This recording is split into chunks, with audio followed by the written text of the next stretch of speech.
Good morning and welcome to the International Space Station Flight Control Room at the Johnson Space Center in Houston, Texas.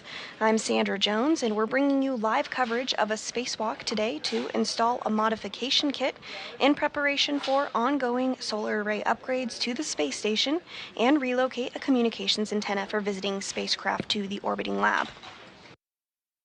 You're looking at a live view of today's spacewalkers. On the left of your screen is NASA astronaut Nichole Ayers, who will be EV2. She's in the unmarked spacesuit. And on the right of your screen is NASA astronaut McClain in the suit with the red stripe.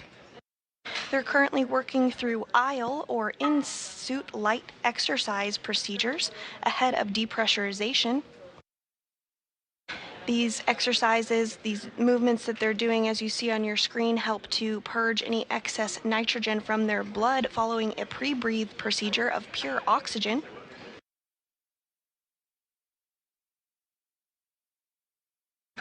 You may recall that over the past couple of years, we have continued to work to upgrade the power channels on the International Space Station, and we have already completed the 3A, 3B, and 1A installation. So today's mounting bracket installation on 2A sets us up to have that array installed at a later date, and then that leaves just 2 power channels remaining to be upgraded. And on your screen, you do have a view there of the channels that have already been upgraded. Today's spacewalk will be on the 2A in the yellow there on your screen.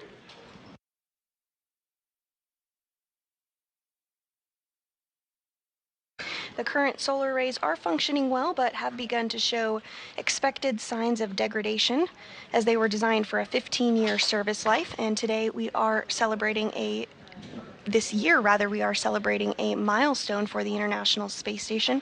25 years of continuous human presence. We'll celebrate that in November. The very first pair of space station solar arrays were deployed in December of 2000 and have been powering the space station for more than 20 years. The new solar arrays are being positioned in front of those 6 current arrays, which will increase the station's total available power from 160 kilowatts to a maximum of 215 kilowatts.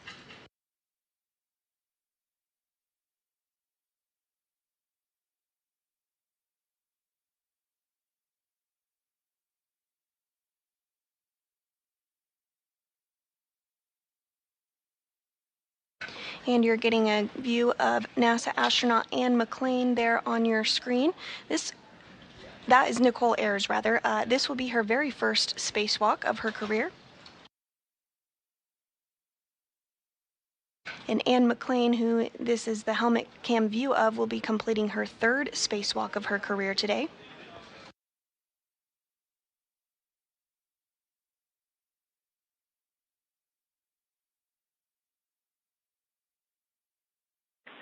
Three, two, one, end exercise.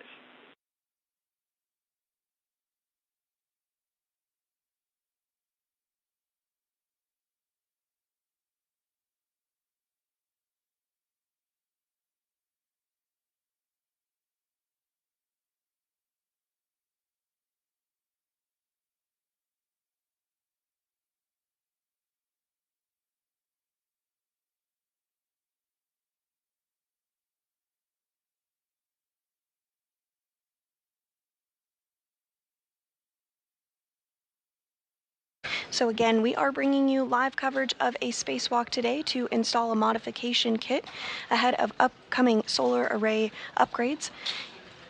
Today's flight director will be Diana Trujillo, and she previously narrated an animation of the tasks that we can expect to see today. So let's take a look.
Cycle 8 in 3, 2, 1. As McClain and Nichole Ayers continue to step through procedures ahead of the spacewalk, let's take a look at some of the other support personnel that will be helping during today's spacewalk. There on your screen you have the support team, Takuya Anushi, as well as Johnny Kim. They helped to get the crew suited up this morning, and you also see a view there on your screen continuing to step through those procedures ahead of stepping out the airlock.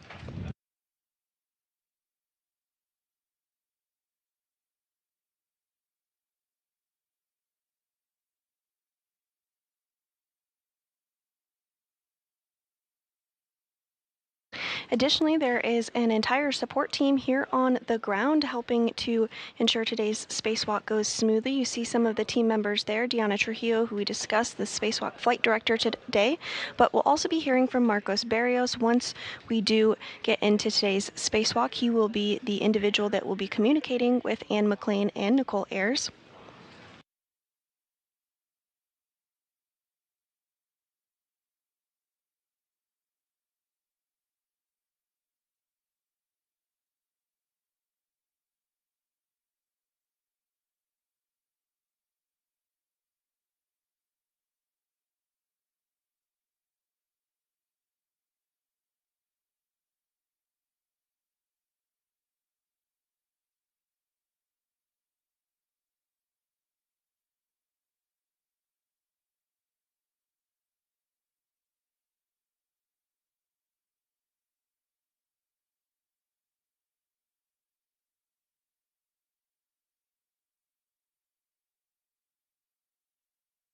Back in the airlock, we are continuing to get views of Nichole Ayers on the left. She's EV2 today during the spacewalk, as well as McClain in the suit with the red stripes. She will be EV1. First spacewalk for Ayers and the third for McClain.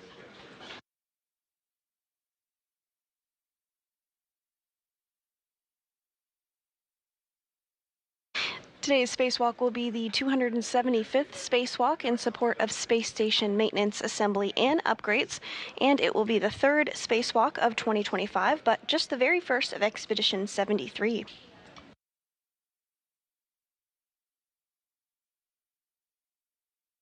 And pre-positioned in the airlock already, you see behind our spacewalkers today that long bag. That's the strut bag where some of the modification kit is housed. The crew will be utilizing that later in today's spacewalk to actually build the modification kit.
Three, two, one. End exercise. Almost there.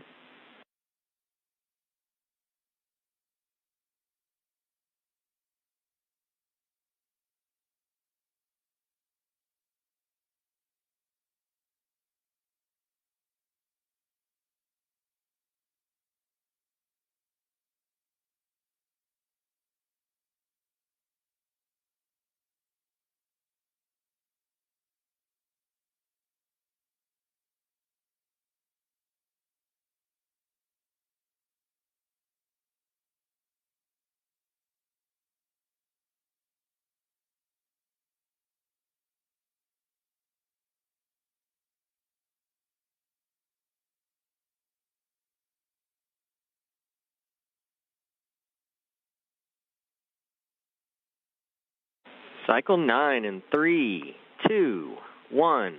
Start exercise.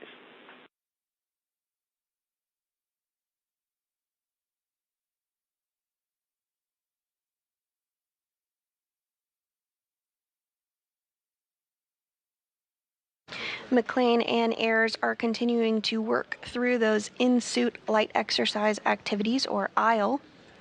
Earlier this morning, they worked through procedures to pre-breathe 100% oxygen, which helps to purge nitrogen from their bodies. And then these ILE activities help to further purge additional nitrogen.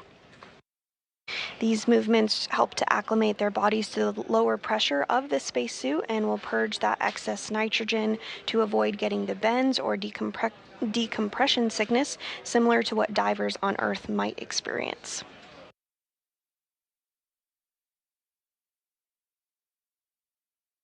At normal pressure, the suit is pressurized to 4.3 pounds per square inch. For a little context, here on Earth, the pressure is about 14.7 pounds per square inch, so that 4.3 pounds per square inch in the spacesuit is similar to what you would experience at an elevation of roughly 30,000 feet, which is why that pre-breathe and IL procedures are critical.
Again, the primary tasks for today's spacewalk is to install a support bracket called a modification kit. This kit helps to prepare the site for future installation and deployment of the fourth of 6 new International Space Station rollout solar arrays, or IROSAs. Today's installation will take place on the 2A location of the International Space Station, and McClain and Ayers will install the modification kit to the mass canister at the base of the original solar arrays.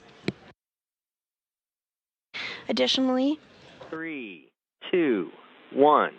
End exercise. Additionally, the duo will relocate. Oh, so close now.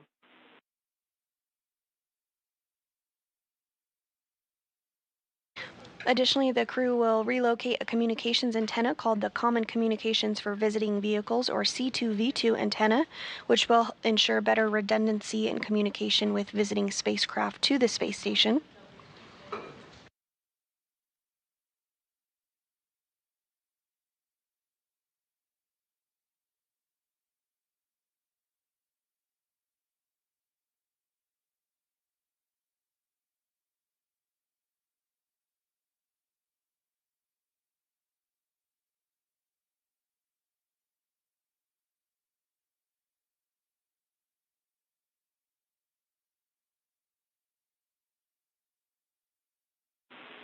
Last cycle in 3, 2, 1. Start exercise.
We're continuing to get live views inside the International Space Station as NASA astronaut Anne McClain on the right of your screen in the suit with the red stripes and NASA astronaut Nichole Ayers on the left of your screen prepare for today's spacewalk.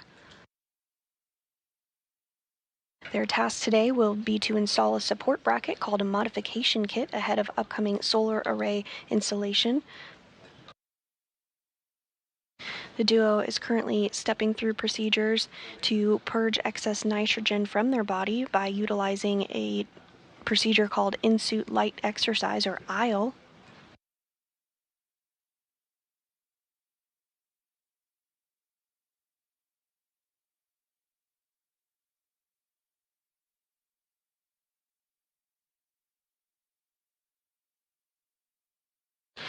Once the IL exercises are complete, the duo will be moved into the crew lock portion of the International Space Station, which is where that strut bag is located just directly behind them. At this point, the hatch will be closed and depressurization procedures will take place. But we'll continue to provide live coverage and step through all of those procedures alongside you.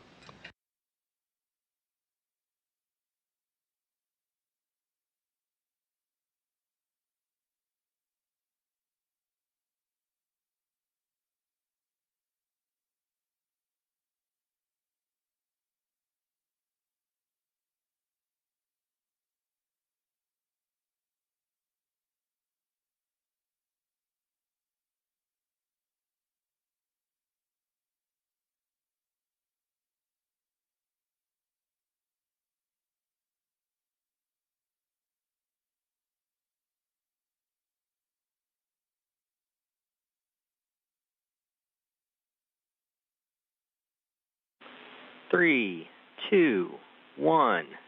End exercise. You made it.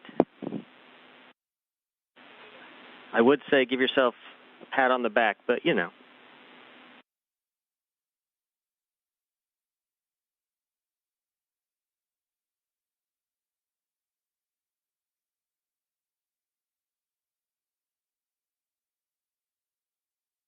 And coming into view on your screen there is JAXA, or Japan Aerospace Exploration Agency astronaut Takuya Anushi, as well as NASA astronaut Johnny Kim.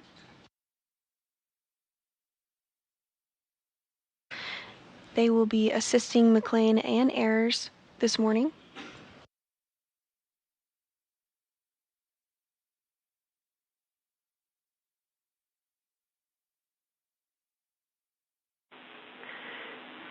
Airlock Houston, You are go to pick up in step 16 of EMU pre-breathe when you're ready. As for step 15, we see that's not complete yet. That can be done at any time. Copy OK.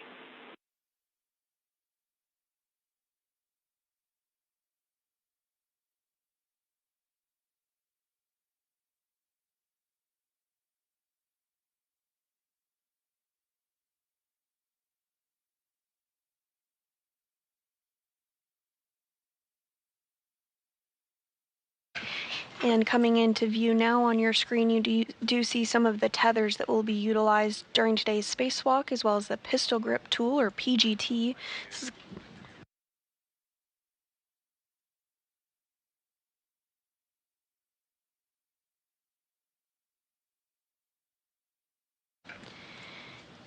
And you see Onishi working to get those tethers secured to NASA astronaut Anne McClain in the suit with the red stripes on the right of your screen.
Again, Onishi working to secure some of the tethers and tools that will be utilized during today's spacewalk to NASA astronaut Anne McClain on the right of your screen.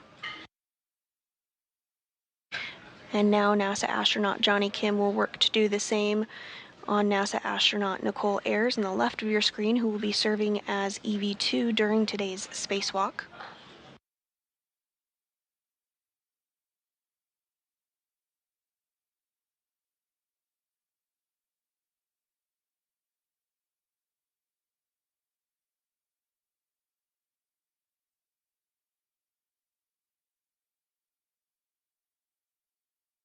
Of note, on the lower left of your screen is the pistol grip tool, or PGT. It's essentially a space drill that will be utilized frequently during today's spacewalk to secure bolts ahead of the build of the modification kit.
And another view here on your screen of NASA astronaut Anne McClain and Nichole Ayers, who are spacewalkers for today. They're being assisted getting their tools and tethers and all the equipment that they need for today's spacewalk by NASA astronaut Johnny Kim and JAXA, or Japan Aerospace Exploration Agency astronaut Takuya Onishi.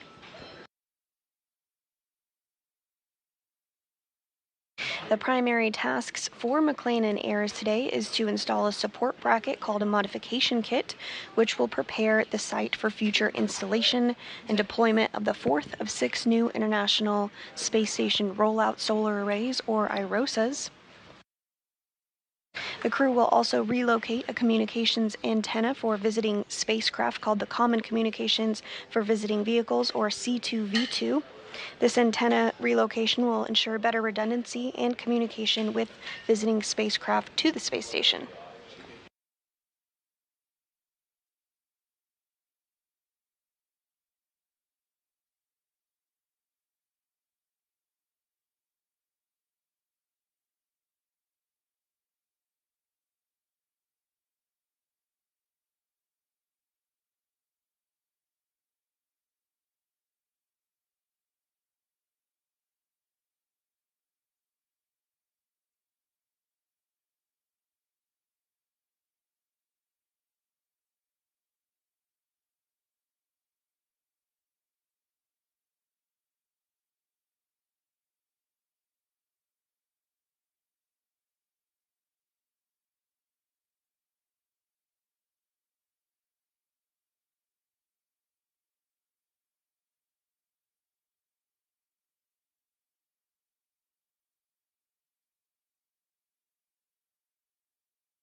You're looking at a live view here inside Mission Control Houston in Vicar 1, the flight control room for the International Space Station.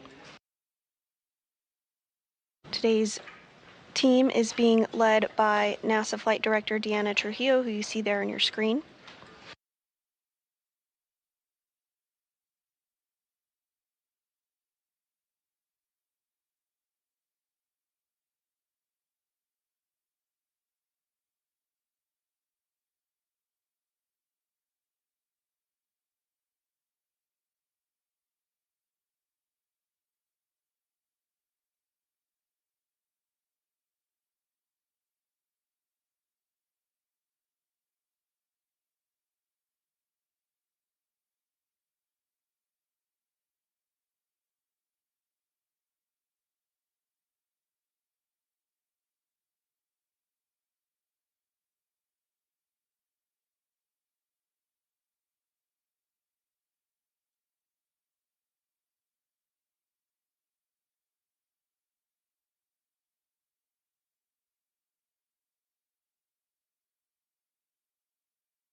And we are in a brief handover period between satellites, but do expect to get views and communications with the crew again here shortly.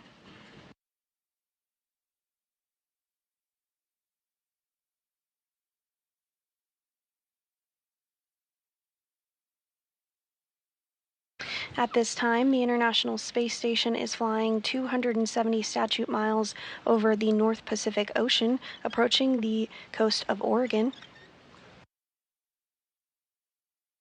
System airlock on Station 1 for Step 1 of metal replacement. We have serial number 0009 for EV1, 0010 for EV2.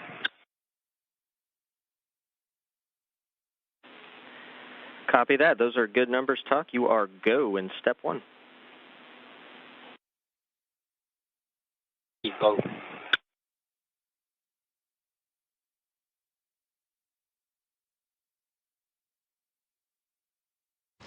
And that was the voice of JAXA, or Japan Aerospace Exploration Agency astronaut Takuya Onishi, who is helping to assist McClain and Ayers step through procedures ahead of exiting the airlock this morning. Also assisting is NASA astronaut Johnny Kim.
And if you are just joining us today, we are bringing you live coverage of a spacewalk outside the International Space Station, which will be the 275th in support of space station maintenance, assembly, and upgrades. This will be Anne McClain's third spacewalk and Nichole Ayers' first spacewalk. It will be the third spacewalk of 2025 and the first for Expedition 73.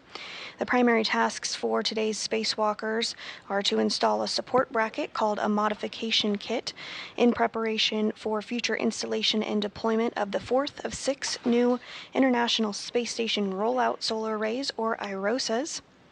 The crew will also work to relocate a communications antenna called the Common Communications for Visiting Vehicles, or C2V2, antenna to ensure better redundancy and communication with visiting spacecraft to the orbiting lab. And I'm going to open your helmet pulse valve and switch fan to off.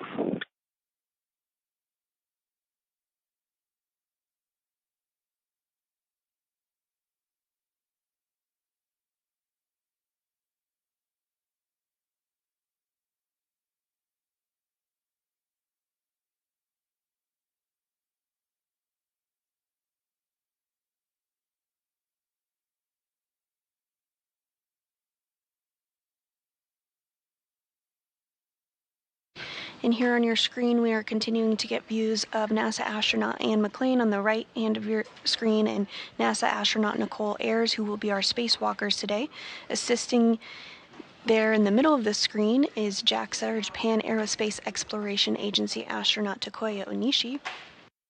He's currently working to configure Anne McClain's spacesuit so that it is ready to go for them to step outside of the hatch.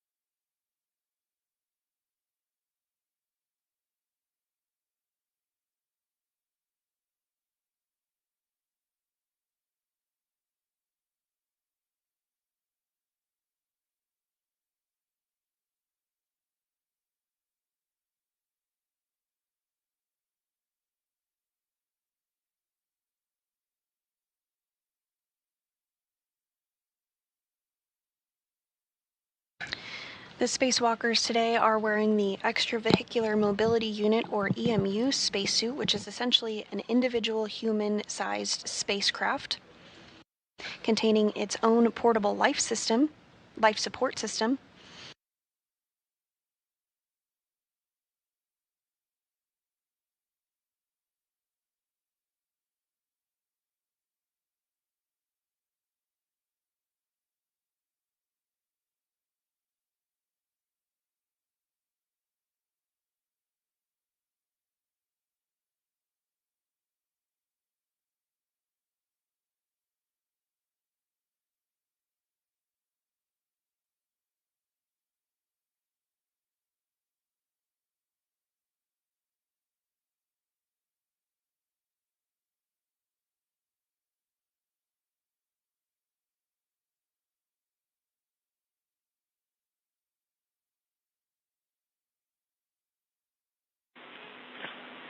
Airlock Houston, we see you've closed the thermal cover.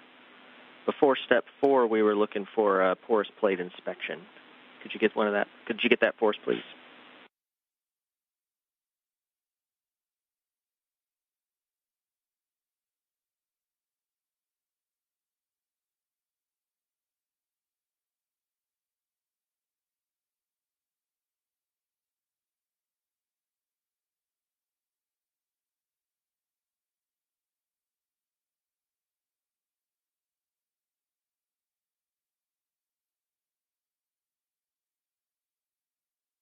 So good catch, will do it. Copy, thanks.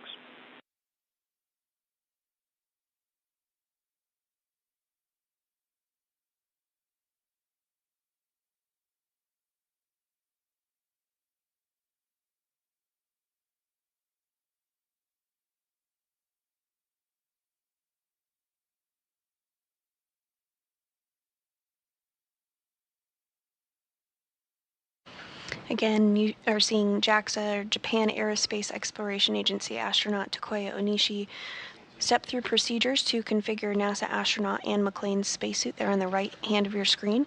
Assisting is NASA astronaut Johnny Kim.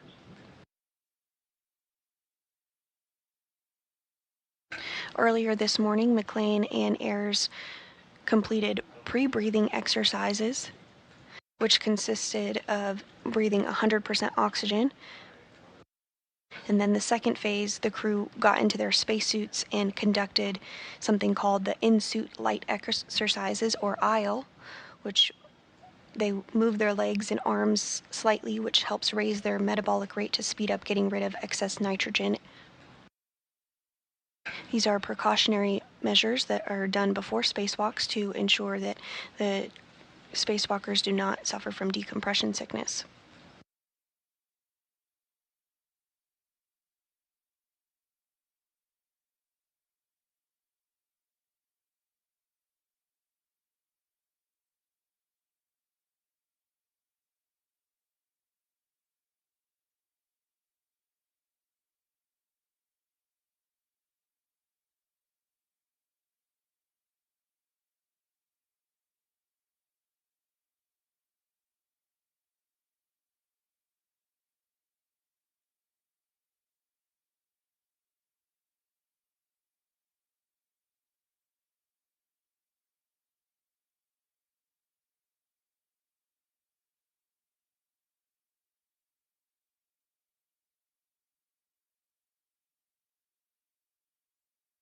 And we're getting a good view inside of Nichole Ayers' spacesuit as Takuya Onishi steps through procedures to configure it ahead of today's spacewalk.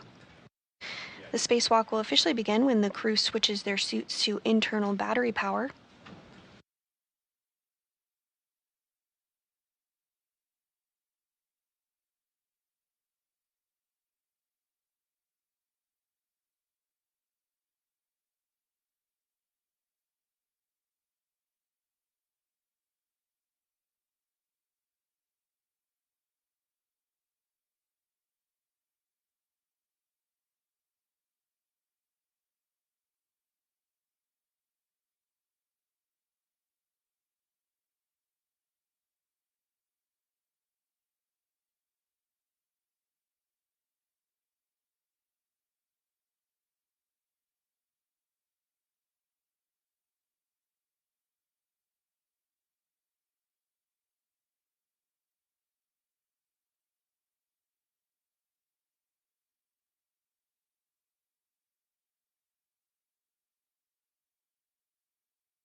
And on your screen, you do see JAXA astronaut Takuya Onishi working again on Nichole Ayers' spacesuit.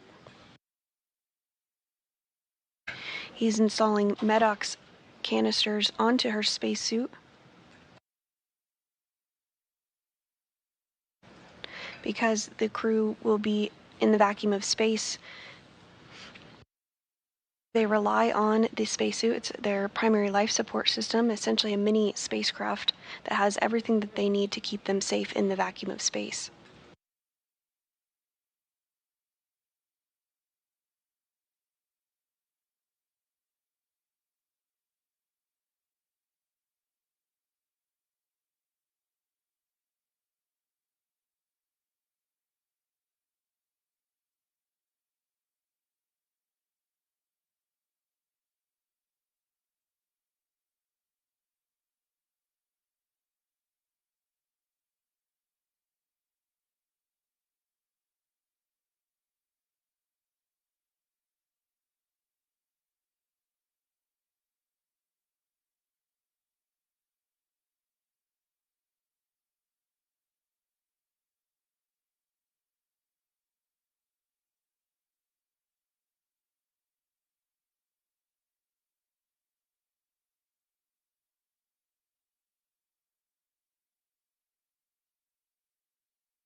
Houston Airlock on 1. Both crew members, Taurus plate looks good. Copy. Both places look good. Thanks, Tuck.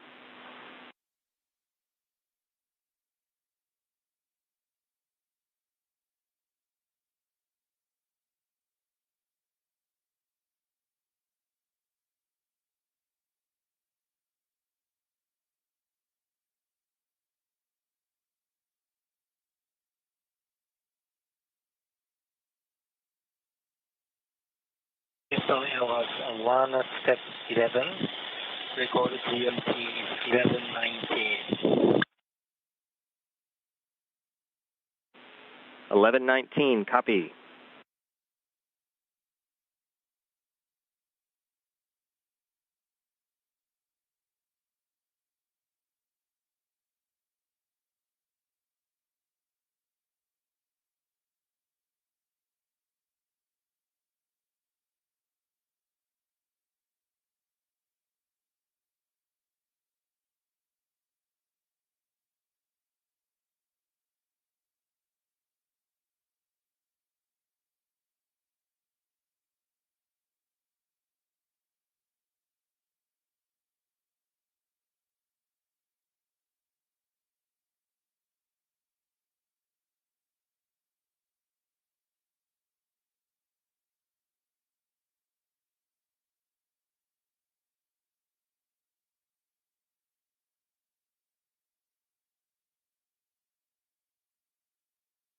Continuing to get views inside the International Space Station's airlock as NASA astronaut Anne McClain on the right of your screen and Nichole Ayers on the left of your screen prepare for today's spacewalk. The primary tasks for the spacewalkers today is to install a support bracket called a modification kit, which will prepare the International Space Station for future installation and deployment of the fourth of 6 new International Space Station rollout solar arrays, or IROSAs. Today's location will be taking place at the 2A, where the bracket will be installed. And the astronauts will install the modification kit to the mass canister at the base of the original solar arrays. Additionally, the crew will also relocate a communications antenna called the Common Communications for Visiting Vehicle or C2V2 antenna to ensure better redundancy in communication with visiting spacecraft to the space station.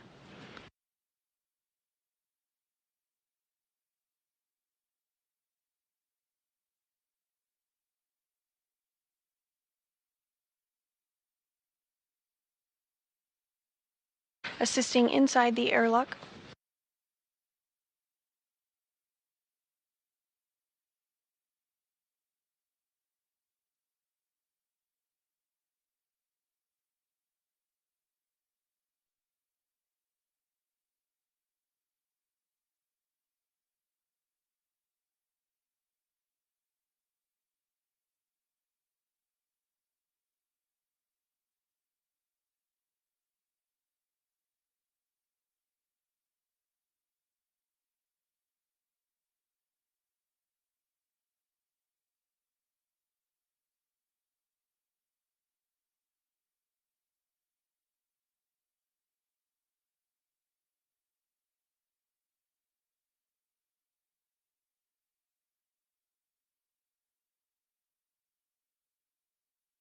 Assisting inside the airlock today is NASA astronaut Johnny Kim, who you see there in the center of your screen, as well as JAXA astronaut Takuya Onishi.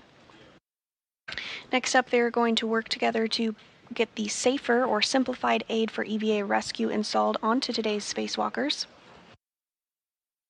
The safer is essentially a jetpack that would help propel the crew to safety should they become untethered. 0012 for the expanded MENOX for step 18. Good numbers. Thank you.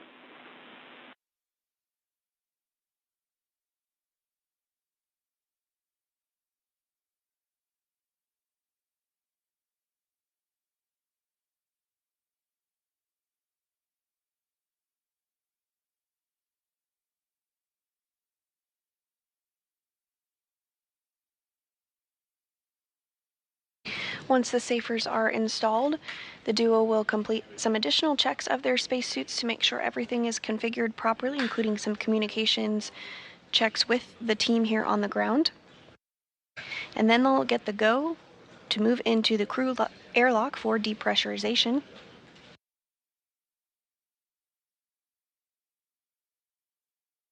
Once the crew airlock is at a pressure of 0 or equivalent to the vacuum of space. Moving into period clock, 1124, 1124. 1124, copy.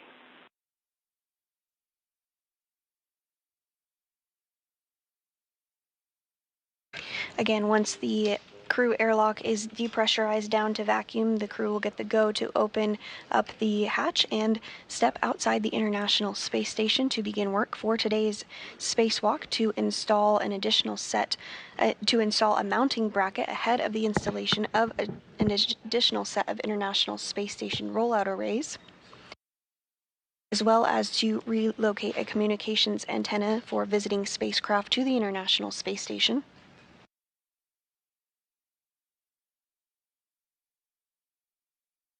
Today's spacewalk will be the 275th in support of space station assembly, maintenance, and upgrades.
And we are now starting to get a view of the safer or simplified aid for EVA rescue, which will be installed on both McClain and Ayers spacesuits.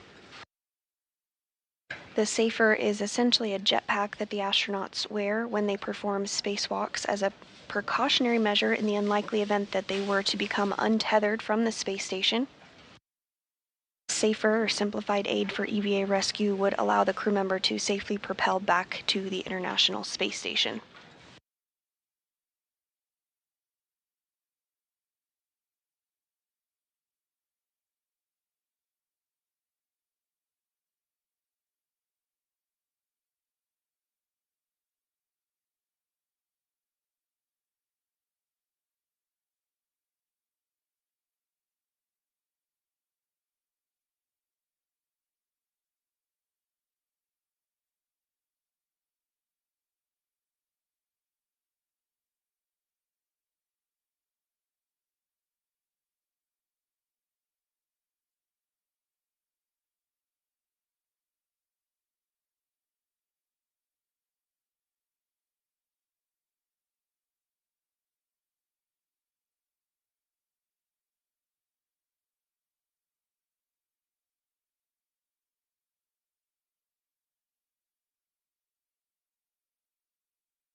Working to help install the Safer or simplified aid for EVA rescue is NASA astronaut Johnny Kim on the left of your screen.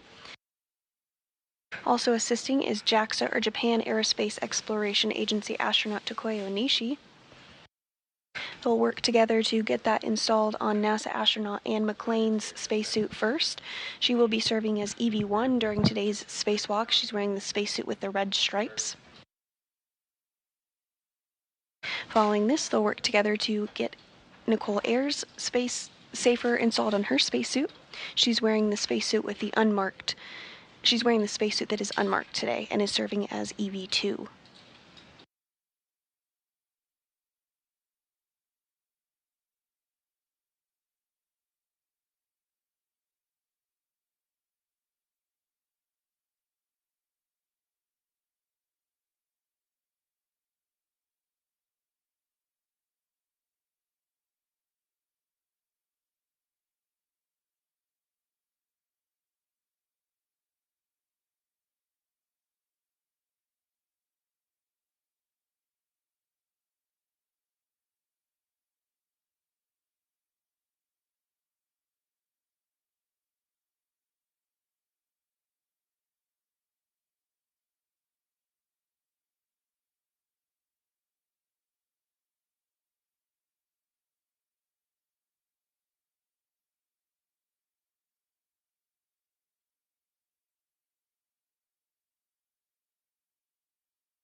And as NASA astronaut Anne McClain continues to get her safer, simplified aid for EVA rescue installed on her spacesuit, let's take a look at the tasks planned for today's spacewalk.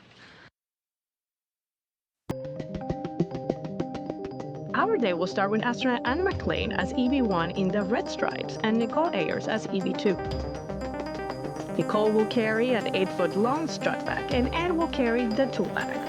Both crew members will translate to the port side of the International Space Station, heading to the work site of the Modification Kit Structure or MOD Kit. At that location, they will secure their tool bags and begin the installation activity.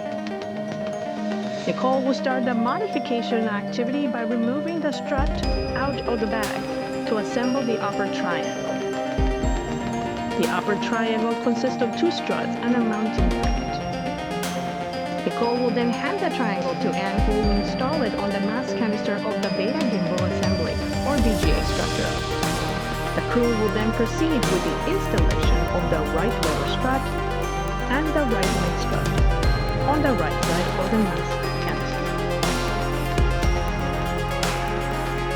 After that, the crew will move to the left side of the mass canister to perform the same order of operations, beginning with the left lower strut, followed by the left mid strut.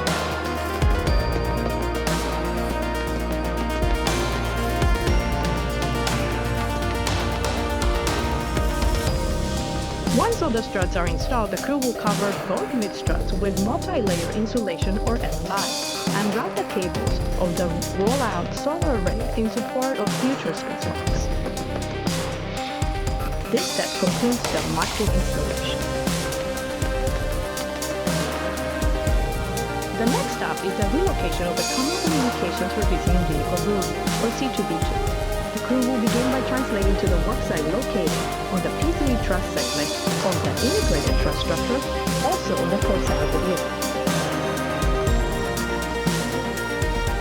Crew will start by removing the C2B2 beam from the base, attaching an extension to the base, and installing the balloon at the end of the extension. This action shifts the antenna boom by 1.5 feet, clearing the antenna from structural blockage. This step concludes the relocation of the C2B2.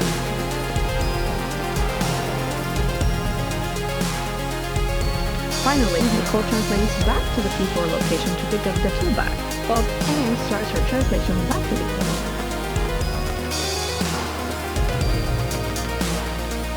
Shortly after, Nichole begins her translation back to the airlock as well. Both crew members will ingress the International Space Station through the airlock, completing the planned 6 hours and 30 minutes spacewalk.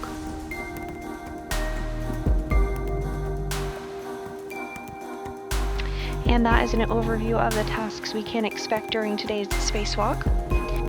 We are getting views back inside the International Space Station. Here on your screen, on the right-hand side of your screen, is JAXA, or Japan Aerospace Exploration Agency astronaut Takuya Onishi. He's working to install the safer or simplified aid for EVA rescue on NASA astronaut Anne McClain's spacesuit. She will be serving as EV1 today, wearing the spacesuit with the red stripes. Also on the left of your screen is NASA astronaut Nichole Ayers preparing for her very first spacewalk. She's wearing the spacesuit that is unmarked.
Attention airlock, step 61, the top of EV1 sublimated porous plate appears dry.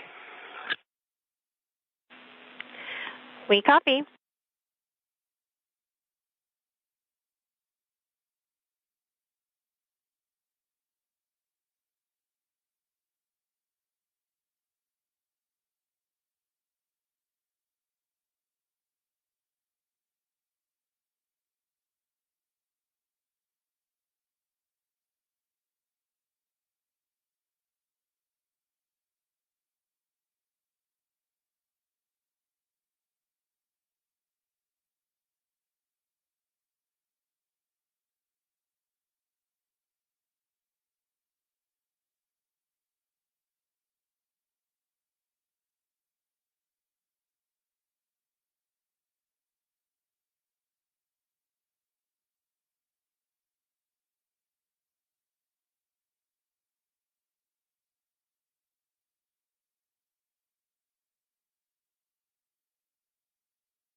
NASA astronaut Anne McClain, now in the middle of your screen wearing the spacesuit with the red stripes, is going to be assisted by NASA astronaut Johnny Kim and JAXA astronaut Takuya Onishi into the crew lock.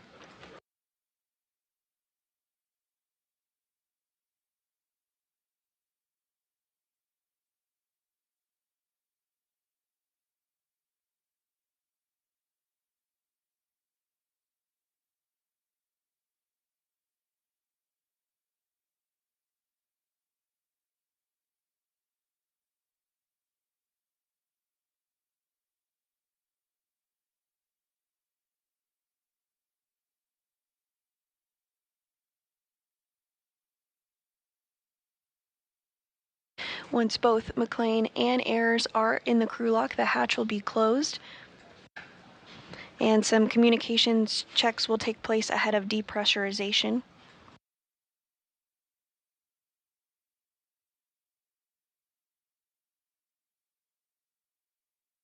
Getting a good view there on your screen of McClain as she is inside the crew lock now.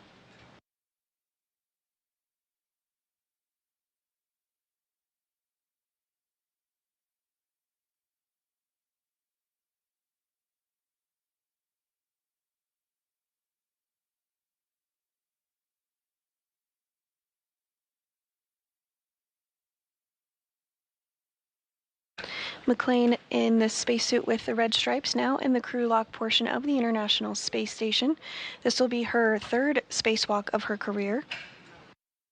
Next up to join her in the crew lock will be NASA astronaut Nichole Ayers, preparing for her very first spacewalk of her career. Today's spacewalk will be the 275th in support of space station maintenance, assembly, and upgrades.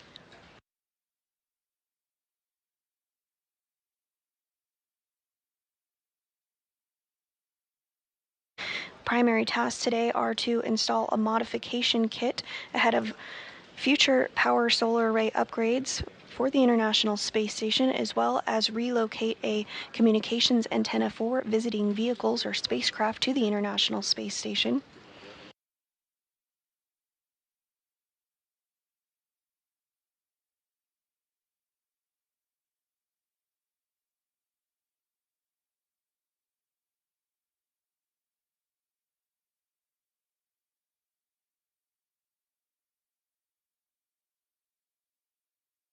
And now coming into your view, you see the SAFER again. That's that simplified aid for EVA rescue. NASA astronaut Johnny Kim and JAXA astronaut Takuya Onishi are going to work to install that on Nichole Ayers. That SAFER is worn as a precautionary measure in the unlikely event that a crew member should become untethered from the International Space Station. The SAFER is essentially a jetpack that would allow them to get back to the International Space Station to retether themselves.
And we are in a brief handover period between our satellites, but do expect to gain communication and view with the crew again here shortly. Here in the room, the team of Orbit 2 flight controllers are being led by NASA Flight Director Diana Trujillo. She just completed a poll of the flight controllers here in the room for a go, no-go for depressurization. Everything looking good and on track for today's spacewalk, the 275th in support of space station maintenance, assembly, and upgrades.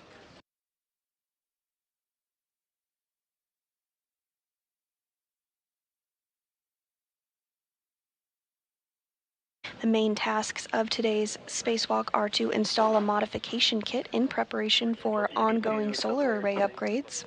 No changes. We copy all. Thank you.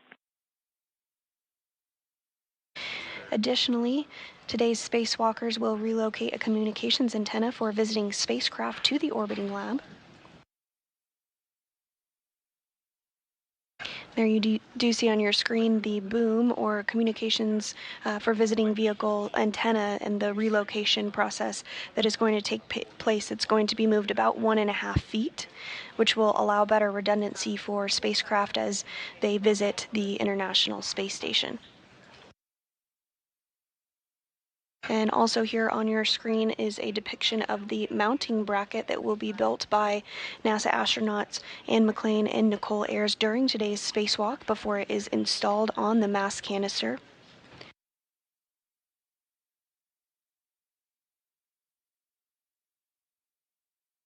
All of this work is done in anticipation of a future spacewalk to install an ISS rollout solar array, or IROSA, on the 2A power channel of the International Space Station there in yellow. Previously, we have completed solar array upgrades on 4 of the other power channels, so we just have 2 more remaining at this time.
And if you are just joining us this morning, we're continuing to bring you live coverage of a spacewalk outside the International Space Station to install a mounting bracket ahead of upcoming solar array installation. Today's spacewalkers are NASA astronaut McClain, who will be wearing the spacesuit with the red stripes, as well as Nichole Ayers, who will be wearing the unmarked spacesuit. This will be the 3rd spacewalk for McClain and the very first for Ayers. Today's spacewalk will be the 275th in support of space station maintenance, assembly, and upgrades, and it will be the 3rd spacewalk of the year, but the very first for Expedition 73. Here on the ground, there is a team supporting our spacewalking duo being led by Flight Director Diana Trujillo.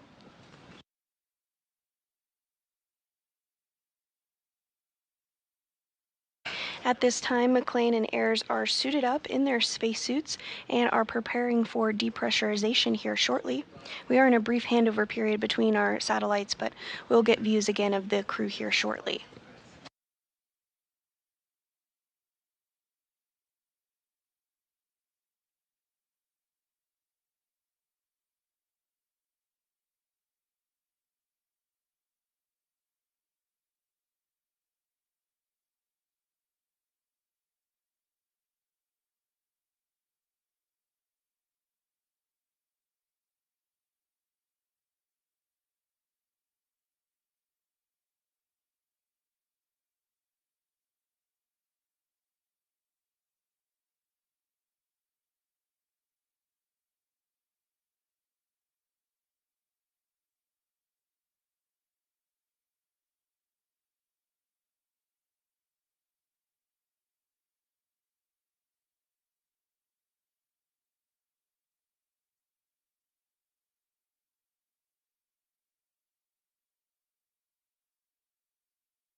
And if you're just joining us, we're continuing to bring you live coverage of today's Spacewalk, the 275th, in support of space station maintenance, assembly, and upgrades.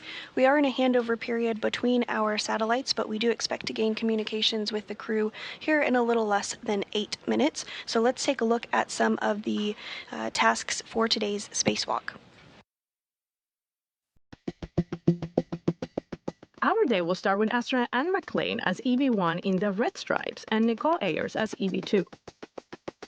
Nichole will carry an 8-foot-long strut bag, and Anne will carry the tool bag. Both crew members will translate to the port side of the International Space Station, heading to the work site of the Modification Kit Structure, or Mod Kit.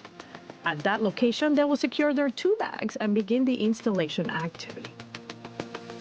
Nichole will start the modification activity by removing the strut out of the bag to assemble the upper triangle.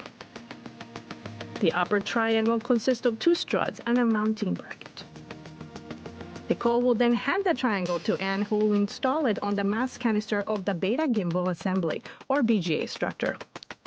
The crew will then proceed with the installation of the right lower strut and the right mid strut on the right side of the mass canister. After that, the crew will move to the left side of the mass canister to perform the same order of operations, beginning with the left lower strut, followed by the left mid strut.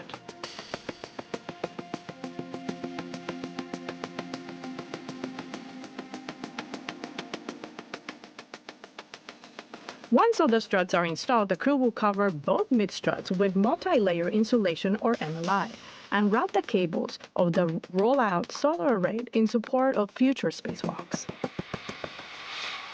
This step concludes the Mod Kit installation. The next stop is the relocation of the Common Communications for Visiting Vehicle boom, or C2B2. The crew will begin by translating to the worksite located on the P3 truss segment of the integrated truss structure, also on the port side of the vehicle. The crew will start by removing the C2B2 boom from the base, attaching an extension to the base, and installing the boom at the end of the extension. This action shifts the antenna boom by 1.5 feet, clearing the antennas from structural blockage. These steps conclude the relocation of the C2B2.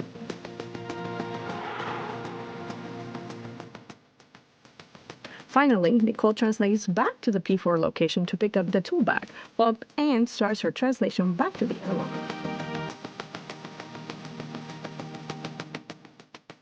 Shortly after, Nichole begins her translation back to the airlock as well. Both crew members will ingress the International Space Station through the airlock, completing their planned 6 hours and 30 minutes spacewalk.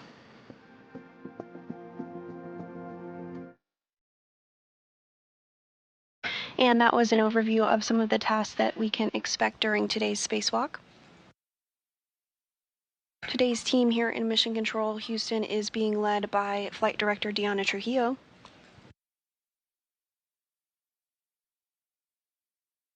The International Space Station is currently flying 271 statute miles off the west coast of Africa.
Today's spacewalk will be the 275th in support of space station maintenance, assembly, and upgrades. It will be the third spacewalk for NASA astronaut Anne McClain and the very first for NASA astronaut Nichole Ayers.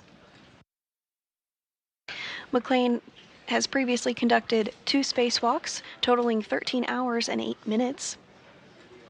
Today's spacewalk will be the third of 2025 and the first spacewalk for Expedition 73.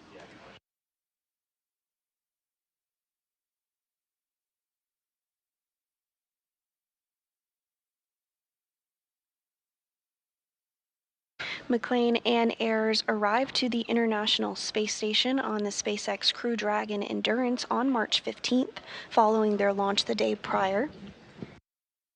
They are currently suited up and stepping through procedures ahead of exiting the airlock today. And there on your screen you do see a graphic of some of the spacecraft that are currently docked to the International Space Station. One of the tasks during today's spacewalk is to relocate a communications antenna, a common communications for visiting vehicle antenna, just 1.5 feet over to provide better redundancy for communications for all of those visiting spacecraft that you did just see on your screen.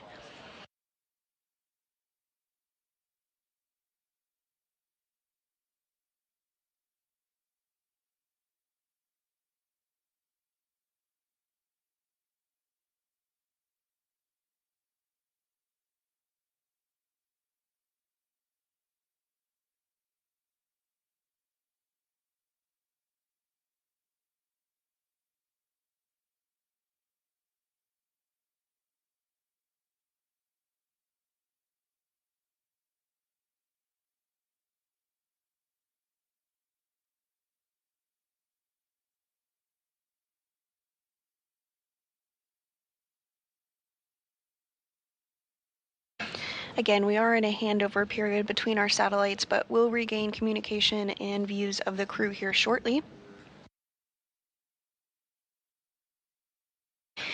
And right on cue, we do have a view inside the International Space Station of our spacewalkers today. NASA astronaut Anne McClain is wearing the spacesuit with red stripes, and NASA astronaut Nichole Ayers will be wearing the unmarked spacesuit today.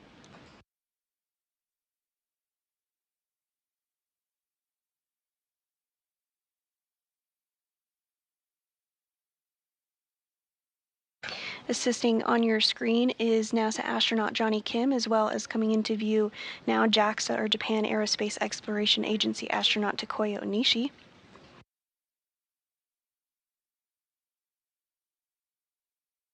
They've helped to get McClain and Ayers suited up and get their SAFERs, or Simplified Aid for EVA Rescue, installed onto their spacesuits, and have performed checks to ensure that everything is as it should be ahead of depressurization.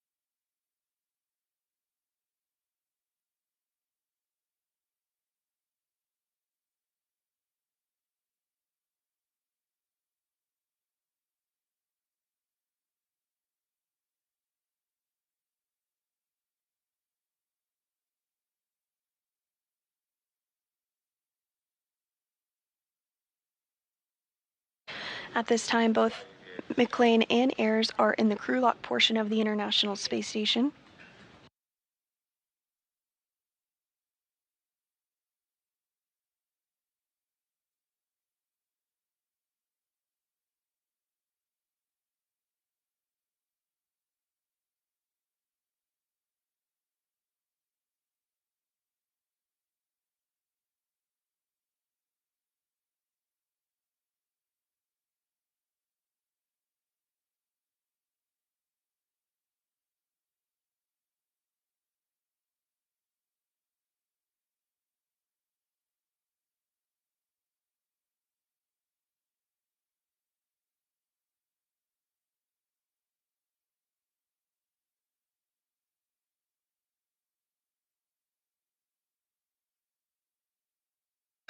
And as Onishi and Kim continue to step through procedures ahead of depressurization, the crew is about 25 minutes down on the timeline today, so we are expecting the spacewalk to begin around 7:40 a.m. Central Time this morning.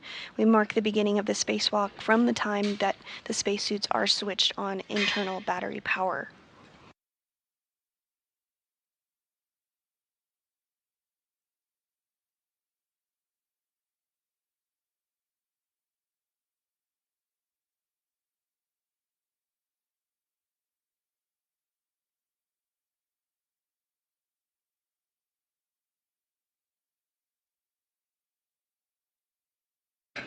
And we are seeing Onishi prepare to close the hatch. Some waves goodbye.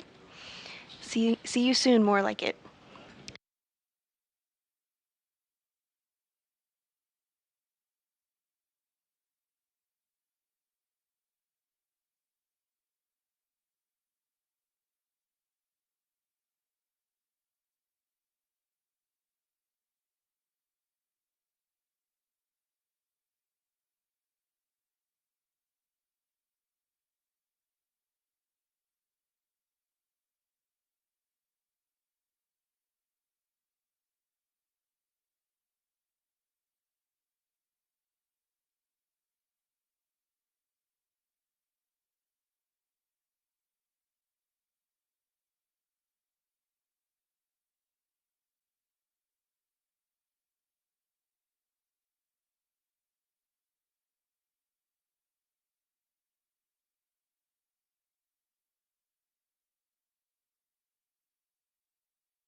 Kim and Onishi are continuing to work to get the hatch closed today. Following this, McClain and Ayers, who are in the crew lock portion of the International Space Station, will complete some communications checks before getting the go for depressurization.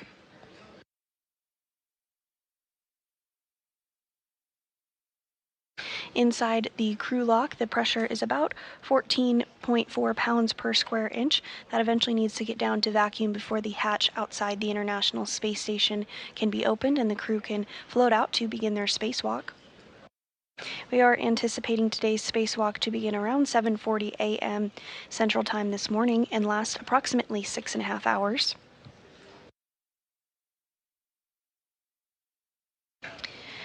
The main tasks for today's spacewalk are to install a modification kit in preparation for ongoing solar array upgrades to the space station, as well as relocate a communications antenna for visiting spacecraft to the orbiting lab.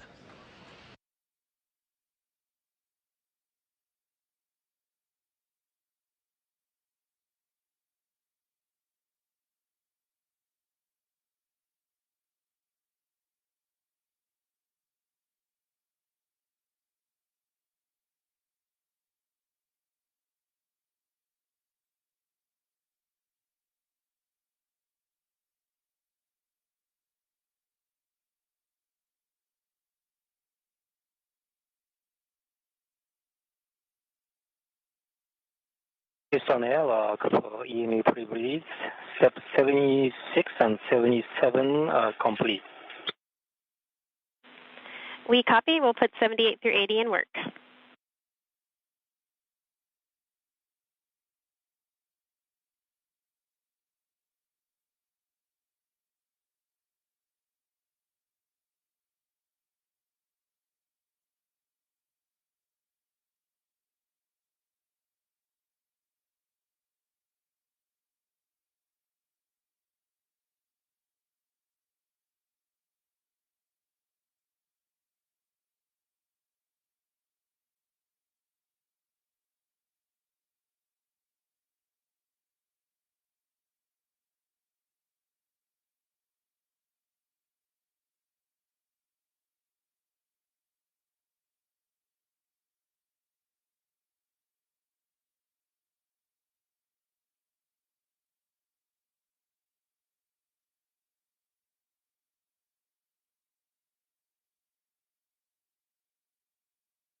Airlock Houston, EV crew are hot mic'd on Space to Ground 1.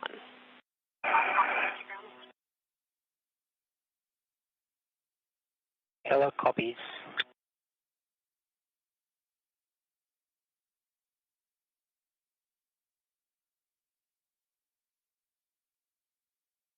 So EV1 and EV2, you guys are now hot mic 2 on SG1, and for EV2 on UIA, check switch depress pump power is off OFF.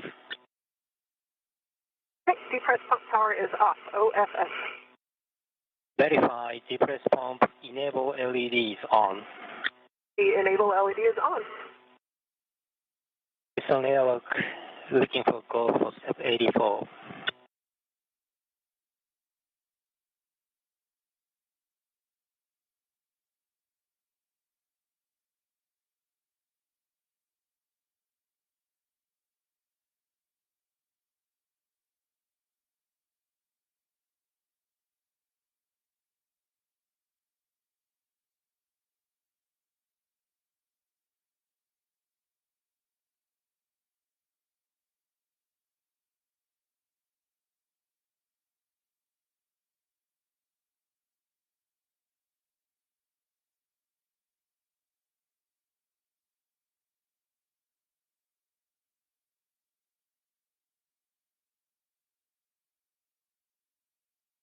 Houston airlock on 1 com check.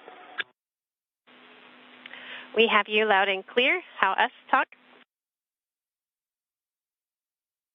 Okay, loud and clear. Looking for go for step 84. An excellent job this morning. You are go in step 84. Copy, go to transition to the crew lock depress Q card. Okay, for EV crew members, we are now in a depress Q card, crew lock depress. For EV2 on UIA, switch depress pump power to on and wait 10 seconds for complete startup. Depress pump power switch is on.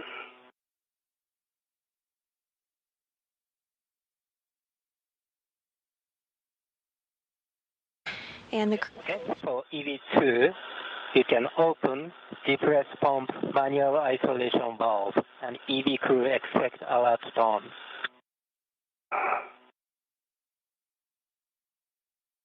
Pump man ISO valve is open. Monitor suit P gauge less than 5.5. DV1 copies. DV2 copies.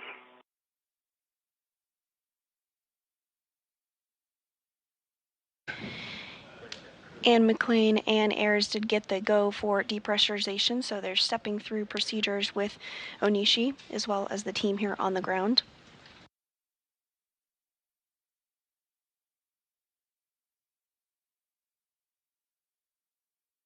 Depressurization is underway. Pressure inside the crew lock is now at about 13 pounds per square inch. As a reminder, it does need to get all the way down to 0, or the equivalent of vacuum, before the airlock can be opened.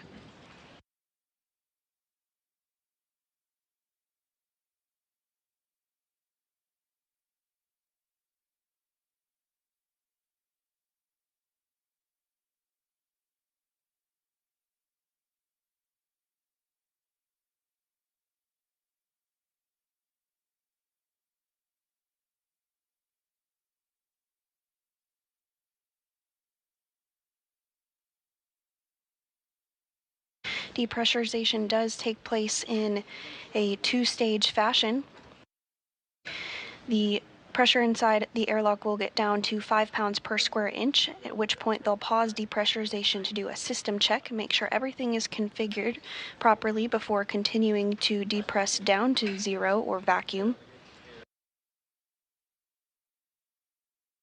Once it does get to vacuum, McClain and Ayers will conduct another suit and communication check with Mission Control Houston before they put their... Houston on 1, can we read the star block in step 2 of the Q card? Copy that. So for both EV crew, if suit P gauge is greater than 5.5, stop, depress, and check MCCH. EV1 copy, suit gauges 5 and steady. EV2 copy and same, 5 and steady.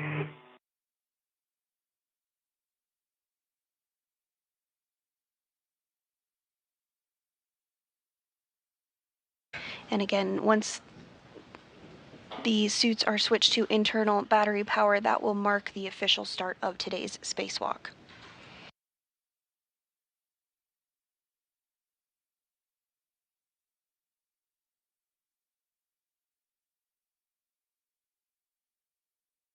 Depressurization is continuing as expected inside the airlock. The pressure is now approaching 10 pounds per square inch.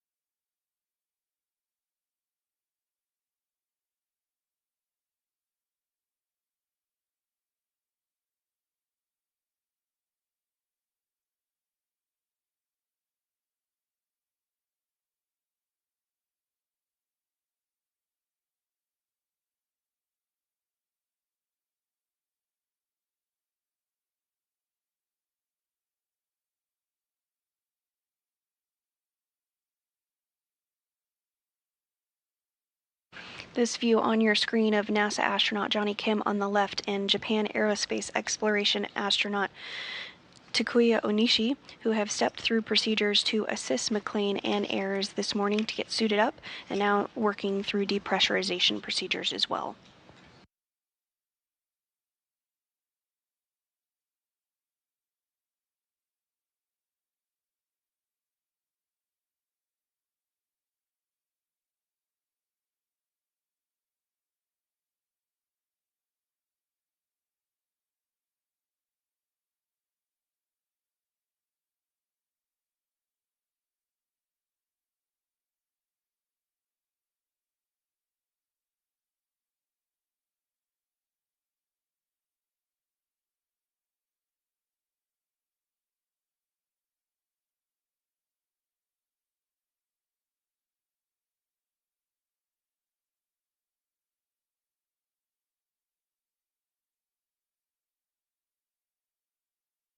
For both crew members, when crew lock at 6.0, EV crew expect alert tone. EV1 copy, EV2 copy.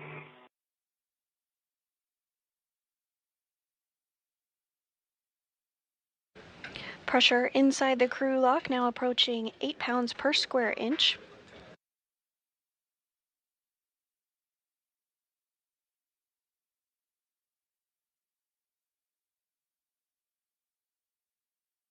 As a reminder, once pressure reaches 5 pounds per square inch, depressurization will pause for some communications and systems checks.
And if you are just joining us this morning, NASA astronauts Anne McClain and Nichole Ayers are in the process of getting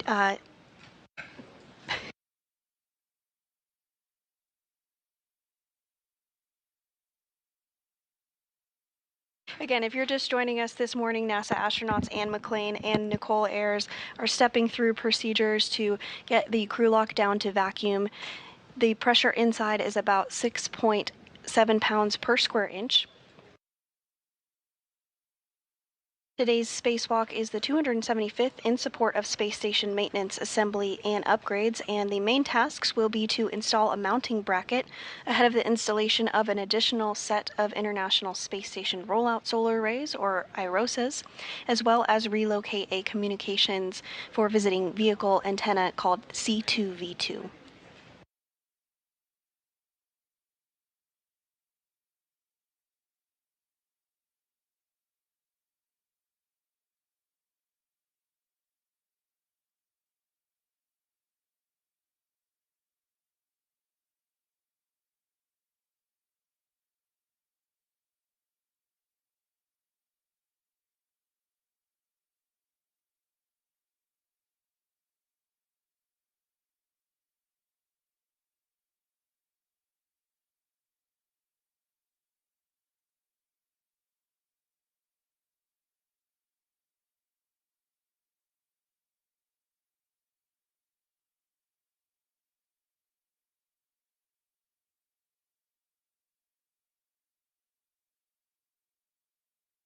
The next step is for EV2. When crew lock pressure is at 5.0, you can close depress pump manual isolation valve and EV expect alert tone. You copy.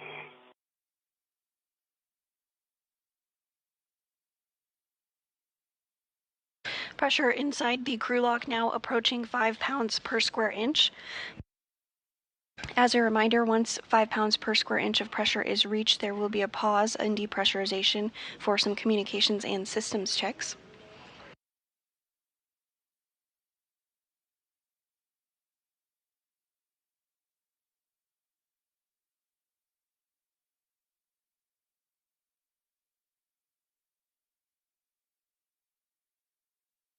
For EV2, I'm not seeing the airlock key on my DCS anymore, so can you let me know when it's at 5?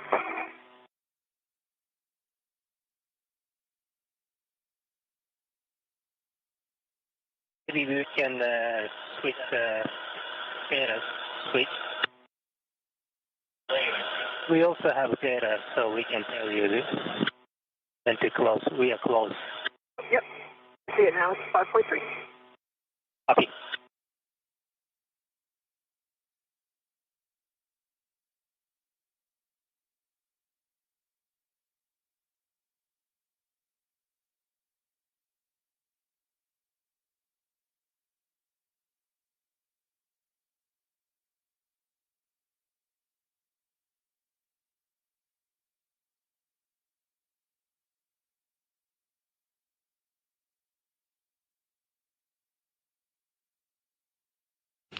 And we are seeing that the crew lock is now at 5 psi.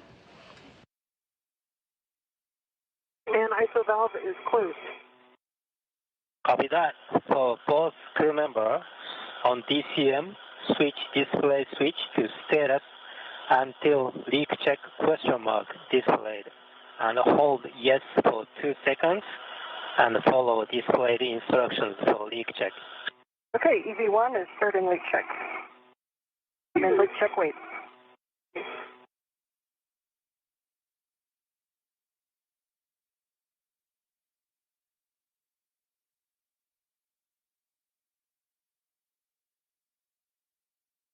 If you see if leakage high should key message, let us know. Okay, copy.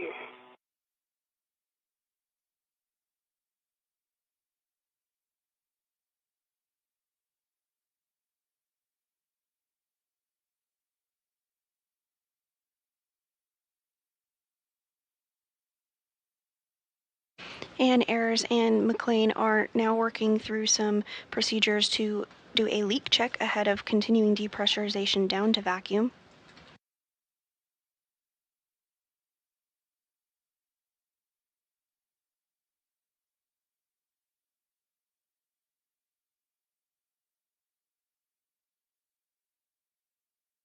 EV1 is going to tracks ready to EVA. 2, same. Good call. So for both crew members, set O2 actuator to EVA.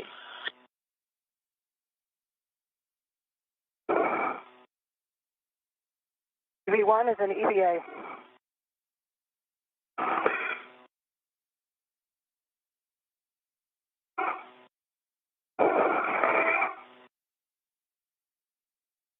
So just double check EV2, your auto actuator is also in EVA, right? Yeah, but it works.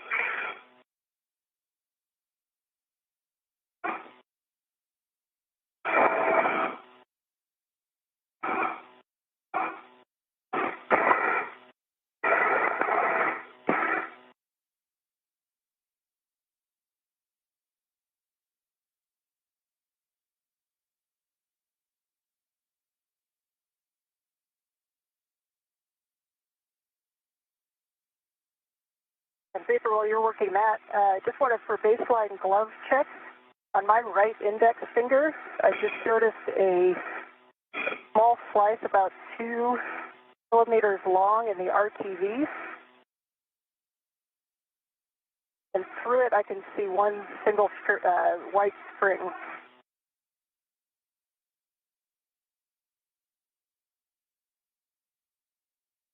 Houston Airlock, did you copy that initial baseline glove report from EV1? And we copy talk right index finger on EV1, 2 to 4 millimeters long on the RTV, one small white string. Is there a length on that string? No, it's kind of inside, so if I kind of open up, it's directly a straight slit. And if I open it up, I can kind of see a few strands. They're not sticking out.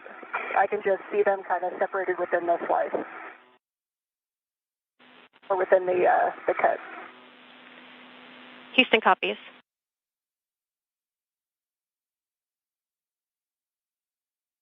And it was in EVA. Nice job, Beck. And for next step is for EV2. Stand by. Houston Airlock, do we have go for further depress? And talk, we have additional question for Anne for her right index finger on that string. Is it cut or loose in any way? I'm trying to evaluate. I can't tell if it's cut. It does not look like as tightly woven as the other white string, if you will. I assume, are you allowed to look at HECA right now?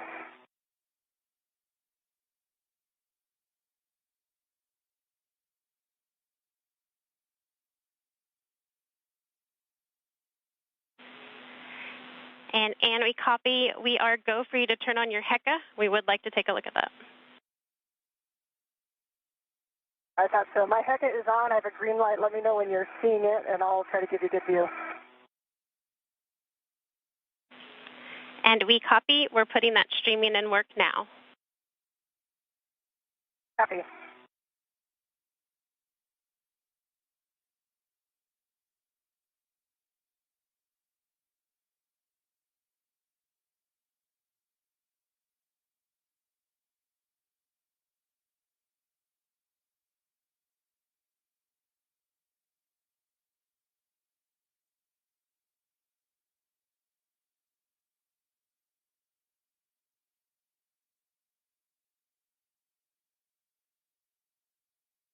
And as part of a baseline glove and HAP check, NASA astronaut Anne McClain did report out some wear on one of her gloves.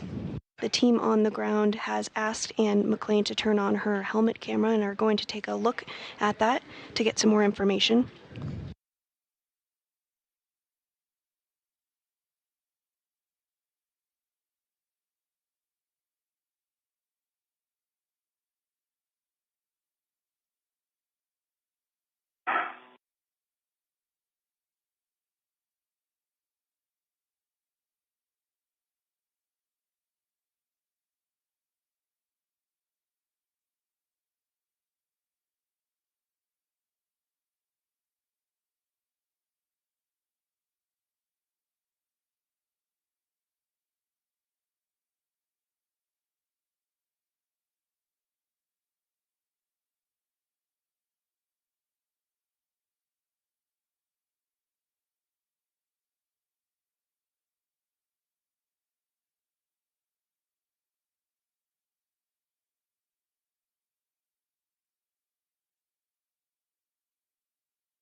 EV1, this is Houston with follow-up question.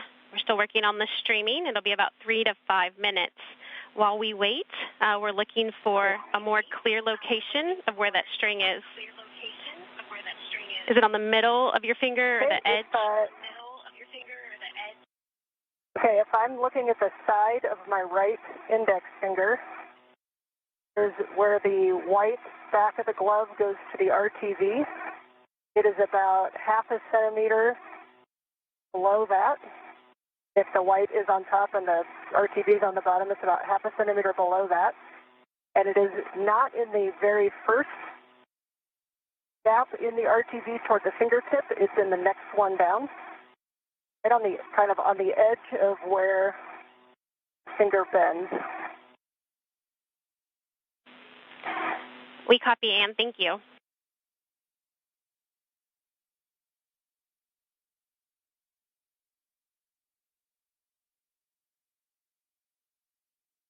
And Houston for Sandy, if it helps, when I bend it, it's kind of right at the corner of where the finger bends. So when I bend it, it kind of opens up, the little cut opens up. Perfect description. Thank you. We're chatting it. We'll be back with you in a little bit. Still working on streaming. Okay.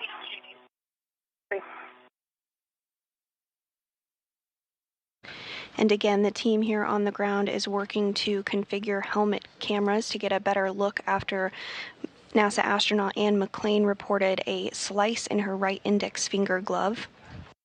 The team on the ground, again, is working to configure those cameras just to get a better look at that.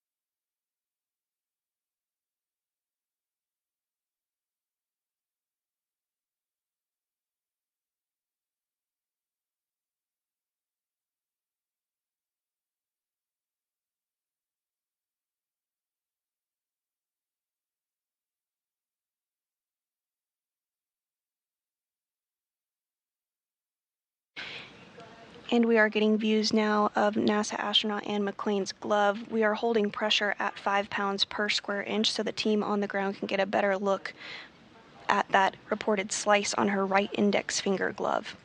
AV1, this is Houston. We do have streaming and we can see your glove now. If you want to move it a little closer, we can maybe get a closer view. Okay, and I can kind of see it's right at the bend. If I'm putting it in the wrong place, just let me know which direction to move. When it's straight, it's... If you could move it away from the light, it's kind of bleaching it out, so more across your body. Perfect, and stand there.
EV1, this is Houston. Thank you so much for your video. We are assessing and discussing it on the ground. Copy, thanks. Let me know if you need any other views.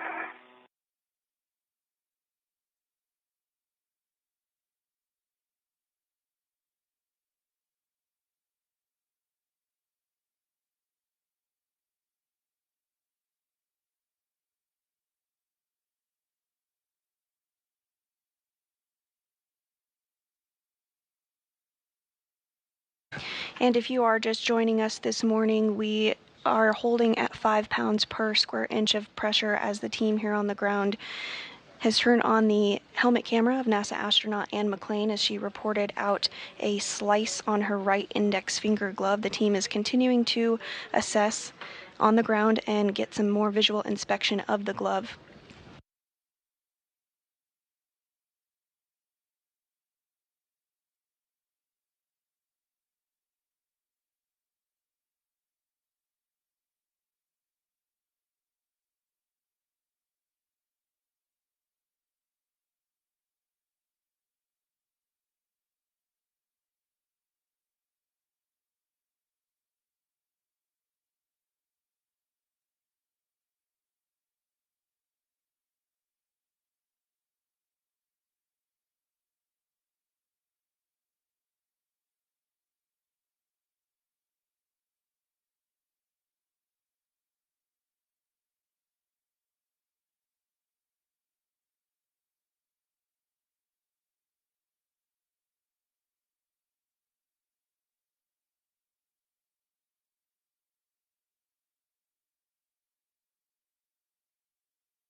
EV1 Houston, back with you.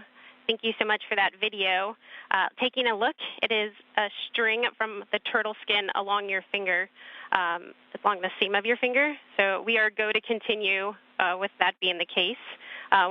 Please check and keep an eye on it during your glove checks, but no additional checks needed other than keep reporting if you see anything more off nominal. When you are ready, we are go for you to turn your HECA off. Thank you. Okay, I will turn that HECA off. Thank you. HECA is off.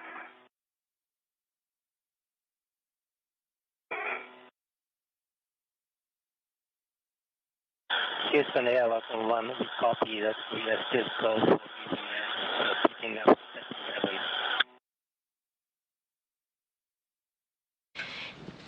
Airlock Houston, we are ready for you to resume the depress. Copy that. So for EV2, you can open depress pump manual isolation valve and EV expect alert pump. Depress pump manual valve is open. And we will open emergency MTAB open on this side.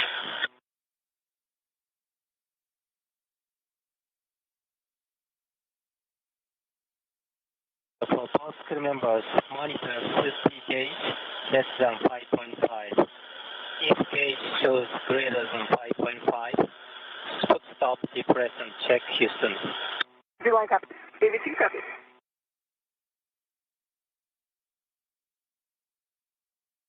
And following visual inspection using the helmet camera on NASA astronaut Anne McClain's spacesuit, the team on the ground is comfortable with proceeding with today's spacewalk following a slice reported by NASA astronaut Anne McClain on her right glove. Depressurization has continued and is now back underway, pressure approaching 4 pounds per square inch.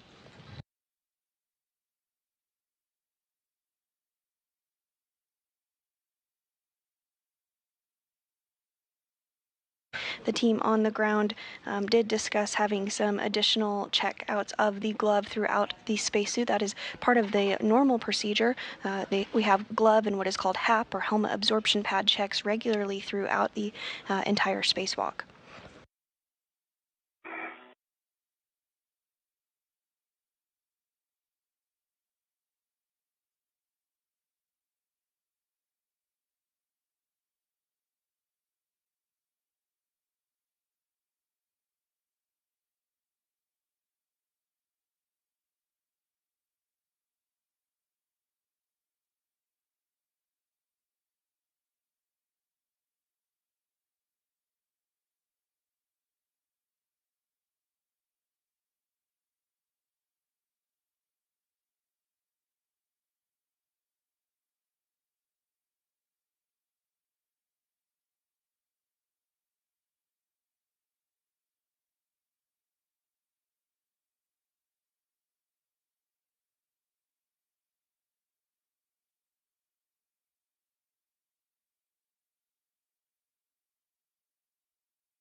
And the pressure inside the crew lock is now 3 pounds per square inch. Once we do reach vacuum, or 0 pounds per square inch. Step is for EV2. When crew lock at 2.0 psi, you can close depress pump manual isolation valve. Copy. Once vacuum is reached, some additional checks will take place with the ground before the spacesuits are switched onto internal battery power, which will mark the official start of today's spacewalk.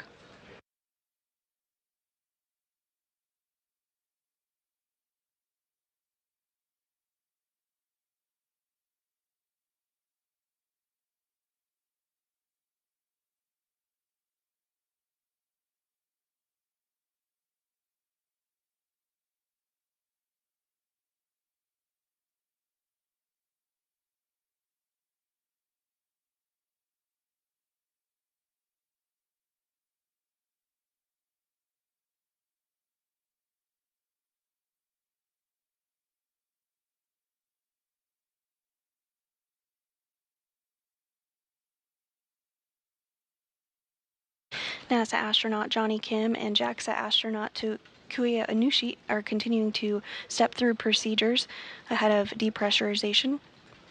We're nearing 2 pounds per square inch of pressure inside the crew lock at this time.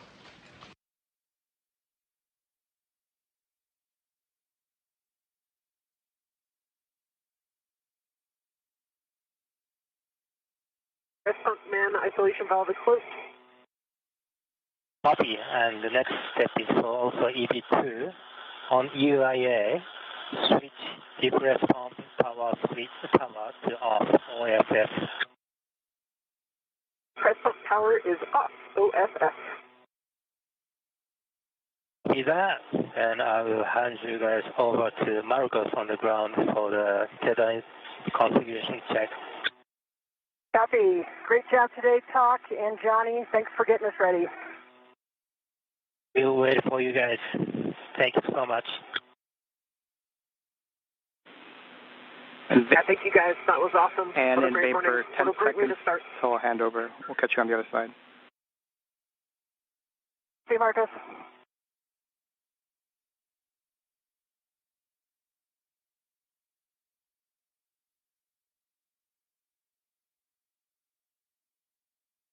And as pressure in the crew lock approaches 1 pound per square inch, we did have a handover to our ground IV, who is NASA astronaut Marcos Berrios, who is going to be communicating with NASA astronauts Anne McClain and Nichole Ayers during today's spacewalk.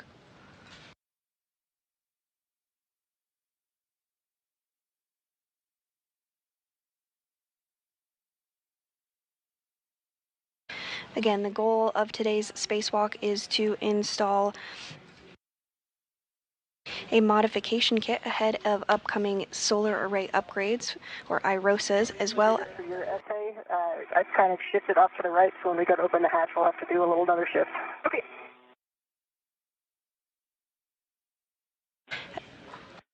Good morning, Anne and Vapor. The sun is shining outside the airlock right now, and we're ready to continue. So with that, we'll have you report our initial tether configuration. Okay, and good morning, Marcos. This is EV1 Anne. I will start off and then hand off to Vapor. I'll start with my right D-ring extender. I have a waist tether, locked, gate closed, slider lock, black on black. That right waist tether is connected to the EV2 safety tether. I see my right waist tether, gate closed, slider lock, black on black. That is hooked to EV2 safety tether anchor hook, gate closed, slider lock, black on black. That goes to her green reel, which is unlocked. See her yellow hook, it's attached to her green reel, gate closed, slider lock, black on black. The green hook of the green reel goes to her red reel, which is unlocked. Green hook is also unlocked. And then I'll pass that on to her for the rest of that tether or that path, and then I'll give you my left side. Okay. I've got my small red hook on my right ring extender. It closed the clock, black on black. My right waist tether is on my right ring extender. It closed the clock, black on black. That goes to the airlock ring extender. It is closed the clock, black on black. And then I've got a left waist tether on my left ring extender. That gate is closed the clock, black on black. And the large hook of my left waist tether is on my mini workstation. All right, so back to EV1. On my left D-ring extender, I have a waist tether, gate closed, slider lock, black on black. That hook just goes to my mini workstation. And then my safety tether, red hook, is on my left D-ring extender, gate closed, slider lock, black on black. Goes to my red reel, which is unlocked. Hooked to my red reel is my green hook, which is unlocked. From my red reel, my yellow hook is gate closed, slider lock, black on black, attached to my green reel, which is unlocked, and the anchor is on my workstation.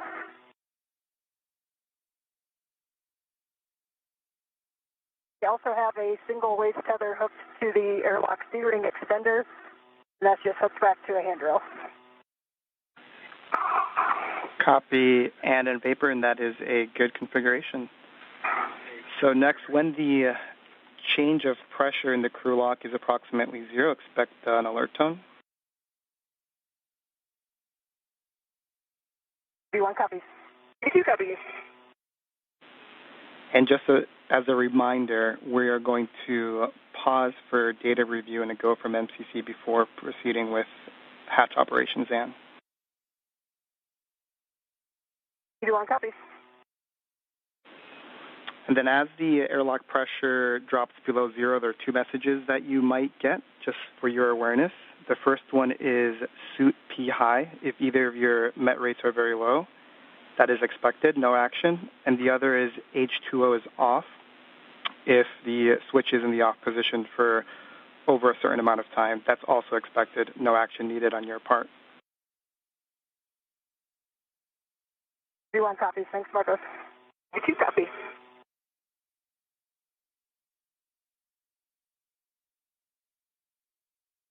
Pressure inside the crew lock now approaching 1 pound per square inch as McClain and Ayers completed some checks here on the ground to make sure that their tethers were all configured properly.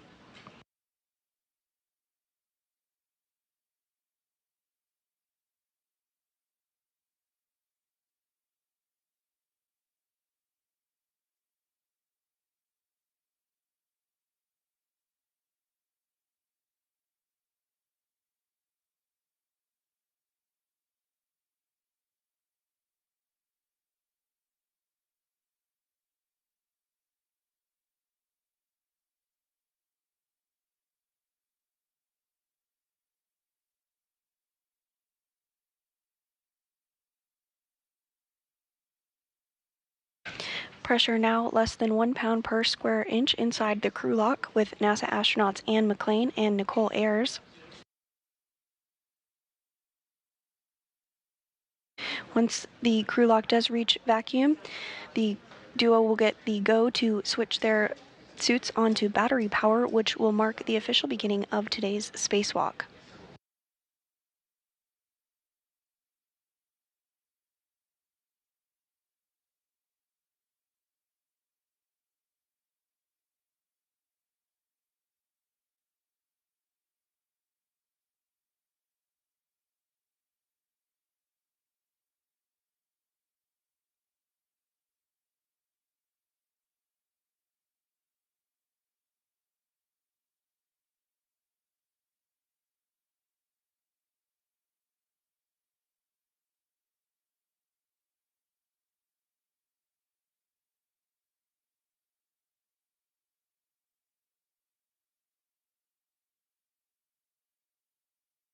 In this view, back inside the International Space Station of JAXA astronaut Takuya Onishi, who has been working with McClain and Ayers this morning to get them suited up, ready to go, and inside the crew lock, which is now at 0.86 pounds per square inch of pressure.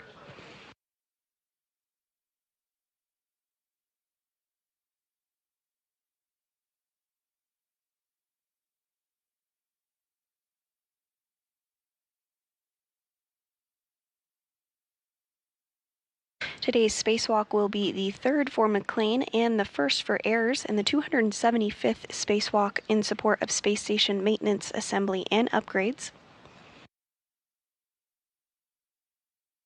During today's spacewalk, McClain and Ayers will complete tasks to build and install a mounting bracket on the 2A power channel in preparation for the next delivery of ISS rollout solar arrays, or IROSAs, which will be delivered on a future flight. Additionally, they will relocate a communications antenna for visiting spacecraft to the International Space Station.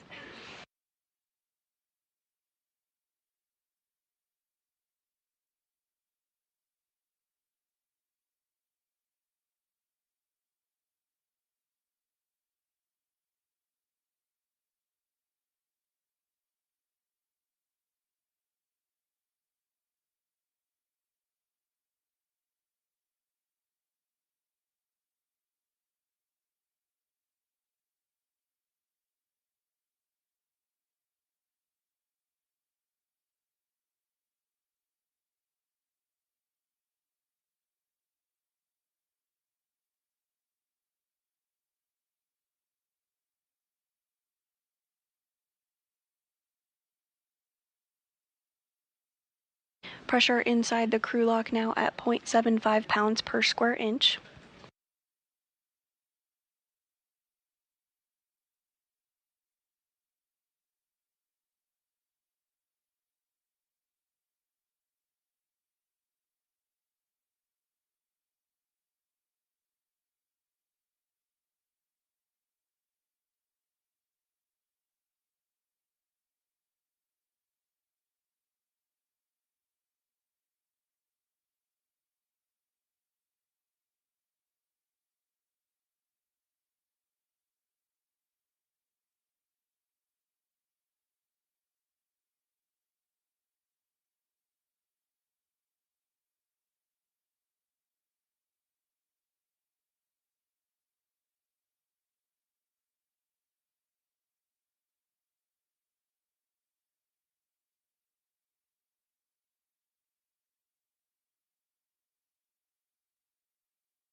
Pressure inside the airlock now at 0.64 pounds per square inch. Once pressure does reach a vacuum, which is 0 pounds per square inch, the crew will be able to turn their spacesuits onto battery power, which will mark the official begin of today's spacewalk.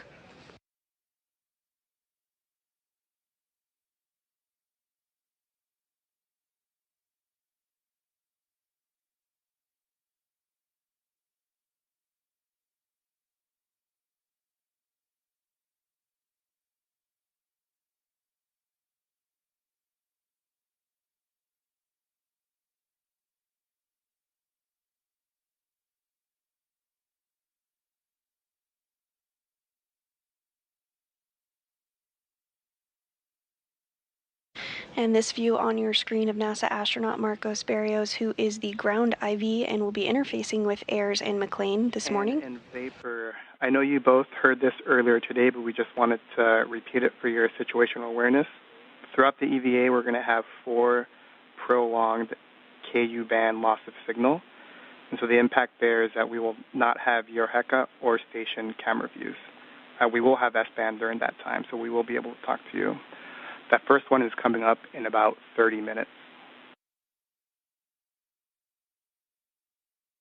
Do you want copies? Copy. And Marcos, how long are those expected to last? And anywhere between 20 to 35, 40 minutes. We'll give you a heads up as to how long. The first one will be approximately 20 minutes.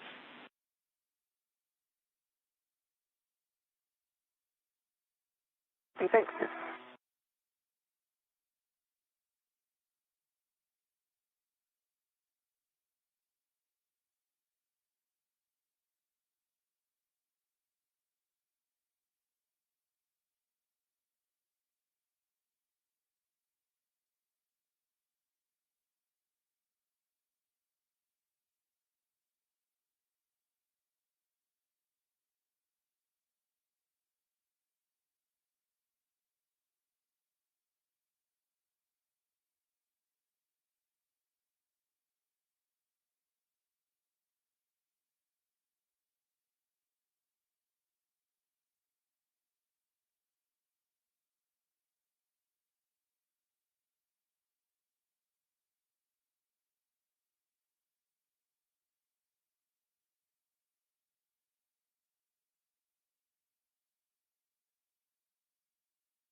Pressure inside the crew lock now at 0.51 pounds per square inch.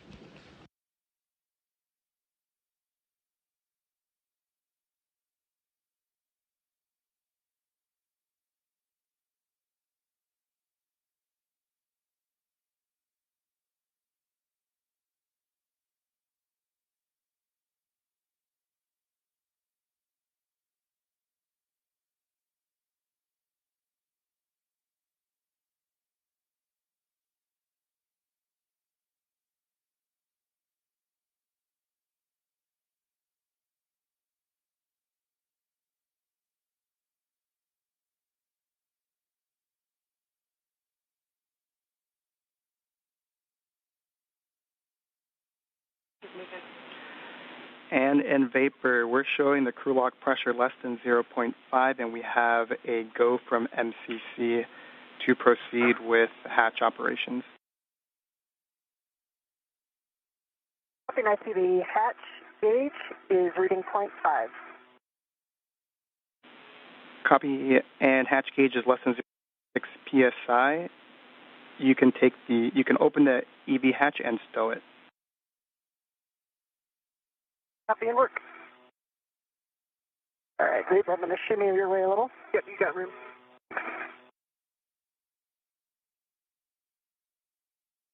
And with that, McClain and Ayers did get the go. The go to open up the hatch, so we will see them float out here shortly. First, they'll remove the cover of the hatch, and then we'll see them come out from that point.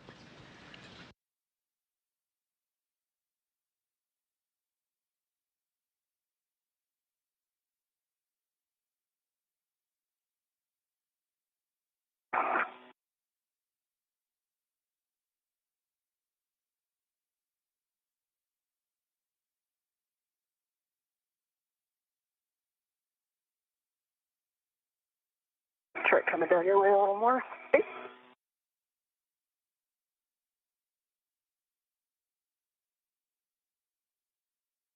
Okay, the EV hatch is open. Hatch is in the hatch key. Copy, and TOC, you can close the emergency MPES.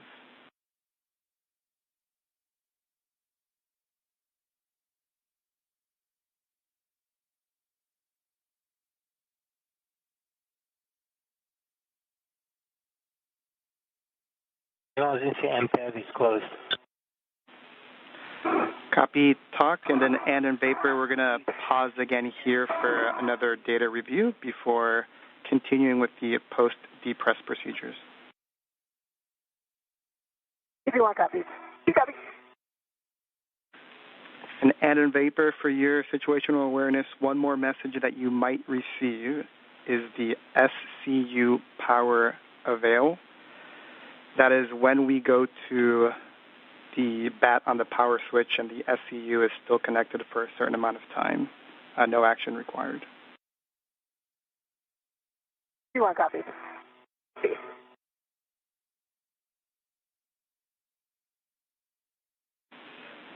And in Vapor, data review is complete. We have to go to continue. So on your DCM, we're going to stagger these switch throws, and you will go first. Take your power switch to bat. Expect a warning tone. Power switch to bat. And I got the warning tone.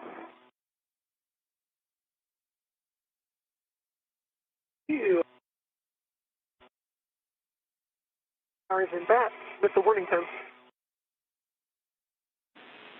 You can take your display. Marcos, my display is functional. Copy, and Vapor, you can take your display switch to Pro.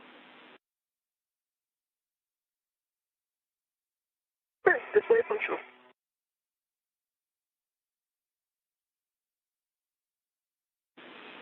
I copy Vapor on the UIA power EV 1 and 2 switch to off OFF, and you will check that the 1 and 2 LEDs are off as well.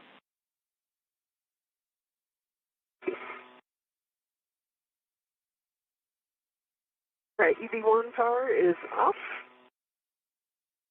LEDs are off and volts are showing 0. Thursday H2O is off. Message for EV1, that's expected. And power for EV2 is off, LEDs are off, and volts are showing 0. I also got the H2Os off and the 2P high. Copy those messages. All right, for the both of you, you can disconnect your SCU from the DCM. You'll install the cover, and you'll stow the SCU in the pouch.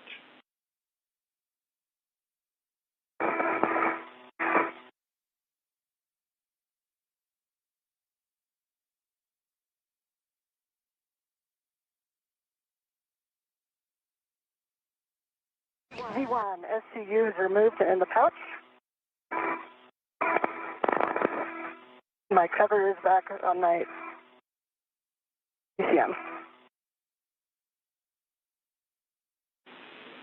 Copy, Ann.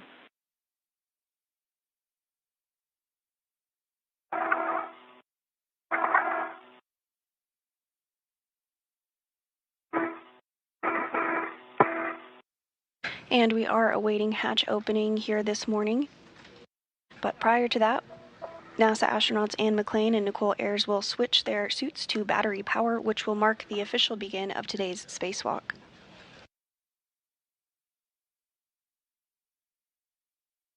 Right, EVT SC is removed from the DCM in the pouch and cover is on. Copy, you both. Vapor, you can take the depress pump man ISO valve to close. That'd be a check, Vapor. And Marcos for EV. Yeah, the depress pump and ISO valve is closed. And for EV1, I have a TCV 6. TCV 6 for you, and copy. Both of you on your DCM, you can take your temperature control valve to max hot.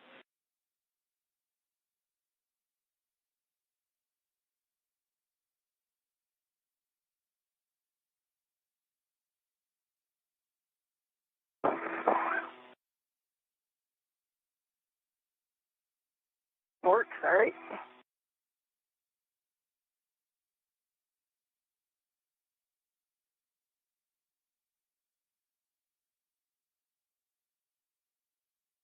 All right, EV1 has temperature control valve and max hot. EV2 safe. Take your water switch to on. EV1, water is on. Water on. Check that your DCM is blank, bites off. DCM is blank for EV1, no bites.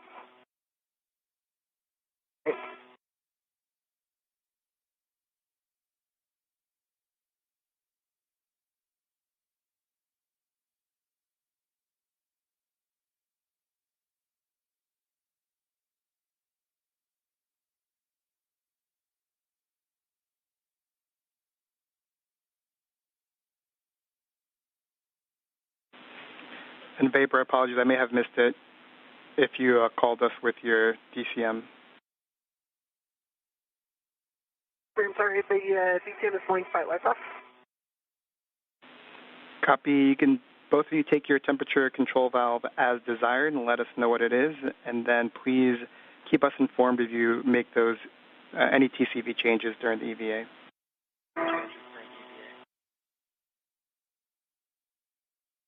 Copy, and EV1 is at TCV 6. To TCV 5. Copy 6 and 5 for EV1, EV2 respectively, and both of you can report your P-soup gauge.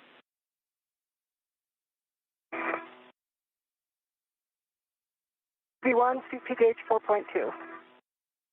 Here's gauge 4.2. Copy 4.2 for the both of you. Visors as required. The sun is out for the next 28 minutes.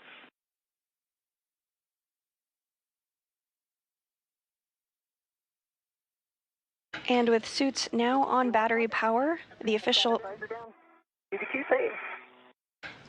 start time of today's spacewalk is 8:05 a.m. Central Time this morning. Keep ready.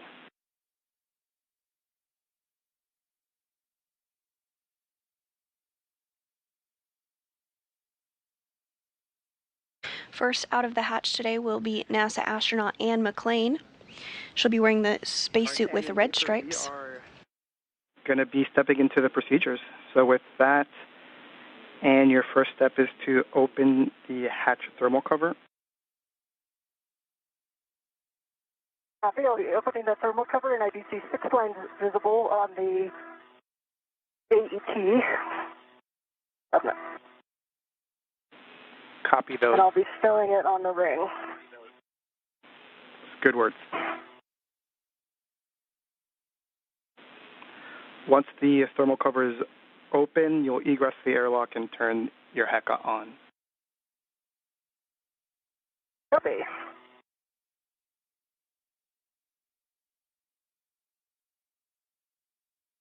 Right, it is stowed back onto the ring, and I still see 1, 2, 3, 4, 5, 6. We copy? And the thermal cover is now open.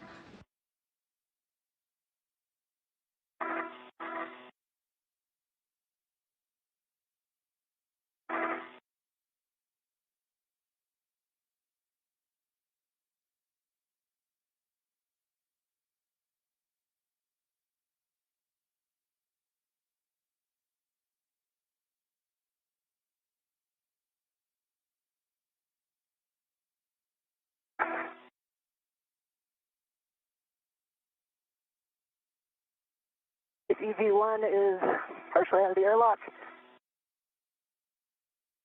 HECA is on.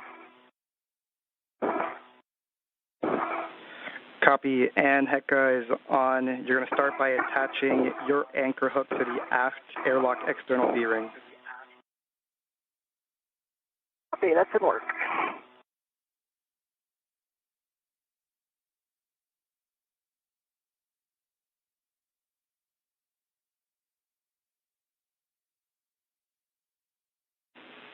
And vapor for you as you wait. Vapor.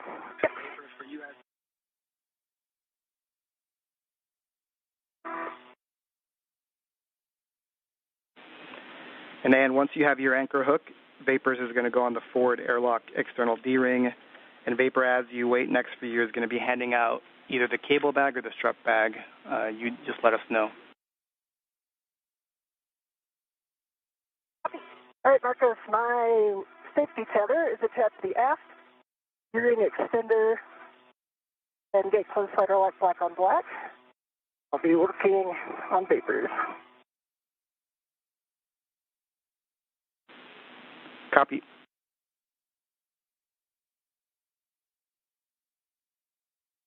And first out of the airlock is NASA astronaut Anne McClain. This is the third spacewalk of her career. She's again wearing the spacesuit with the red stripes. Next up will be Nichole Ayers, her first spacewalk today. She'll be wearing the unmarked spacesuit.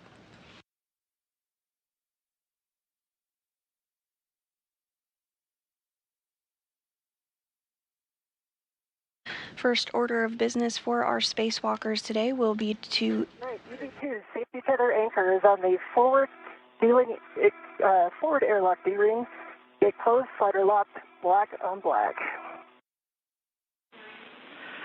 Copy. And you can give Vapor a go to release her waist tether from the airlock D-ring extender when it's applicable, and then next will be to receive the bag from Vapor.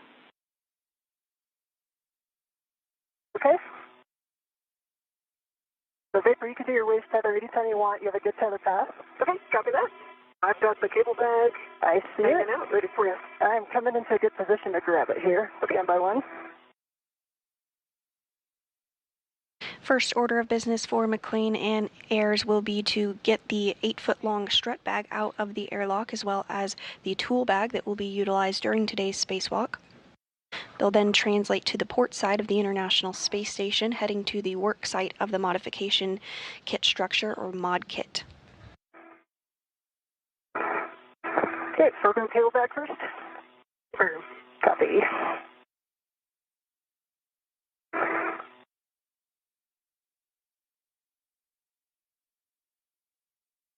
All right, stand by one. I'm about to grab it with my BRT rep. Copy.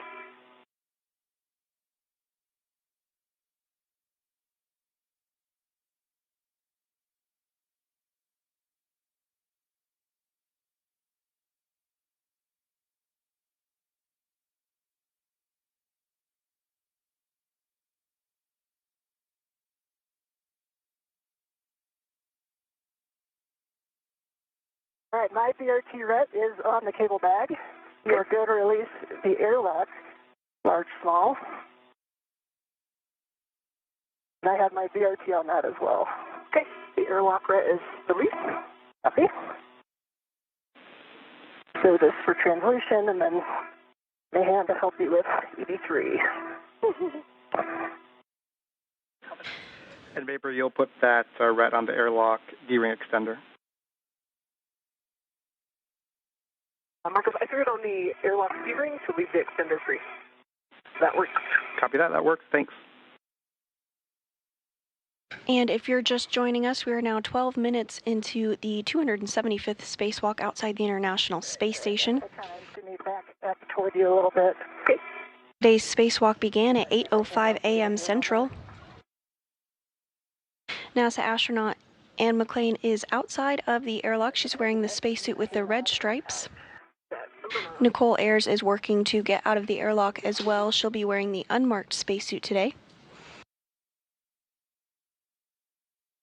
The goal of today's spacewalk is to complete a modification kit build and installation on the International Space Station ahead of upcoming solar array upgrades, as well as relocate a common communications for visiting vehicles antenna, otherwise known as C2V2. And then it kind of got pulled aft. Okay, I do have a hand on it. I'm not ready to it, so let's go.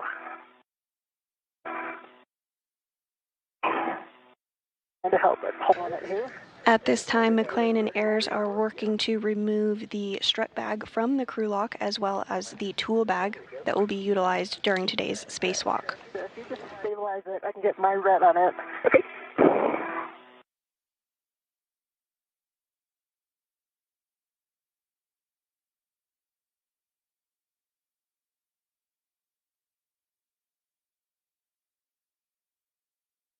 Okay, I have a ret on it.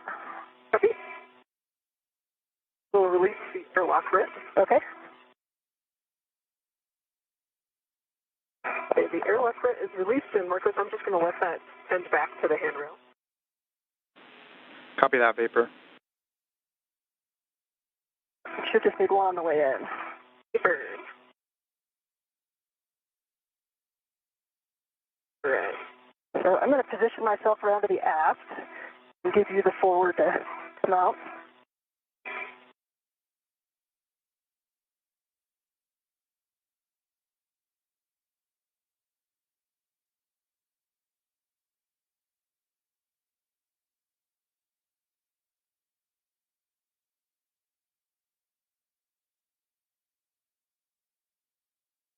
The strut bag that McClain and Ayers are working to get out of the airlock is about 8 feet long, Okay. and it contains the pieces of the modification kit that will be assembled during today's spacewalk.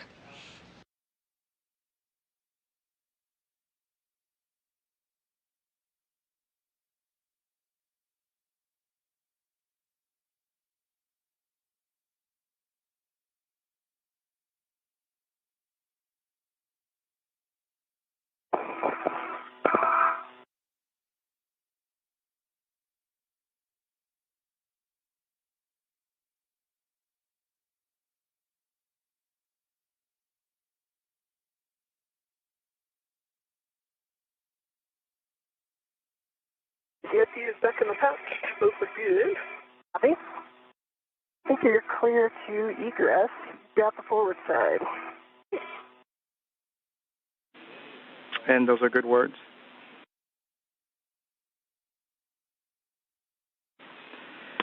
And if you have a free hand, it looks like your HECA was turned off, so if you can turn it back on for us, we'd appreciate it. Okay, it's back on. Green light. Copy.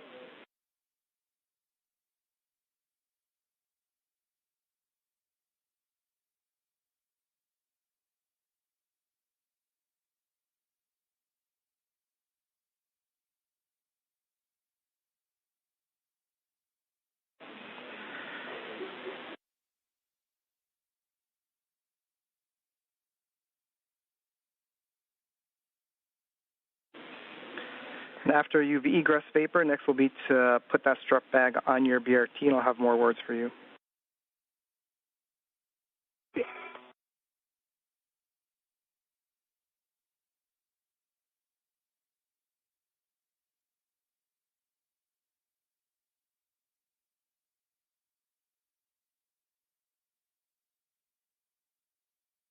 And now out of the hatch is NASA astronaut Nichole Ayers. Again, today is her first spacewalk, and this is the third for NASA astronaut Ann McClain in the suit with the red stripes. Hazard and everything get situated before we hand off. And a Vapor question for you, whether or not you wanted to do the translation adaptation with or without the strut bag.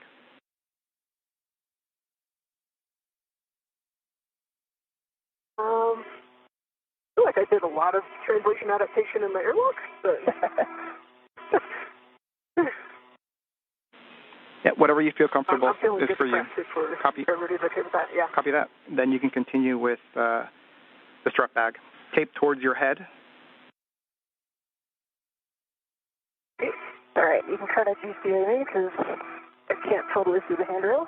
Okay, so the is towards my head. Tape it a little bit.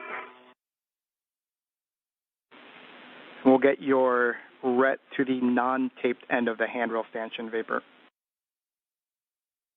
Copy.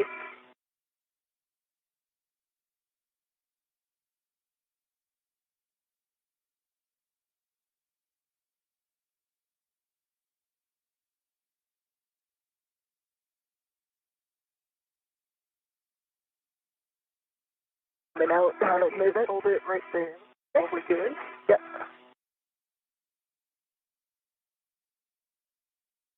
Okay, my ret is on the non-takedown, the hammer. Okay, you have a ret on it? I do. Okay, before you pull it your way, I'm going to take my ret off. Copy. Okay, my ret's off. Back on my NWS. All right, how can I help you get this situated here? My BRT on it now.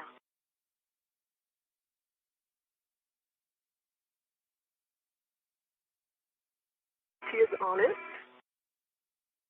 Basically, the foot that the end that's by my feet is up towards. I get mine back where it was.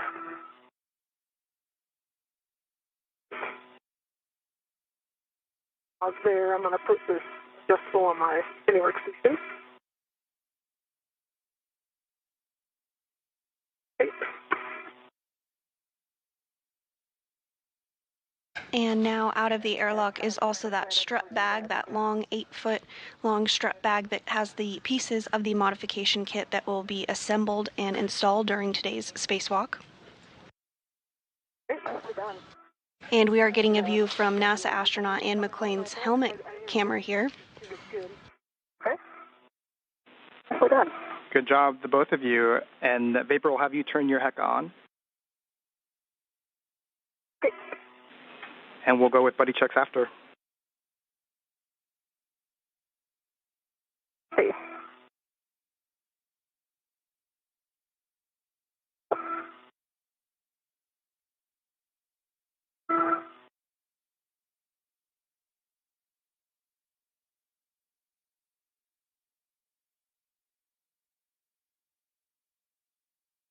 With the strut bag and the tool bag out of the airlock, McClain and Ayers will now work to translate to the port side of the space station. I can see your spacer handles down. I can see your HEC light.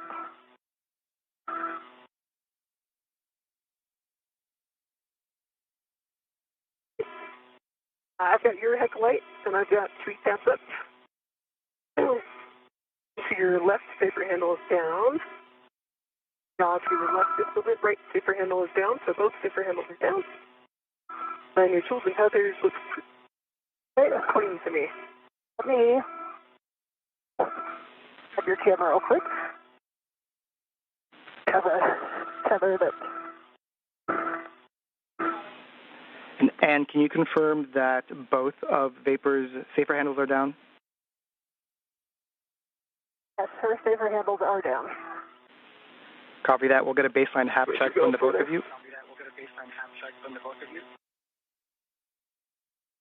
And my hap for EV1 is dry.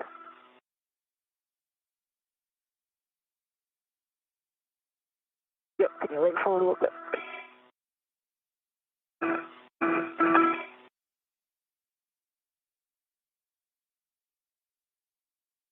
My hap is dry as well for EV2. All right, back on. Nicely done. Copy that. Nicely done. We can close the thermal cover now, and as that's being closed, I'll read 2 cautions before you start translating. Vapor, for you with a strut bag on, we're going to limit your translation speed, so think very slow, 0.7 feet per second. And then just as a reminder, you've got the tusk cables on phase 1, and nadir and zenith where the cedar rails are. Copy. It's 2 minutes until TDRS handover and also KU handover, so we'll lose video for 16 minutes. 1 copy.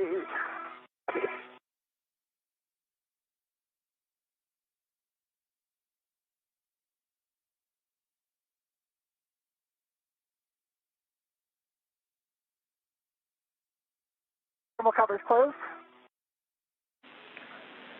Copy, thermal covers closed. We can start translating port for the both of you. Vapor, you are going to lead. First step is going to be green hook drop-off. Okay.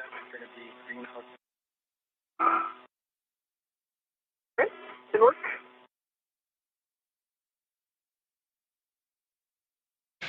And with the thermal cover now closed, both McClain and Ayers will work to translate to the port side of the International Space Station, which is the work site of the modification kit structure for today.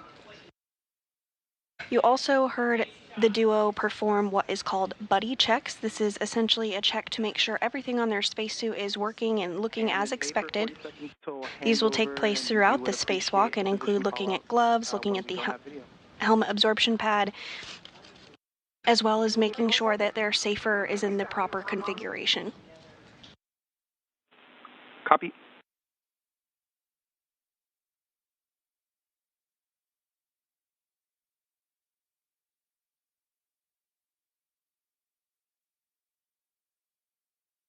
We are approaching a period of time where we will not have visual of the crew during a longer handover period. It will last about 16 minutes. However, we will be able to communicate with them still during this handover period. These handover periods are expected and occur due to handover between satellites.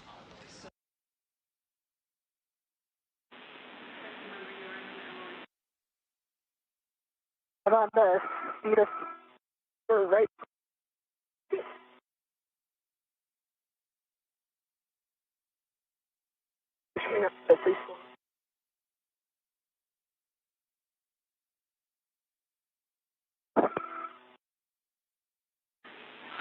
And can we have you pause for a second, take a look back at the airlock and see if the thermal cover is still on? We believe it may have popped open. It popped open. Copy that. If you don't mind going back to close it, we'd appreciate it. More.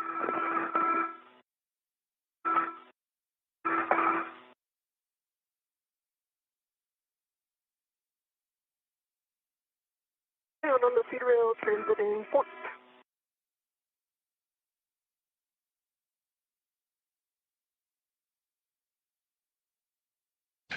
And before the loss of signal, the team on the ground did notice that the thermal cover had opened back up, so McClain is going to translate back over to the airlock to ensure that that thermal cover is closed.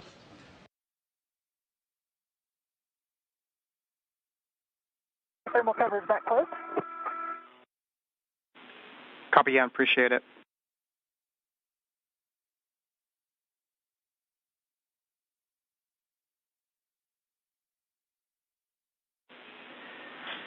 And Vapor, as you approach the FHRC, your green hook is going to be handrail 3651. It is the nadir one.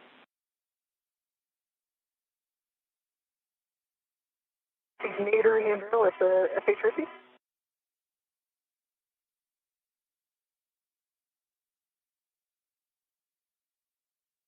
Can I come back up to see the spur?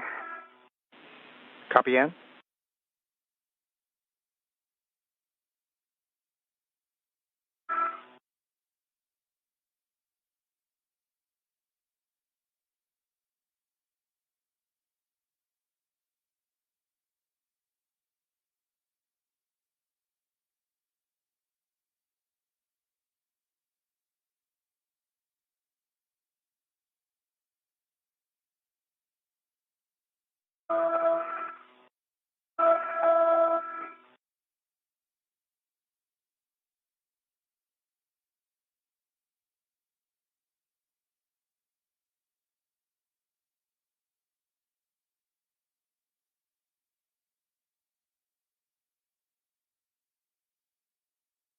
EV1's on phase 1.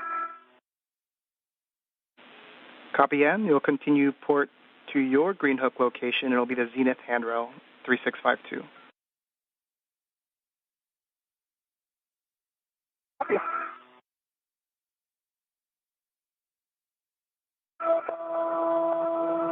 Paper bag's looking good. It is big. I will say that much. What? It's a large bag. Yes, it is.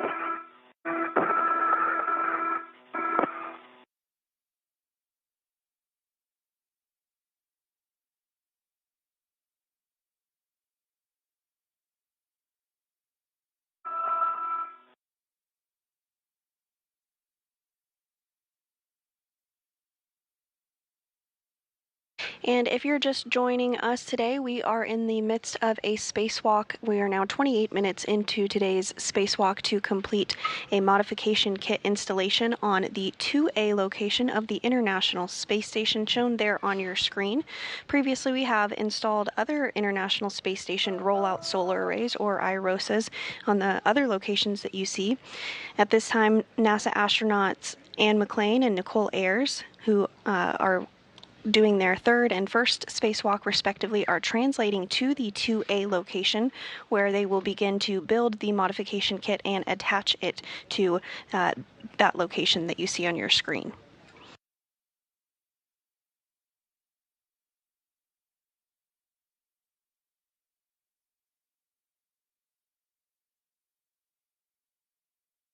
And you may recall that over the past couple of years, we've continued to work to upgrade the power channels on the space station. Today's mounting bracket installation on 2A sets us up to have that array installed at a later date. The current solar arrays are functioning well, but have begun to show signs of degradation as expected, as they were designed for a 15-year service life. And this year we are celebrating 25 years of continuous human presence on board the International Space Station. Once the new solar arrays are positioned in front of the other arrays, the current arrays, the station's total available power will increase from 160 kilowatts to a maximum of 215 kilowatts. Copy vapor. Handrail 3651 to Nader 1.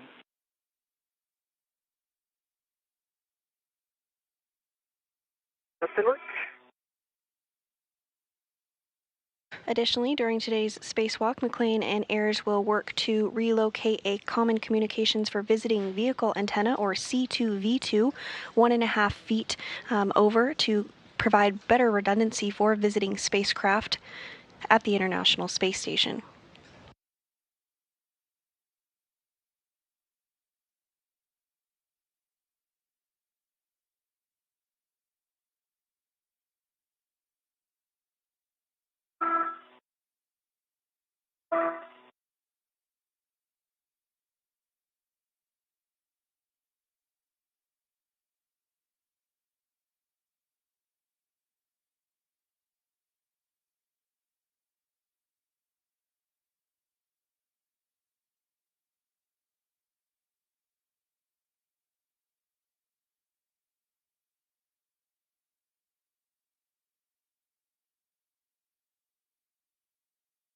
My green hook is on 3651.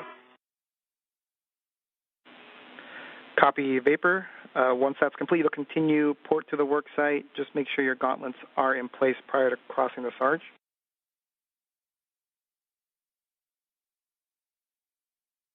Gauntlets are in place. Copy vapor, and then 2 cautions at the work site. Do not touch the radiator or the flex hoses, and do not translate on that PVR base handrail.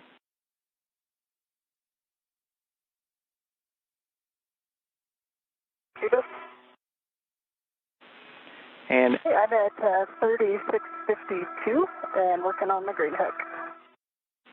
we copy, Ann. Thanks.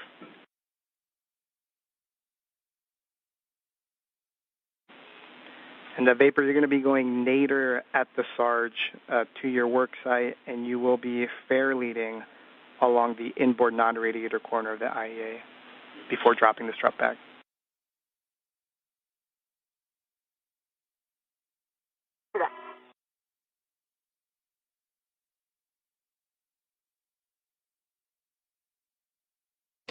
At this time, McClain and Ayers are continuing to translate to the port side of the International Space Station, heading to the work site of the modification kit structure for today. Once they are at that location, they will secure their 2 bags, the tool bag and the 8-foot-long strut bag, and begin the installation activity. Ayers will start the modification activity by removing the strut out of the bag and assembling what is called an upper triangle, consisting of several pieces. It consists of 2 struts and a mounting bracket. Ayers will then hand that assembled triangle to McClain, who will install it on the mass canister of the beta gimbal assembly, or BGA. The duo will be utilizing the pistol grip tool, or PGT, to secure it to the beta gimbal assembly.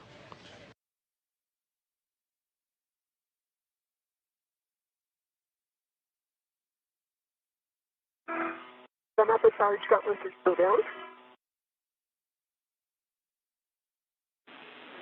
Say again for ground IV. ET's upper charge gauntlets still down. And EV1's got green hook on 3652. Copy, and just ensure that your gauntlets are down and do not touch the radiator or flick hoses or the base handrail.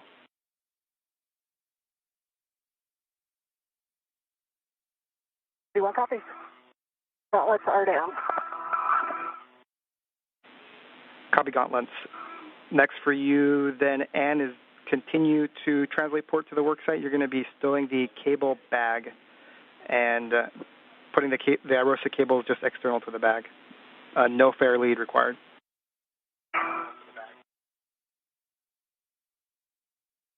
EV1 copy. Visiting aft on the IEA.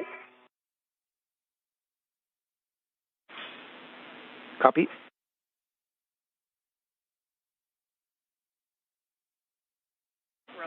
And as a reminder, you'll fair lead there at that inboard corner vapor, and then you'll proceed with the strut bag drop-off.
And I'm at the start. Gauntlets are in place. Copy, and you'll go nadir to your worksite. Nadir.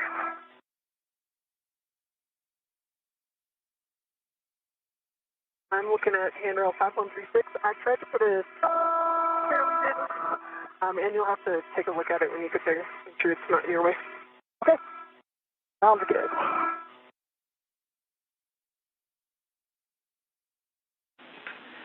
And vapor, I guess a copy, you are dropping the strut bag. Looks like you already started with one handrail. We can give the other ones if you need it. Just make sure that the handrail is towards the center of the IEA. The tape is towards the mass canister and that it's flush with the outboard edge of the IEA. Okay, copy that. If I did view on your safety tether vapor, that's a good spot. I'll make sure I don't tag it down with a bag. Okay. And Ann, so next for you is stowing the cable bag. I've got handrails if you need them, and then tending the AROSA cables external to the bag.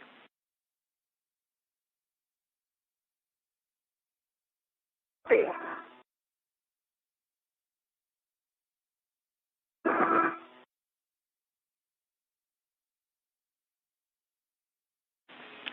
The vapor, once you're complete, you'll open the strut bag, secure the straps, and let us know we can get started.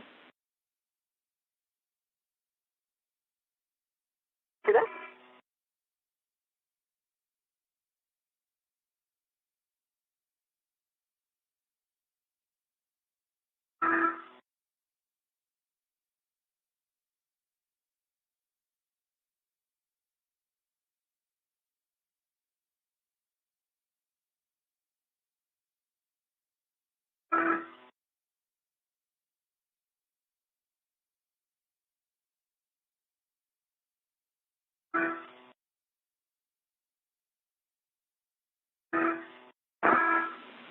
And in vapor, 2 minutes until a TDRS handover.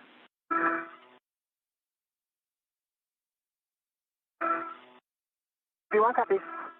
Copy. I've got the bag tied down at 5126 and 5136 on the platform. Copy that, vapor.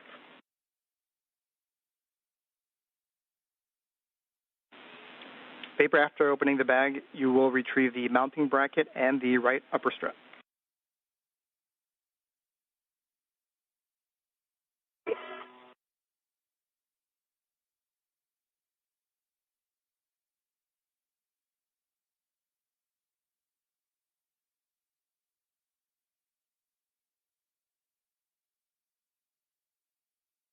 All right, I have one corner of the cable bag on 5117. Copy.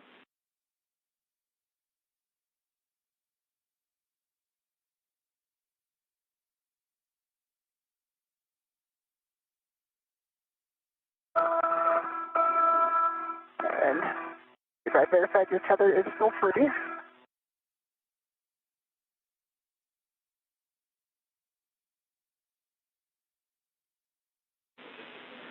"40 seconds until TDRS handover, and once you're complete putting the ROSA cables outside of the bag, you're translating starboard to the pseudocart.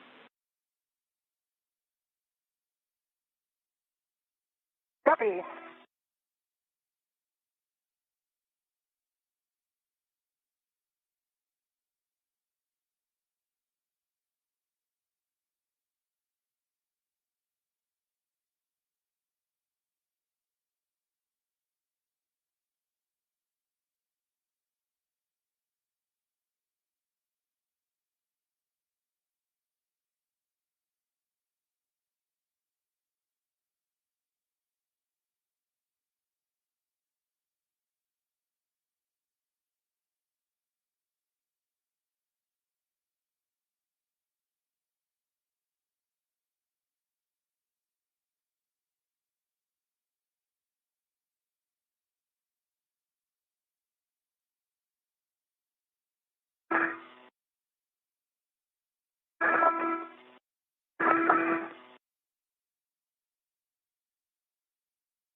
Is that back going?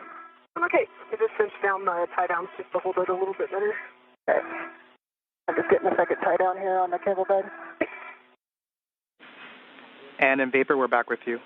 And we have your heck of views. Awesome.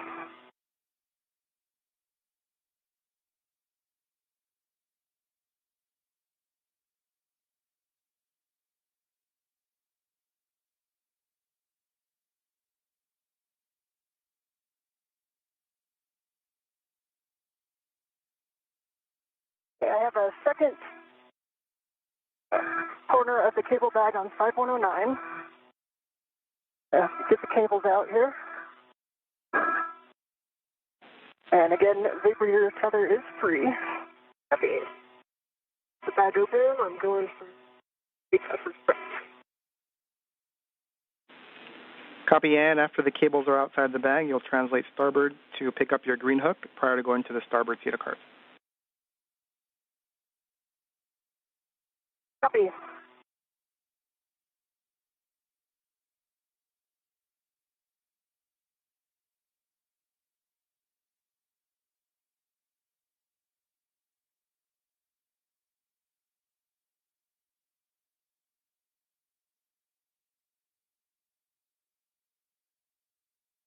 All right, cables are out.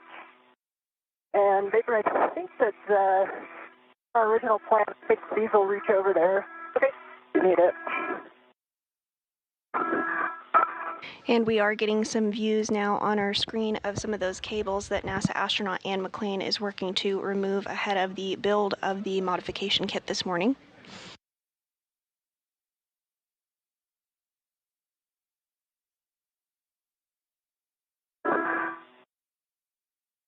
We are 43 minutes into today's spacewalk, which began officially at 8:05 a.m. Central Time. Today is the 275th spacewalk in support of space station maintenance, assembly, and upgrades.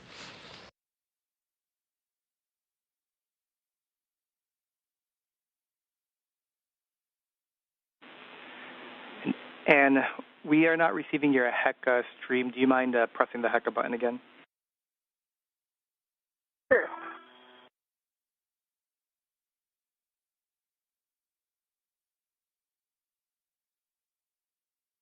Hey, let me know if you see it. Copy.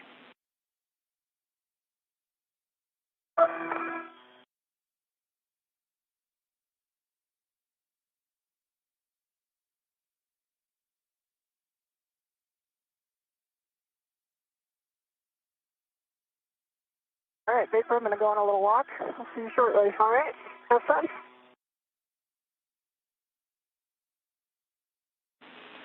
And we copy, and you'll translate starboard, pick up green hook.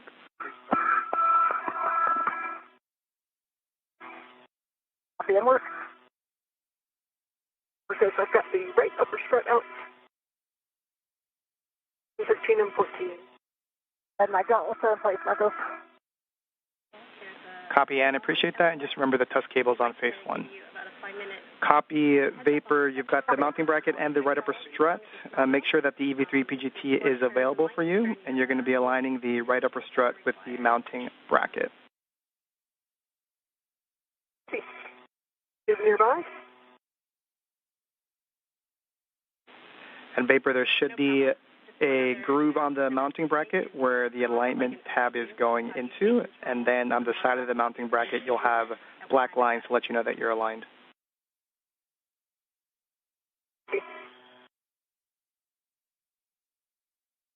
And this view of NASA astronaut Nichole Ayers' helmet cam as she works to prepare and assemble the strut to the mass canister.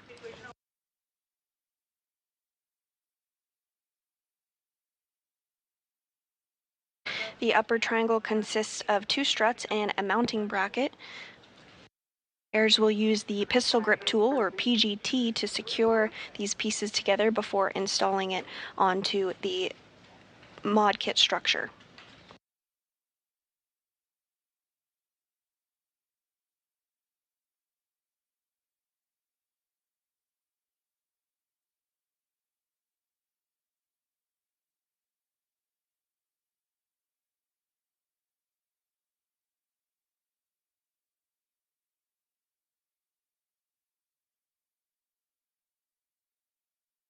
EV1 is at the green hook. Going to work on picking mine up. Copy, Ann. After you'll go to the starboard cedar cart to pick up the bundle. It's WIF 1. It's inboard and nadir, down and right.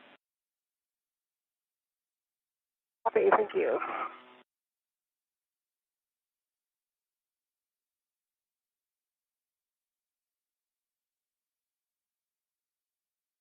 Marcus, I have, for EV2, got 4 turns on M13 and M14. Copy, good turns, M13, M14. Next, you'll grab your PGT, and I'll have settings when you're ready.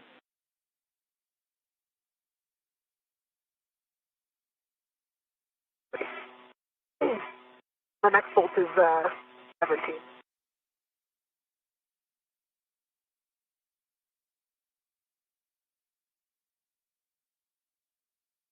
And a good view inside of the bag there with the remaining pieces that will be assembled today. You can actually continue and retrieve the left upper strut.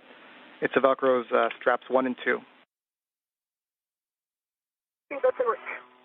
All right, EV1 has my green hook, and I'm going to continue translation. All right, we copy and starboard cedar cart, WIF 1.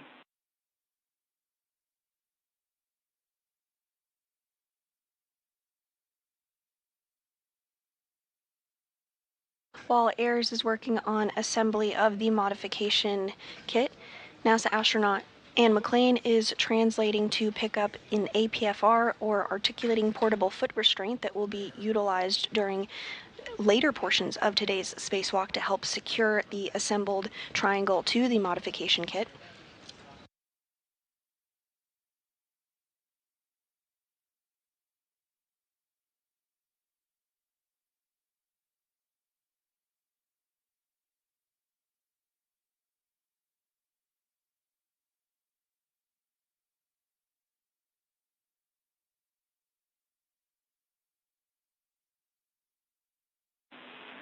And Vapor, with that left upper strut, you are going to align it with the center pad. And you'll check that the pin lanyard is free of the clevis before we do PGT ops. The pin lanyard is clear of the clevis.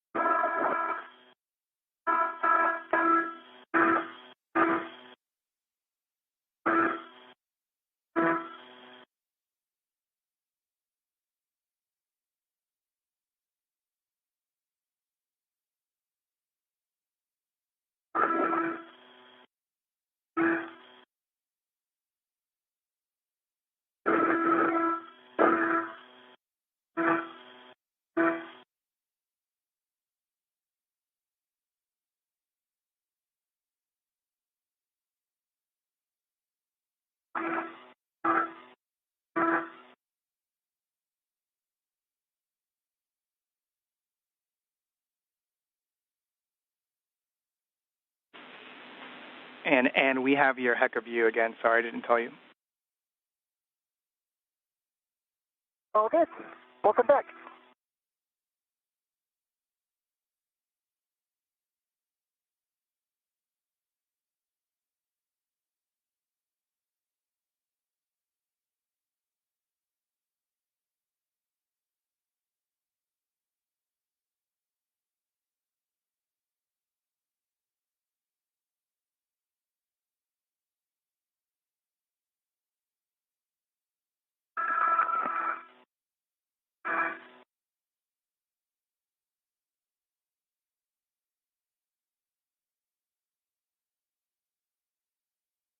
Just passing the seat of spur. Vapor, I watched your tether all the way in. It looks great. Thank you. And we copy.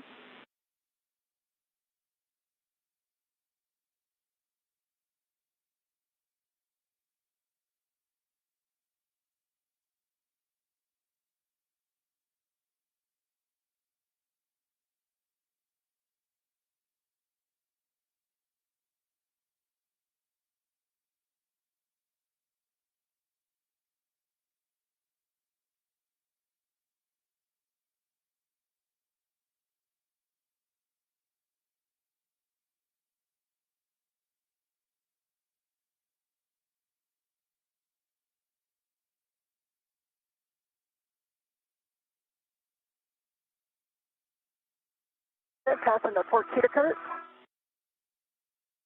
And if you're just joining us this morning, we are approaching the 1 hour mark of today's spacewalk with NASA astronauts Anne McClain, who is serving as EV1 wearing a spacesuit with red stripes, as well as NASA astronaut Nichole Ayers, who you see a helmet view on your screen there as she works to use the pistol grip tool to assemble the upper triangle. And looking for WIF 1, bottom right, inboard nadir. Today's spacewalk is the third for McClain and the first for Ayers. The hand start on my clevis, if you can see this, give me a little time on that one quick. The goal of today's spacewalk is to install a modification kit in preparation for ongoing solar array upgrades to the International Space Station and relocate a communications antenna for visiting spacecraft to the orbiting lab.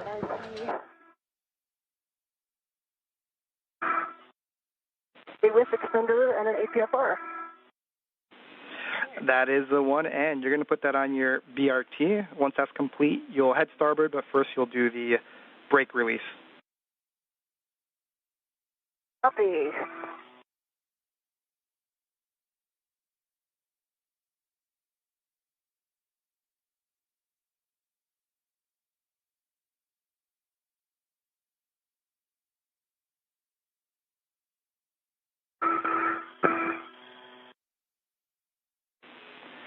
And Vapor, from your HECA view, it looks like there may be a ret that is situated in a way that it's making it difficult to hold the upper triangle in place.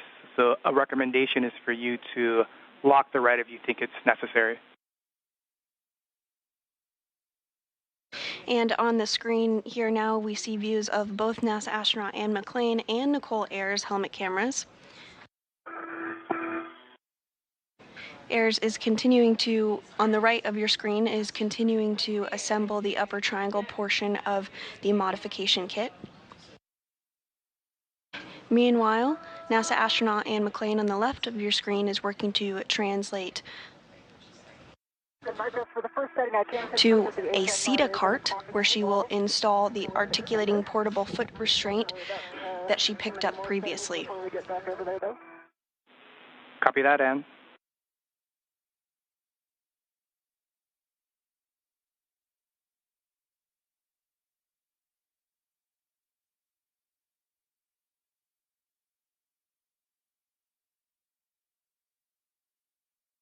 Do you have a BRT ret on it?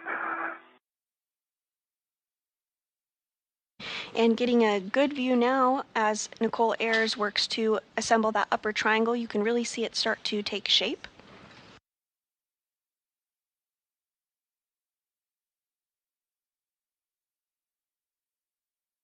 The upper triangle does consist of 2 struts and a mounting bracket.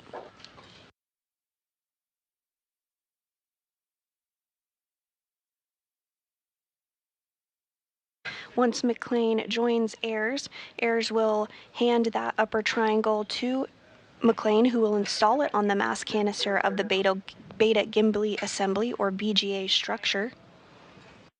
Say again, vapor.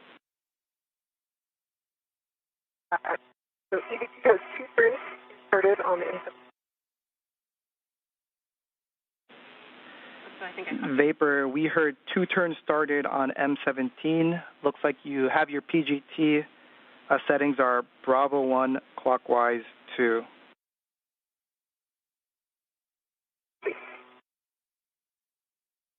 And Marcus, I set Golf on the pitch on the WIFX. Copy Golf on the WIFX. Appreciate that. Copy Golf on the WIFX. Appreciate that.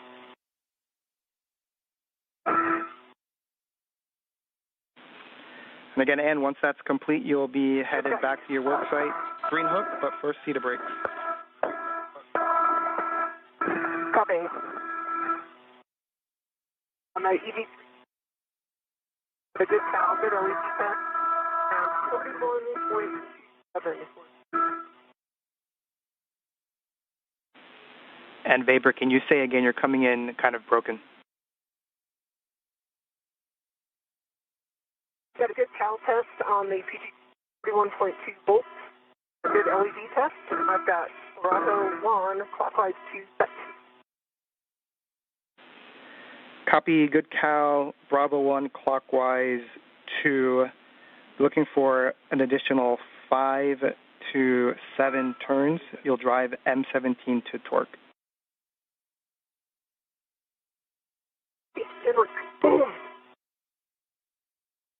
Marcos, I have 2 good pumps on the port SETA cart.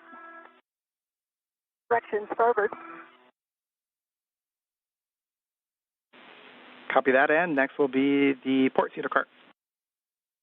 And Ayers is using the pistol grip tool, or PGT, essentially a space drill, to help assemble that upper triangle we discussed. Marcos for EV2, that was 6 turns. Got a green light. 11.9 on this. Under the MT. Copy Vapor, if you can confirm that the black line is flush. Black line is flush.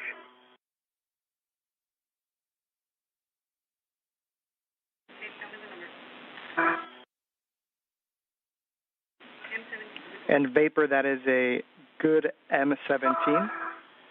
You can release the ret from the right upper strut.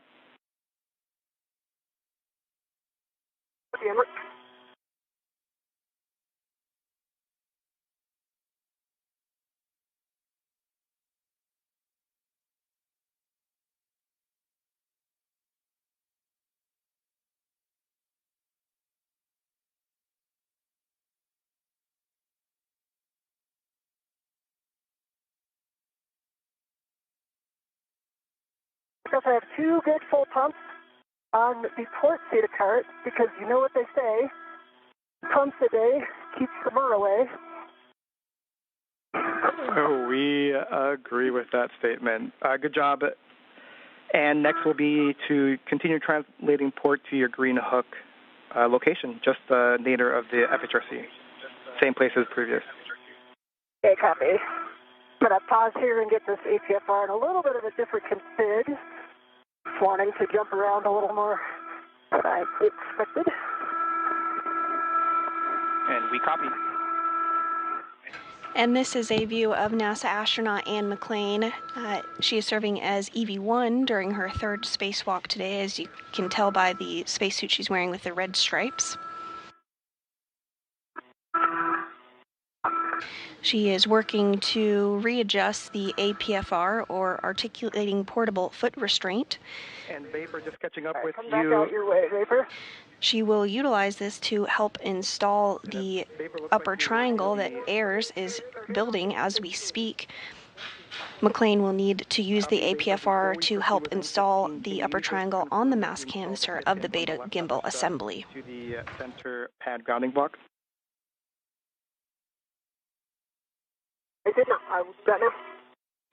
Copy. After the pip pin, I'll have instructions for MLI, so just let me know once that's done.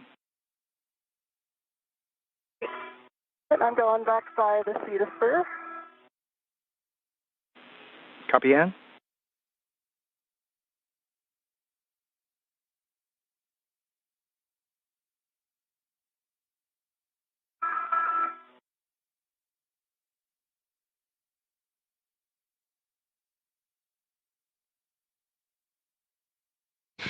And as we get this pan of the International Space Station truss structure, you're getting a good view of the handrails, which is what the crew utilizes when they translate or move from one location of the International Space Station to the other.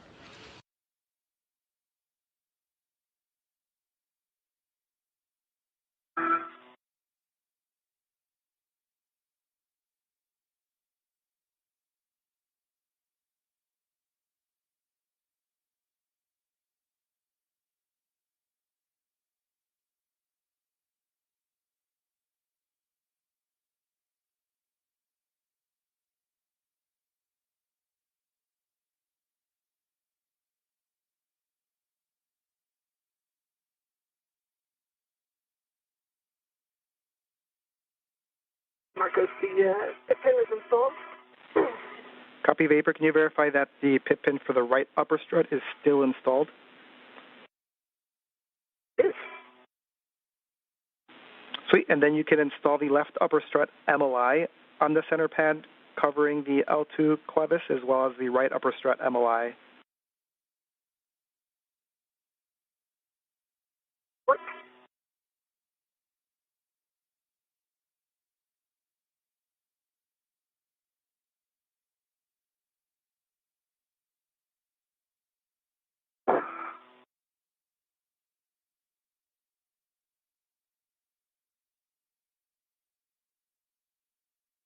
All right, Marcus, I am back at 3652. Work on the green hook again. Copy. And after that, you'll be continuing starboard to your work site to install the bundle. In this view of Nichole Ayers' helmet cam of the upper triangle, she has been in the process of installing multi-layer insulation, or MLI, around the upper triangle. It's that white fabric material that you do see. How many turns you started on M15? 4. Copy. That's good turns on M15. We'll work on M16. I've got PGT settings when you're ready.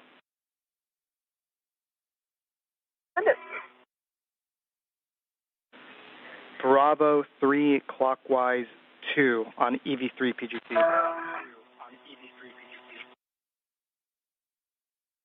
Yeah, I've got Bravo 3. Clockwise 2.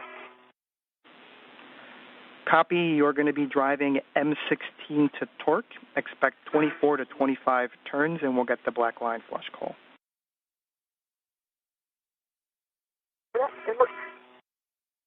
Green hook, EV1 on 3652.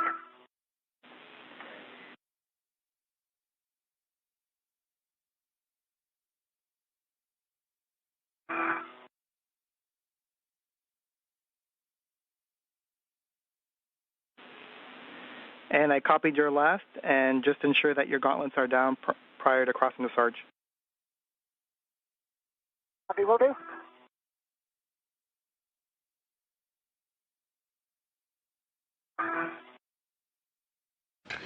McClain is continuing her translation or movement over to where NASA astronaut Nichole Ayers is. Once there, she will assist her in finishing up the build of the upper triangle portion before they work together to install it on the mass canister.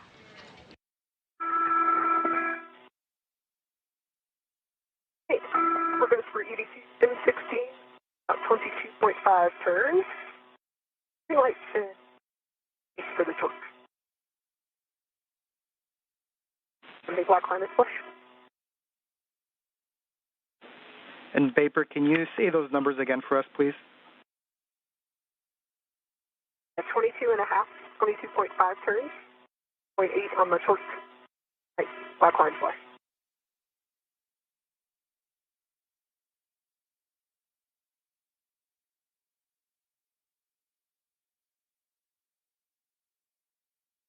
For EV1, my gauntlets are in place. I'm switching to Sarge. And Vapor, we're talking here on the ground real quick, and copy your gauntlets are down. You're proceeding to the work site. Just note you've got the radiator and the PVR handrail. Do not touch, and you'll be dropping off the bundle on with 25. 20, actually.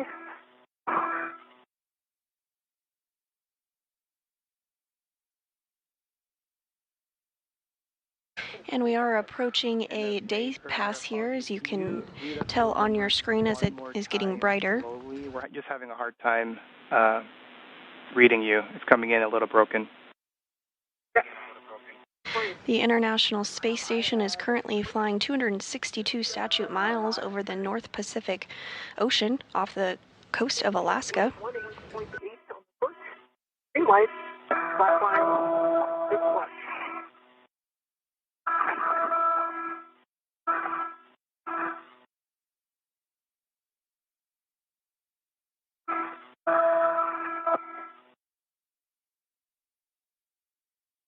All right, I'm back on the IA with you. With you.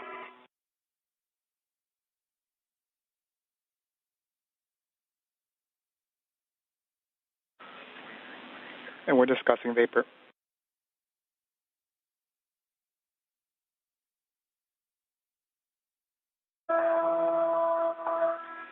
And Vapor, we're expecting 24 turns. We got about 22 and a half. So we'd like you to hit M16 one more time to torque. Okay. And a really great view here of NASA astronaut Anne McClain as well as NASA astronaut Nichole Ayers. Ayers is on the left and building that triangle. McClain is on the right in the spacesuit with the red stripes, and you can see the articulating portable foot restraint that she brought over to assist in the build.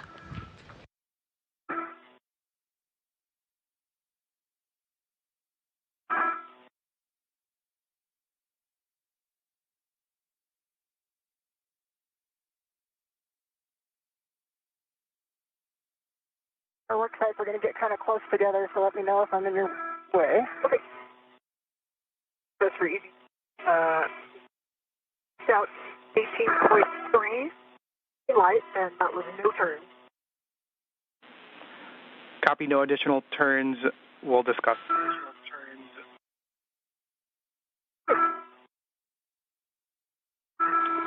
And for you, look like it's in work with 25. The clocking is 6. You already have the pitch at golf, so expect the handrail to be facing towards the IEA.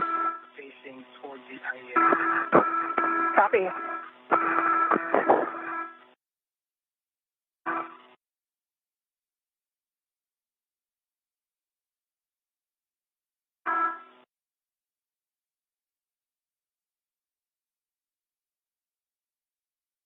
I'm stopping at 5145 to get a rich man's fair lead in. And we copy, Ann. Thanks.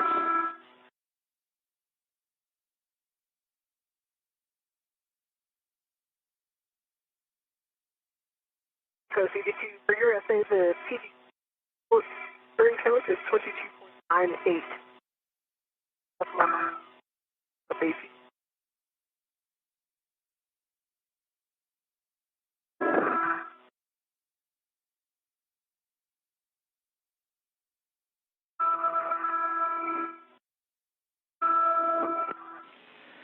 And in Vapor, we're going to proceed driving M15 to torque.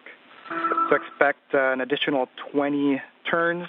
It is Bravo 3 clockwise 2. Okay. I have Bravo 3 clockwise 2 set as 15.15. Copy.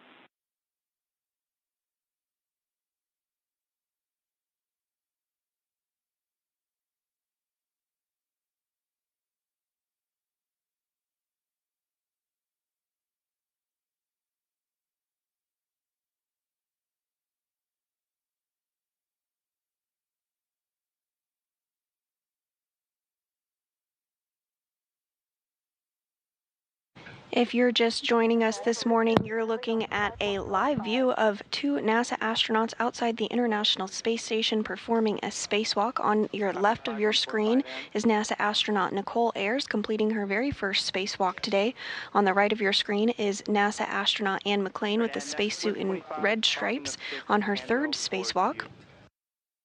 The primary tasks for the spacewalkers today is to install a support bracket called a modification kit, which will prepare the site for future installation and deployment of the fourth of six new International Space Station rollout solar arrays, or IROSAs. Additionally, the duo will relocate a communications antenna called the Common Communications for Visiting Vehicles, or C2V2 antenna, to ensure better redundancy in communication with visiting spacecraft to the International Space Station. And this view of McClain and Ayers helmet cams showing them at their respective work sites. McClain is working to translate or move over to where Ayers is at to continue to help with the triangle build as well as install it to the mass canister.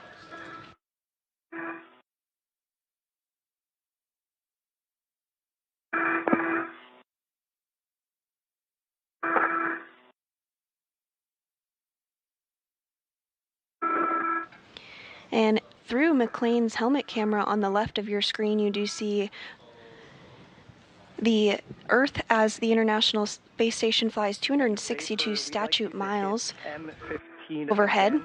To torque. Same settings, Bravo 3 clockwise 2. Bravo 3 clockwise 2, looking M15.15 again.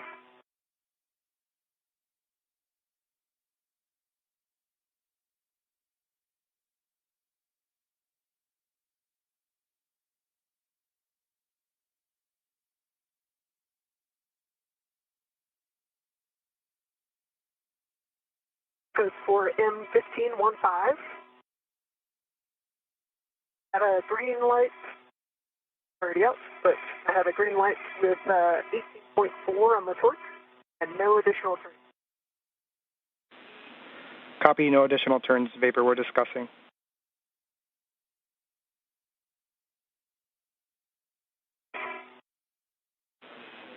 And Vapor, just give us a minute, we're checking.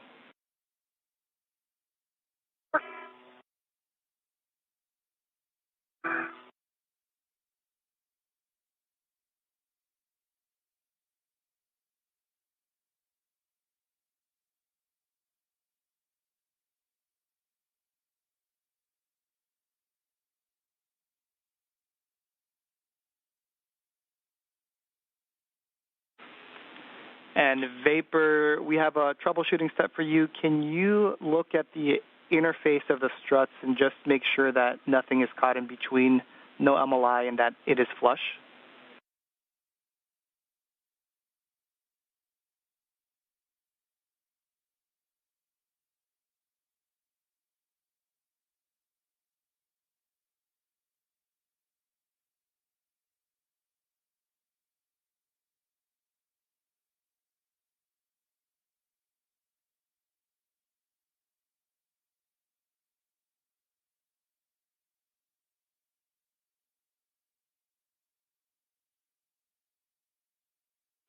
Marcus, the MOI is not in between mountain record and the upper strip.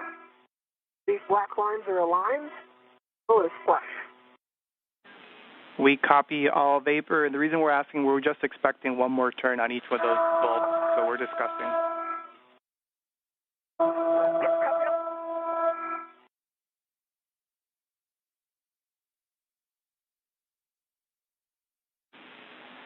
And looks like it's in work. The extension will be 5.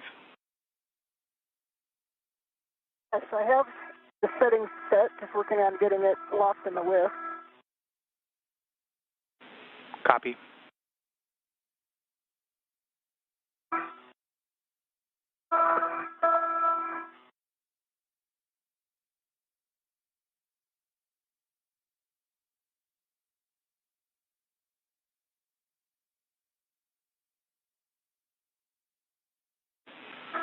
Now, vapor, good news. We are calling both of those bolts, M15 and M16, good.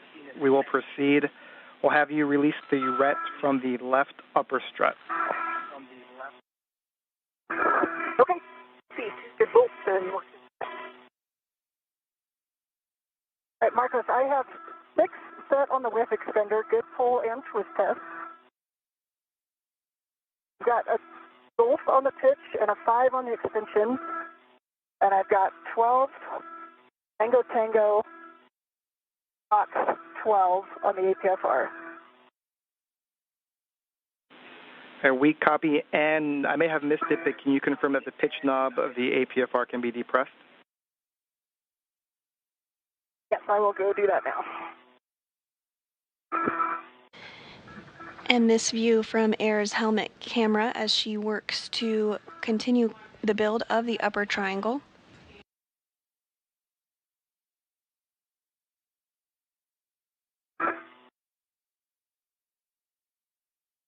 Marcus, the ret is off of the left upper strip. Got the MOI over the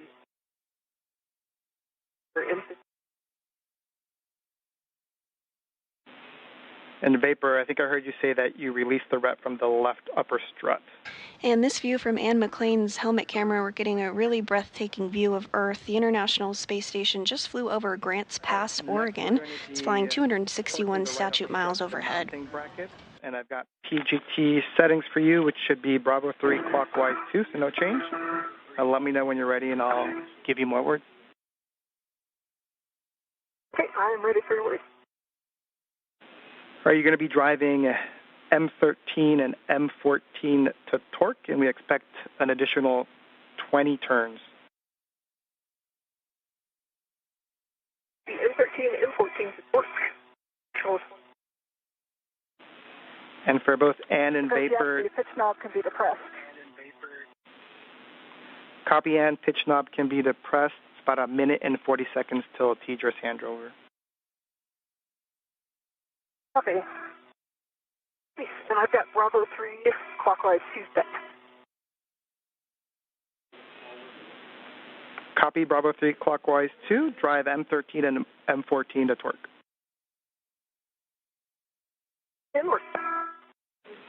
And then, Ann, for you, looks like you're setting up the APFR, and if that's complete, you can Confirmed. assist vapor as needed. We might have some more words for you. Copy. How's it going, vapor?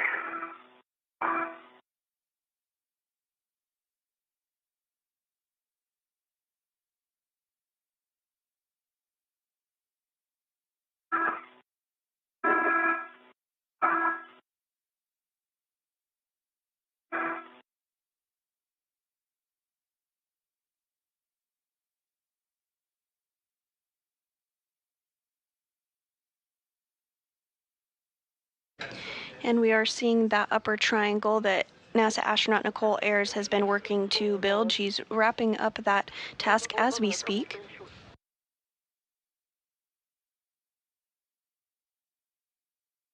Are you still with us?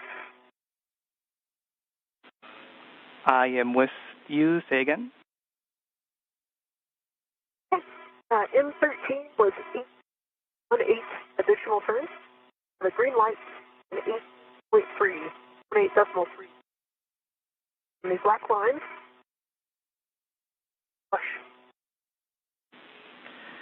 Vapor, I heard torque 18.3, turns 18, green light, black line flush for M13.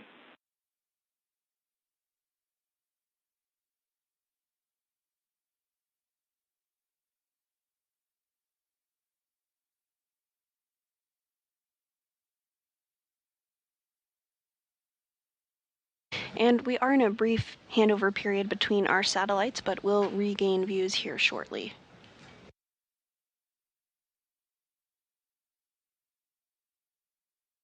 The team here in Mission Control Houston is being led by Flight Director Diana Trujillo today.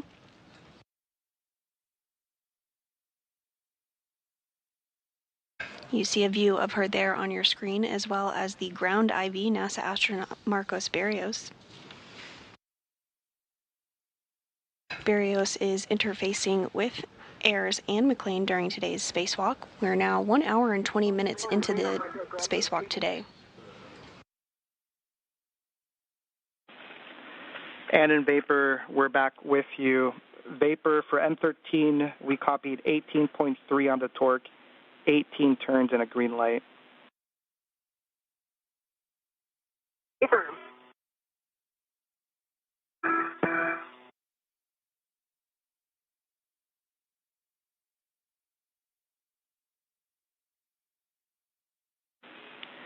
And Vapor, that's a turn short, but we're going to press to M14. So you can drive M14. It should be an additional 20 turns. Okay, copy that. I've got Bravo 3, twice 2 set for M14. Copy. And once we pick back up with you, I think I heard you say you're going to be working the ROSA cable. Negative. Vapor went to grab those. I can assist where you need it, Vapor. And we copy. Thanks. Stand by 1 second.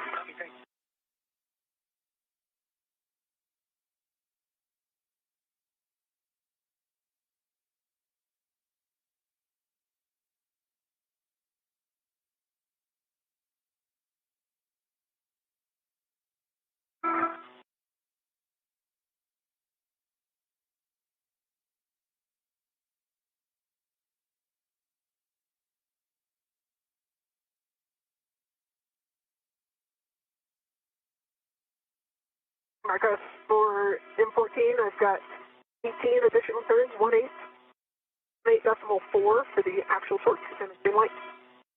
The black line is flush. 18.4 on torque, 18 turns, green light, black line is flush. I've rebased this off the whiff extender. Sure.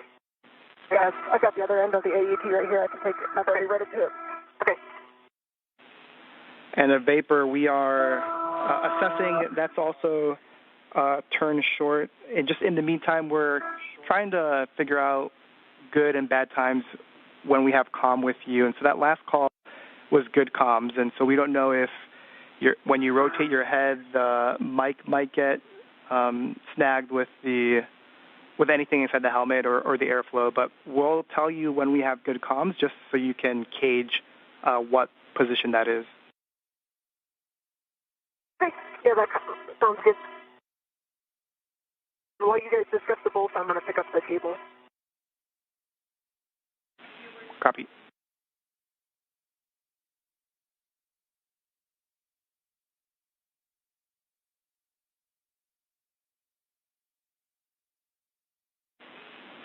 And Vapor, those are good bolts for M13 and M14. So next for you is to just tend the EV3 PGT back to the strut bag unless you are moving it to the WIFX. And the PGT and torque wrench are on an AET to the WIFX already. Sorry about that. Was calling. I think that was she's doing the bolt. And while I have you, Marcos, I'm redoing my glove check. It has no changes, and the one spot has had no changes to it. And my half is dry. Copy, good glove and hat check for you, and we copy that you've already transferred the V3 PGT and torque wrench to the WIF-X. So next will be to copy the ROSA cable. Copy, and Vapor is grabbing those right now.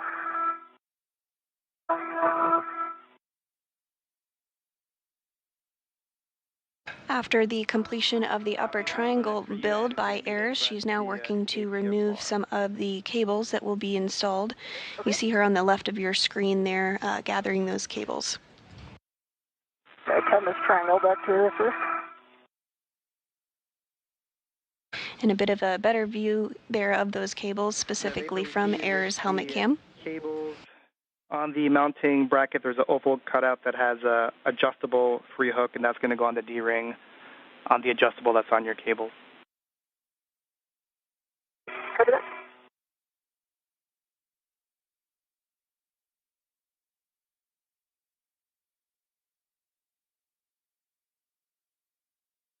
These cables will be routed on the rollout, so will be routed for future installation for the rollout solar array.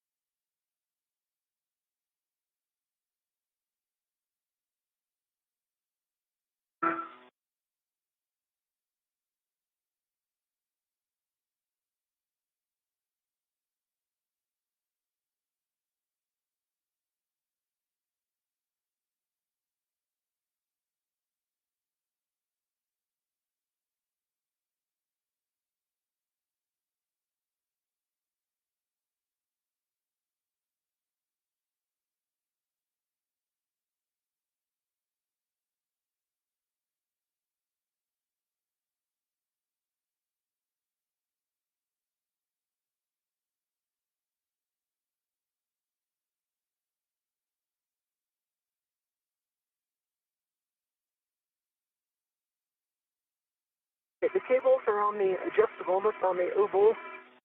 Okay.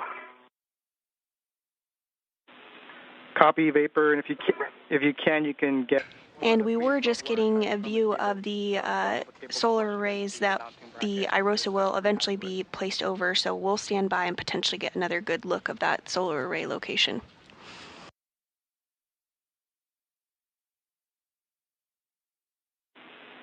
And Vapor, there should be one pre-installed wire tie per bundle that you can attach to the mounting bracket. Yeah, that's in order.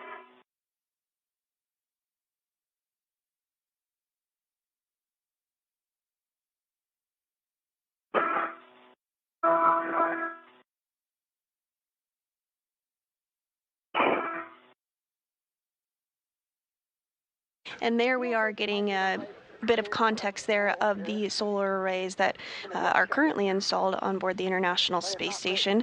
The ISS rollout solar arrays are quite a bit smaller, but will actually provide more power for the orbiting laboratory once fully installed.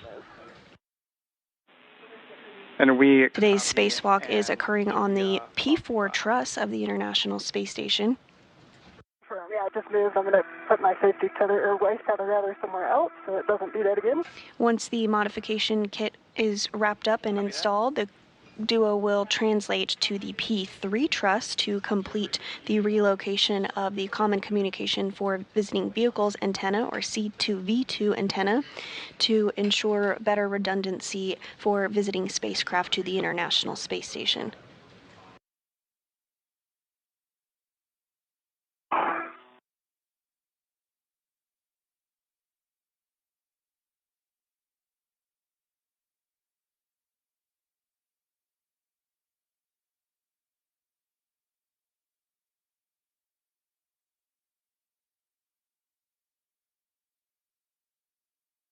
Big.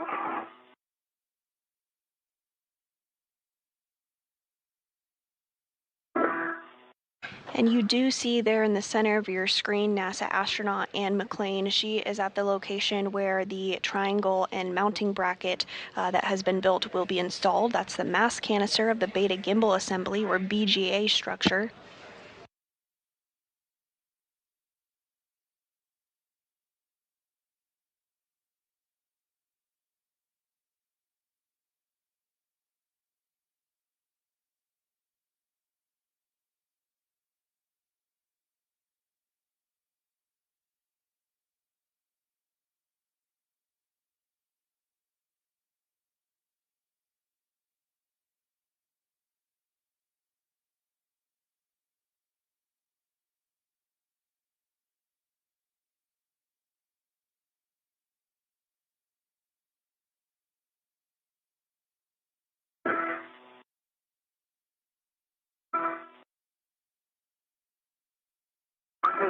EV2 while I'm working, or while Anne's working the. And a bit of a better view there of NASA astronaut Anne McClain in the spacesuit with the red stripes working to get into the articulating portable foot restraint, or APFR. That will help her as she works with Ayers to install the triangle on the mast canister of that beta gimbal assembly. Hand the upper triangle to Anne, and we'll have more words for you with cautions before we proceed. Yep, and Vic, will you just verify my feet, please? Yep, let me get into a better spot here where I can see it.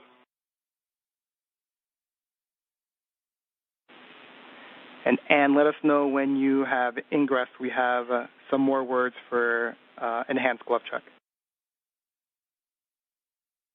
Copy, and I'm just having Vapor verify my feet. I believe I'm in. Yeah, they both look from touch to your left heel, but your right heel is in.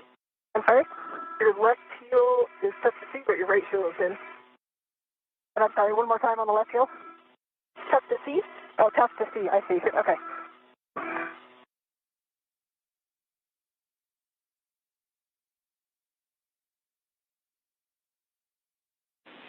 All right, and good job ingressing the APFR.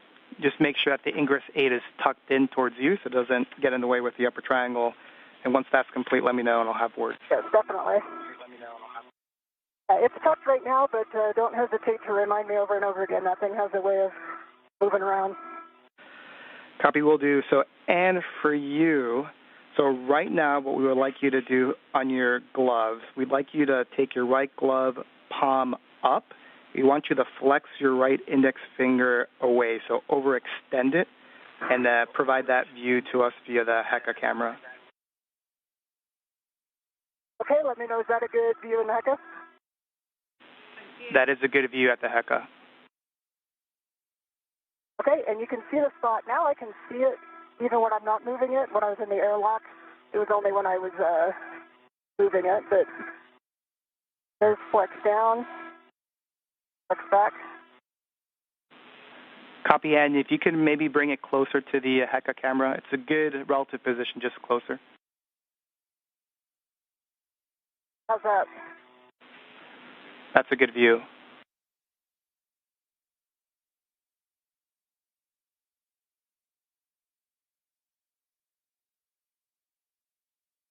And teams here on the ground taking another look at Anne McClain's glove following a report of a slice in her right index finger prior to exiting the airlock. The team on the ground. Copy, Anne. We appreciate that view. We are good with that glove inspection. We do ask that you perform the same type of inspection every time you do your glove check, but you do not need to show us on the HECA. You can just perform it yourself. Understand. Thanks. I'll let you know if there's any changes. Copy that. Okay, Vapor. And the team on the ground reports that the glove is looking good. McClain is in the articulating portable foot restraint and will receive the triangle from Ayers next. Thinking very slow, so slower than when you are translating with a strap bag on the BGA. Avoid cyclic loading on the mass canister in BGA. Max lateral loads is 40 pounds. And do not impart any forces into the mod kit struts before they're fully installed. Give me one copy. Okay. All right, next, Vapor, you can present the left or non-tethered end of the upper triangle to Anne. So let me know. I can't really see. We'll blind off here. Yeah, just one second. I'm getting my workstation. Okay, out of the way here. Walk up. Okay. Go up about another 12 inches, I think. I have a hand on it. Okay.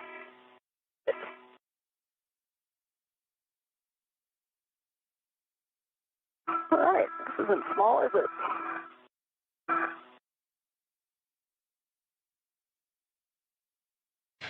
And Ayers has handed the upper triangle to McClain following her build of it. Installing the center pad on the mass canister. arrow up. McClain will now install it on the mass canister of the Beta Gimbal Assembly, or BGA structure. Your mini workstation tabs, and for soft engagement left to right, which is what you're doing. And once that's complete, you can rotate the upper triangle so it's neutral and you have access to the bolts.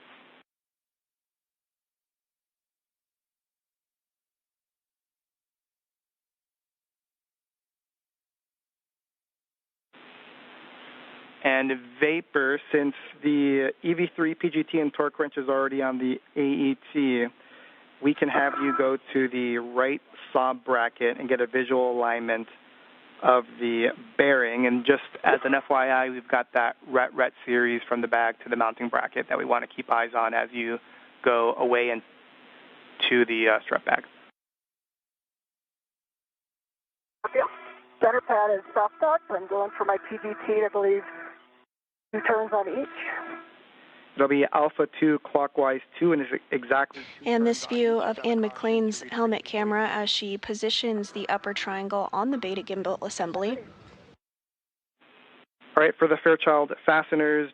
If you're just tuning in with us this morning, we are 1 hour and 35 minutes into the 275th Spacewalk in support of space station maintenance, assembly, and upgrades.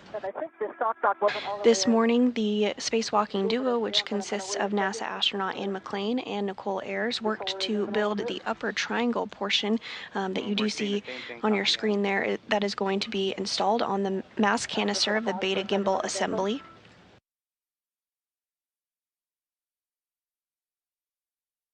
The primary tasks for our spacewalkers today is to install this support bracket, which we call a modification kit, in anticipation of future solar array upgrades of the International Space Station rollout solar arrays. The duo will also work to relocate a communications antenna called the Common Communications for Visiting Vehicles, or C2V2 antenna, to ensure better redundancy in communication with visiting spacecraft to the space station. So you have a go to continue. Okay, that's helpful. Okay. Alpha 2 clockwise 2, and it's exactly 2 turns on all those bolts. Alpha 2 clockwise 2, 2 turns.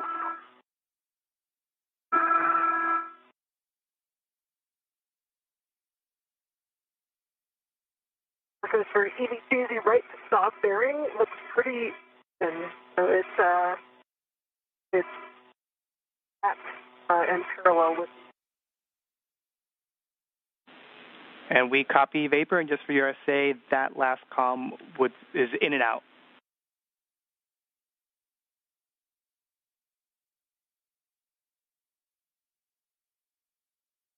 Marcus, I have Alpha 2 clockwise 2 set, and for 2 turns on each. Good words.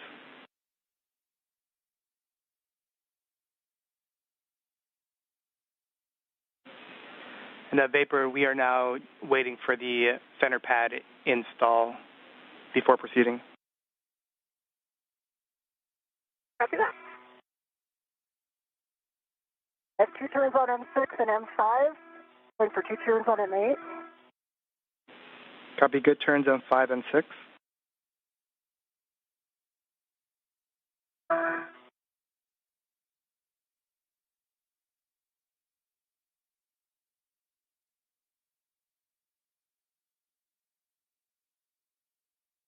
McClain now using the PGT, or pistol grip tool, to install the upper triangle to the mass canister. Settings on the WIFX and the APFR.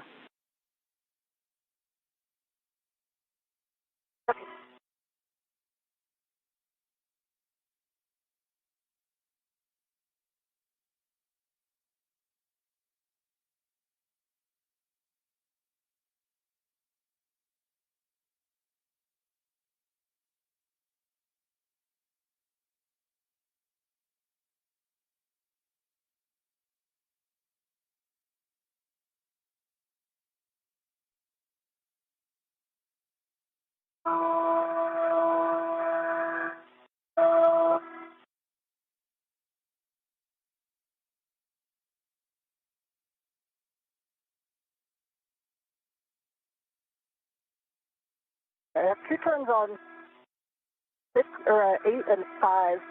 Especially pop back out. I don't think it was all the way in to get those 2 turns again. And we concur, Ann. Thanks.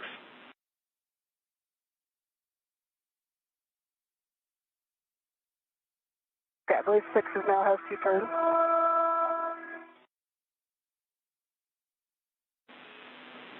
And copy, Ann. We're following. All right, 7 has 2 turns. I believe now it's torquing alpha 2 clockwise 2. Alpha 2 clockwise 2, M5 through 8 to torque. Expect an additional 3 to 8 turns.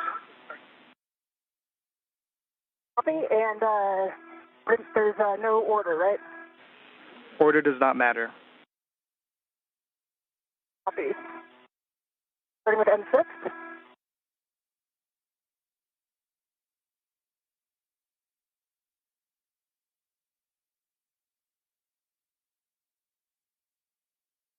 Okay, M6 got 5 turns, 3.6 torque green light.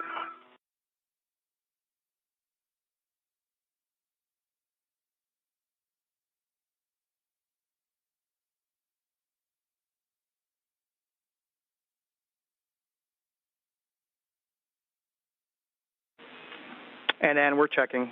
Give us 20 seconds. Okay. That's a good M6. You can proceed, Ann. Copy, good M6.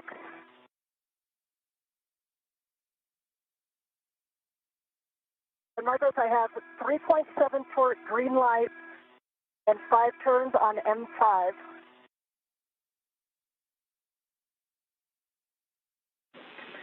That is a good M5. Proceed. Copy, good M5. Going with M8.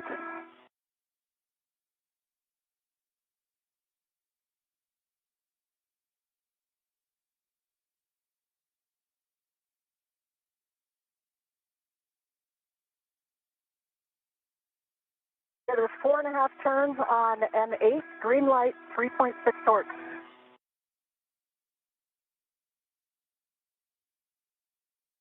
It's a good M8. Copy. Last golden word.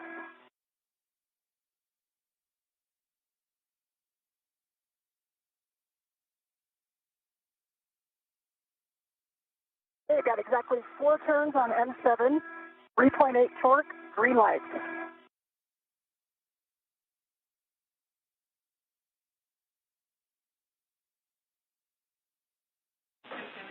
And that's a good M7. And we'll have you check that the center pad MLI and the pit pins, 2 of them are still installed. Copy, in work. All right, I see 2 pit pins in.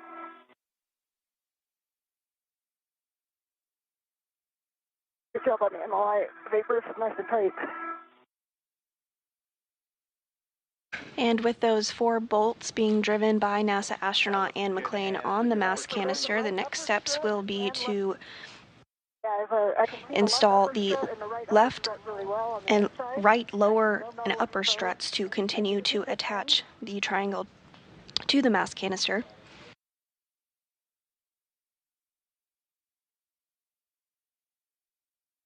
And if you agree, I think it's... And that's a good upper triangle install. And, yep, you're going to get out of the APFR, and you will be changing the WIFX and APFR settings. First, WIFX is going to be shortened to an extension of 1. Copy. It's done. There's no workout at the gym that prepares you for that twist.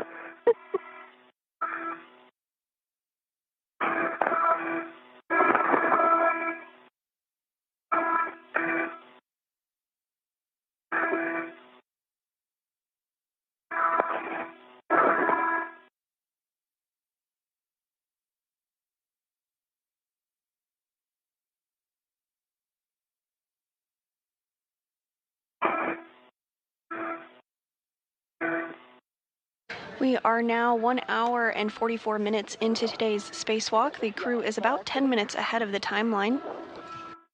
The upper triangle has successfully been installed to the beta gimbal assemble. Here we go, I'm free.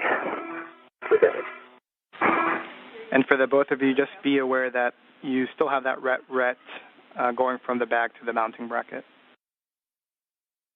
The crew will now proceed with the installation of the right lower strut and right mid strut on the right side of the mass canister before doing the same on the left side.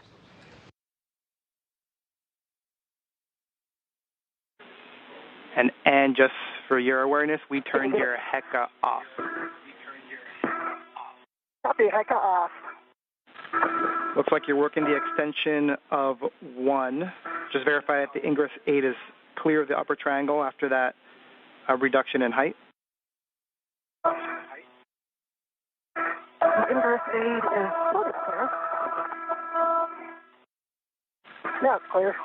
Copy, thanks, Ann. And then we're looking for a pitch of Papa Papa and a roll of Charlie for the APFR. Copy. 6 is at 1. Remind me, is the yaw still 6? Or 12, rather? The yaw should still be 12, correct. Okay.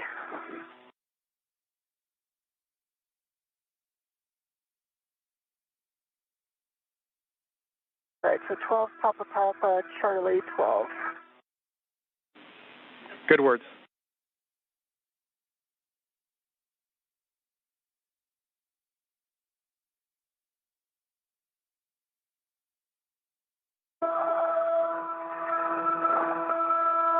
There's Charlie 12.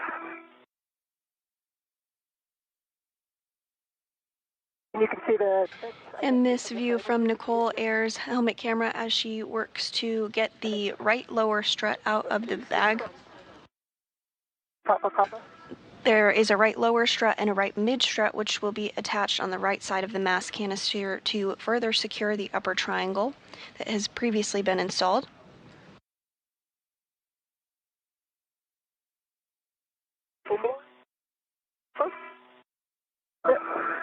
Yes, that was blind.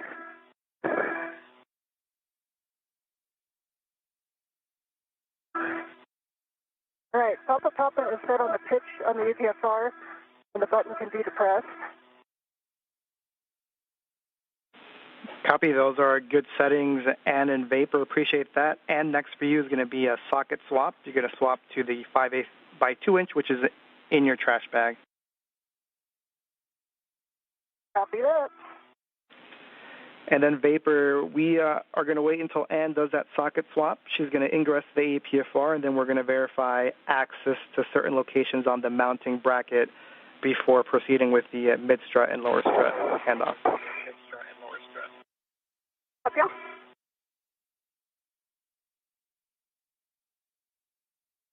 And Marcos, if it's okay, I'm going to get in the APFR and then do the socket swap while I have two hands. Sounds like a great plan, Ann. And just another reminder on the ingress 8 and the upper triangle. Copy that.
For EVA. update on the gloves. I've got a smudge on my right index finger.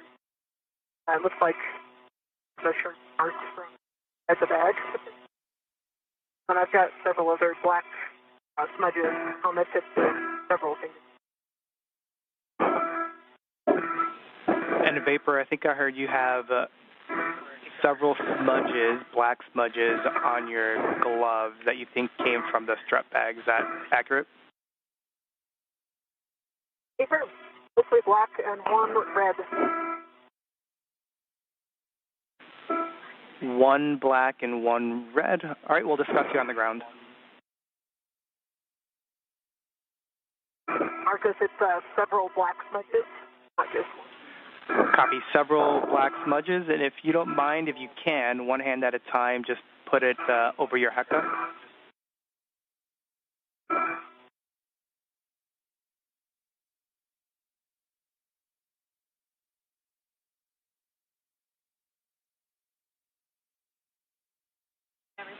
And that's a good view, Vapor. We see the red one, and we also see kind of two black on your right ring finger.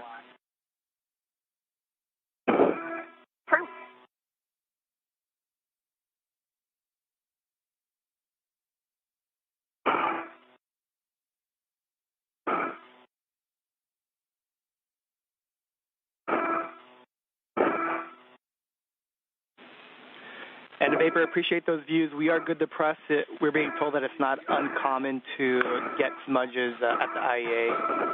We'll keep you updated. After that, thank you.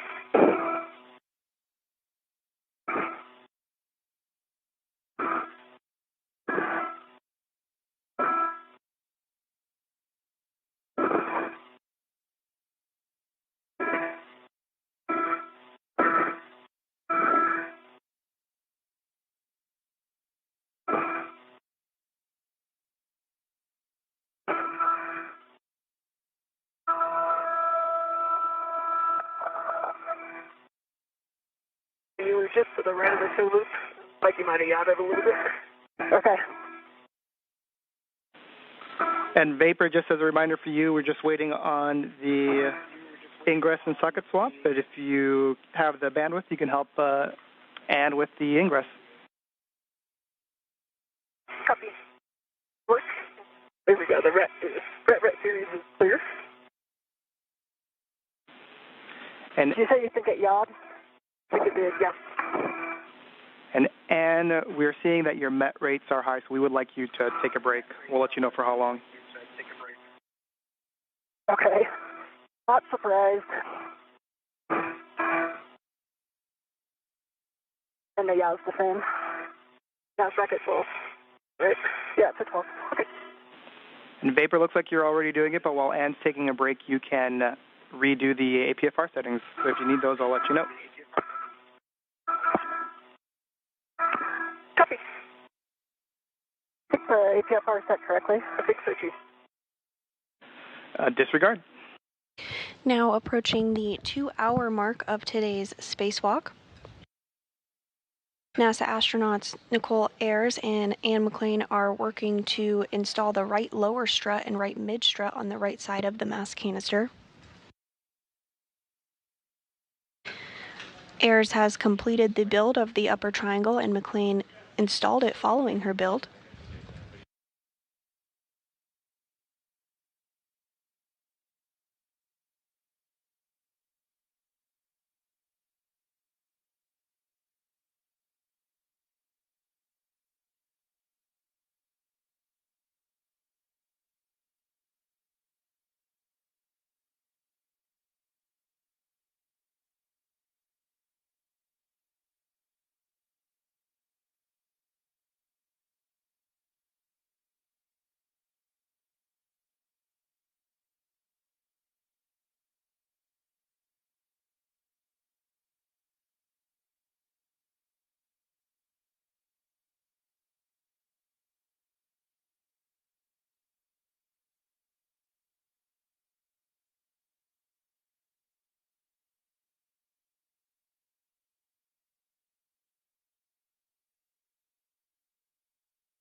And Ann, We're going to hold you still for approximately 5 minutes. We'll let you know.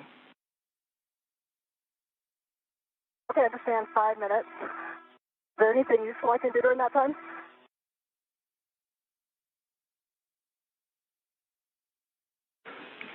I think that's safer. Pictures, whatever minimizes your movement. Copy and Smile, understand. yeah. Laugh. So we'll take in the views.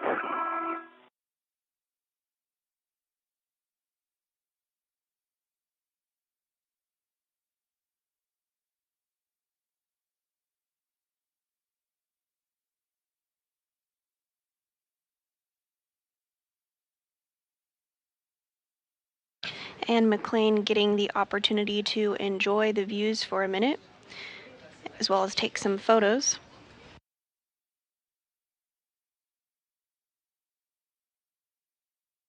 The International Space Station is currently flying 272 statute miles off the southern tip of Africa.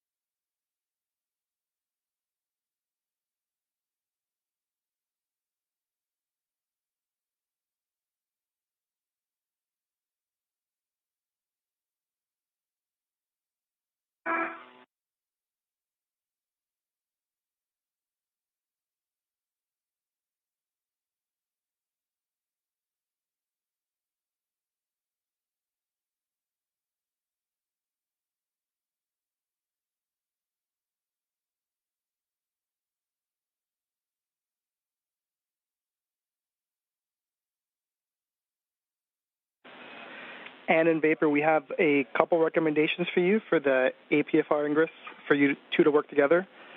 The first one is to lock out your safety tether in case that is creating moments and pulling you over. The second is for Vapor to, at a minimum, get eyes to guide you in and or physically be there to support if you need it. Okay. Does that mean that we have a green light to go? I'll give you how much time remaining here in 10 seconds. Copy. And just like that, 5 minutes are up. Have a good view from here. You have a go to continue. So next up, ingress to APFR.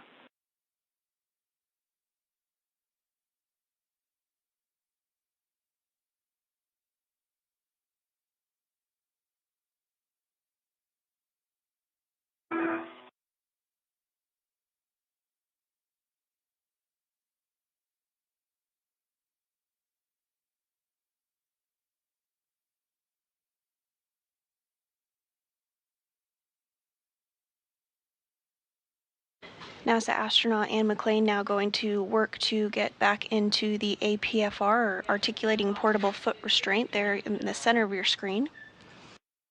2 minutes until TDRS handover. Reel's locked. 2 minutes until TDRS handover.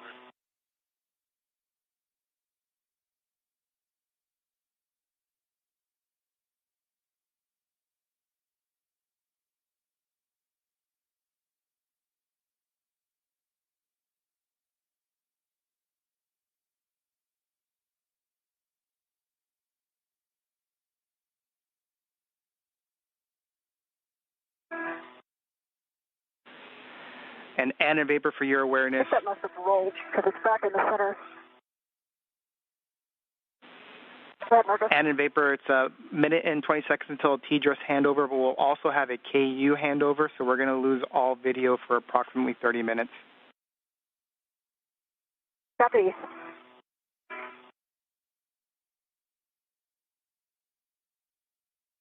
Tethers look clear on my legs. Apron. Yep.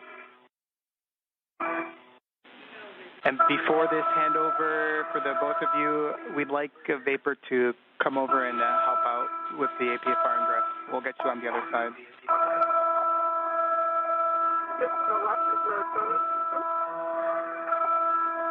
Move your left foot to the right a little bit. Your right foot is in the middle.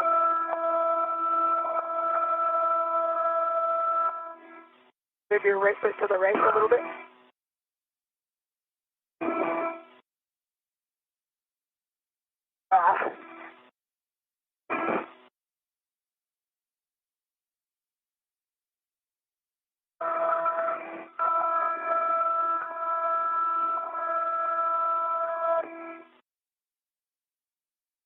Are you able to hear me fairly clearly? You come in a little broken. It kind of like takes a minute for your voice to break. Okay. I'll try yelling.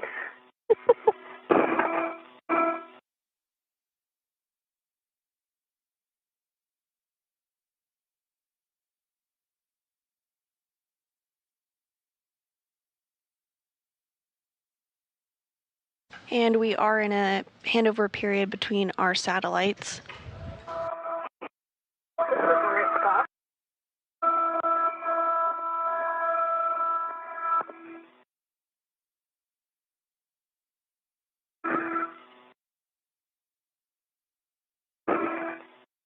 The team here in Mission Control Houston today is being led by Flight Director Deanna Trujillo. We are now 2 hours into today's spacewalk, the 275th in support of space station maintenance, repairs, and upgrades. Right foot in. Right foot looks in.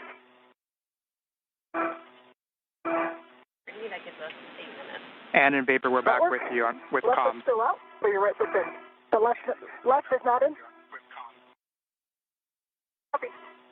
The left heel is on top of the hook. There it is. Left heel's in, both are in. Awesome. Very nice. Thank you. All right, I'm going to release this upper triangle right to you.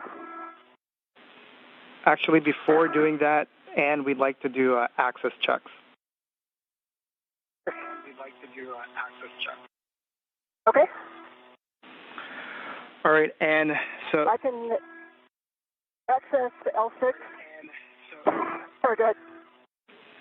Yeah, we're looking for you to be able to access the RET, which looks like you were about to do. On the mounting bracket, you've got a clevis where the lower strut is, access to that, as well as the grounding block, as well as the mid-strut clevis that goes on the upper strut. Yes, I can touch all four of those.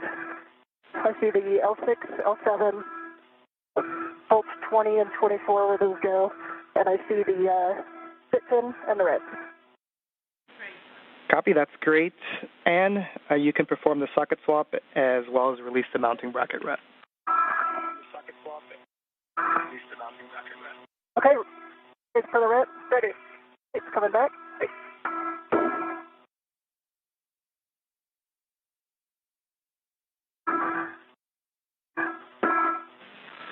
And Vapor, once you have that RET safely in the bag, we're going to have you start working the right mid-strut, straps 12 and 13.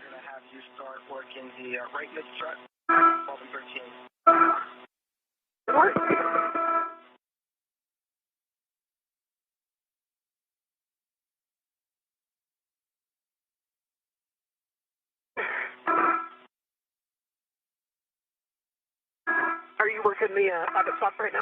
And during this handover period between our satellites, we will have communications with the crew. However, we will not have visuals of them. This loss of signal period has about 40 minutes left in it until we have visual of the crew again.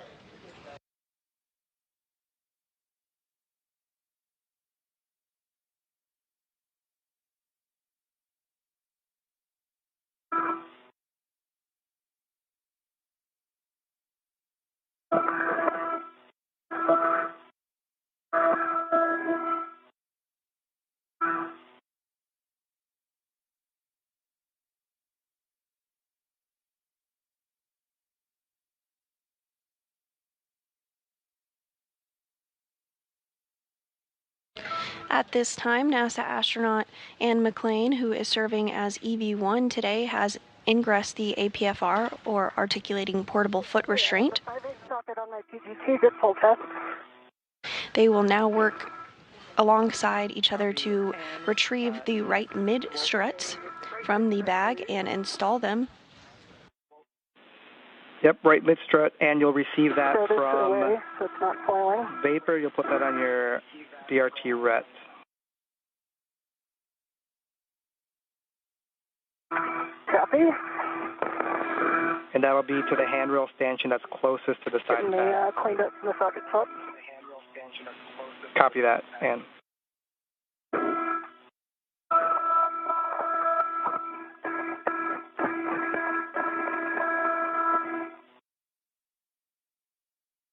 All right, Viper, I am ready for the right mid-strut. The BRT ret ready. A little further, yeah, and you said a ret furthest or closest to the nip pad, is that right? It seems opposite. Can I release it for you? Okay, if you release it, I'll put it over there closer to you. And here comes the large soak back. Okay. And while Ann is putting that on her BRT vapor, you can go ahead and grab the right lower is on my BRT. BRT vapor, you can go ahead and grab the right lower strut. Okay.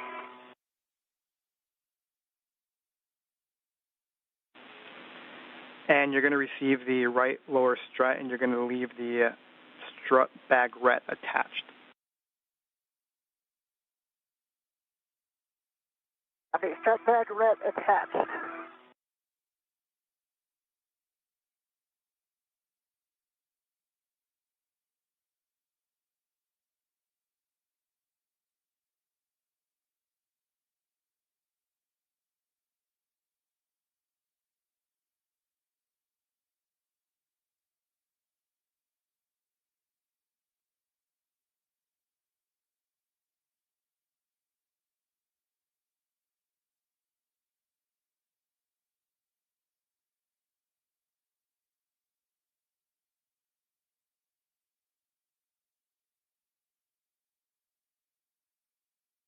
Okay, the right lower strut is in the Velcro.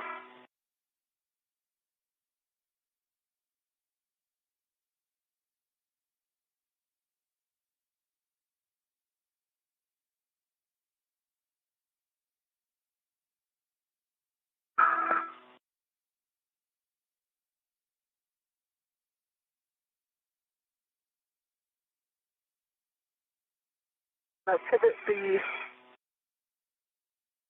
it looks like that ret swapped out. And if you're just joining us today, we are 2 hours and 7 minutes into a spacewalk where NASA astronauts Ann McClain and Nichole Ayers are working to install a modification kit ahead of upcoming deployment of the fourth of the 6 new International Space Station Rollout Solar Arrays, or IROSAs. Additionally, the duo will relocate a communications antenna called the Common Communications for Visiting Vehicles, or C2V2 antenna, which will ensure better redundancy in communication with visiting spacecraft to the space station. I think I have the saw bolt in my hand. So far this morning, NASA astronaut Nichole Ayers worked to start the modification activity by building the upper triangle portion of the modification kit, which consists of 2 struts and a mounting bracket. McClain then installed the upper triangle on the mass canister of the beta gimbal assembly, or BGA structure. And the crew is now working to install the right lower strut, and then we'll move on to the right mid strut on the right side of the mass canister before doing the same on the left side. Once the handoff is complete, we are in a handover period where we do not have views of the crew. We have about 35 minutes left in this loss of signal, but we do have communications with the crew at this time.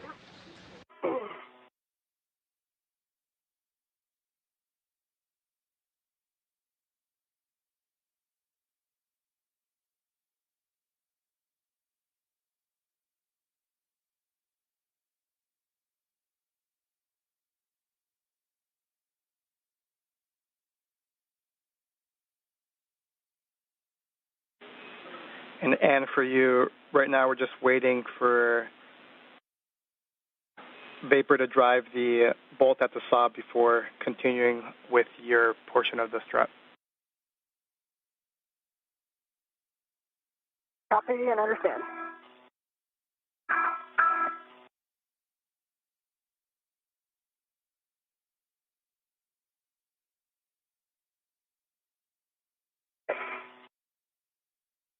Stop here.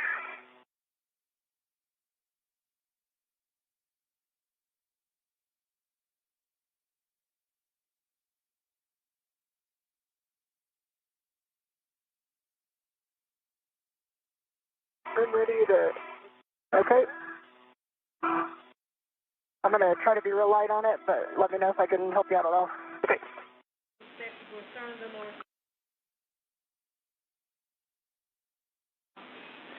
And Tilt it towards the bolt for me. Tilt it toward the bolt. Yeah, it's like 3 from the bolt right now. Yeah, thank you. I don't know how much you can down here. Can when I lean back. But here we go. Here we go.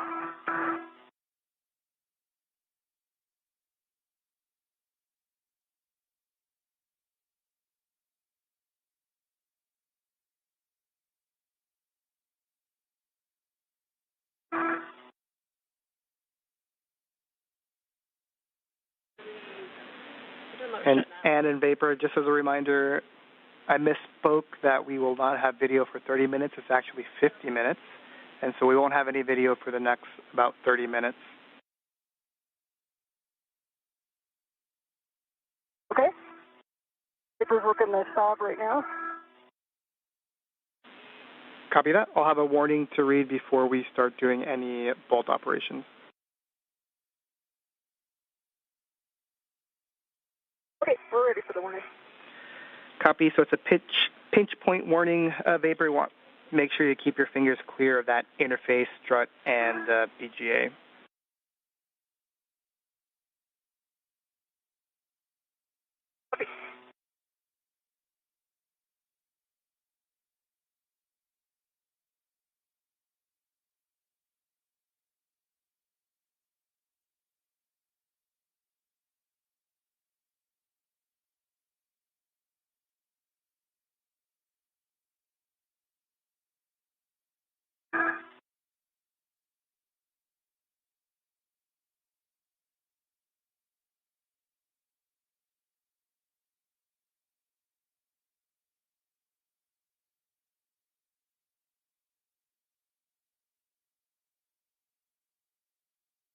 Good job. That's a hard angle.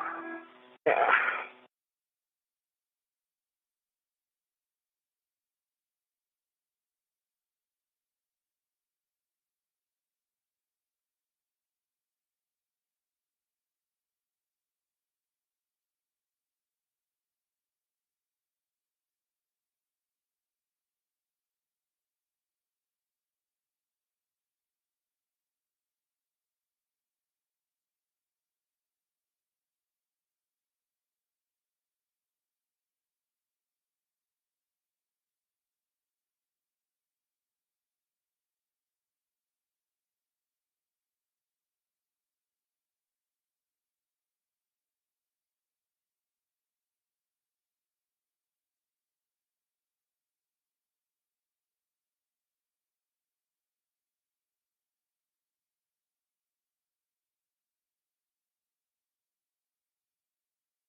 You don't mind, can you just hold it up towards the bolt a little bit? The ret is pulling it back? Yeah, the block for the ret is right next to your left, right next to your heca if you want to lock it.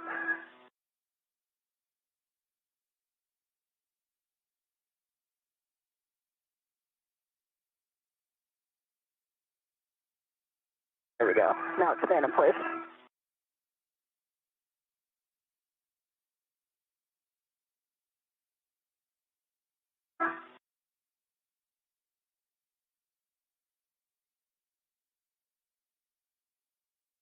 Your end effector on that handrail may also provide you some leverage. It's for the just getting it turned without it popping out. I see. If you're just joining us today, we are 2 hours and 14 minutes into the 275th spacewalk in support of space station maintenance, assembly, and upgrades. This is the third spacewalk of the year, and also the third spacewalk for NASA astronaut Anne McClain, and the very first for Nichole Ayers. This is the first spacewalk of Expedition 73. The primary tasks for the spacewalkers today is to install a support bracket called a modification kit, which will prepare for future installation and deployment of the fourth of 6 new solar arrays called IROSAs. The crew will also work to relocate a communications antenna called the Common Communications for Visiting Vehicles, which will provide better redundancy in communication with visiting spacecraft to the International Space Station. Once Vapor is done finishing with the turns, you'll be driving M20 exactly 2 turns. Okay, exactly 2 turns on M20 until 6. So far this morning, the duo has worked to build and install a upper triangle portion of the modification kit and are now working to install the right lower strut and the right mid strut on the right side of the mass canister. 2 additional turns.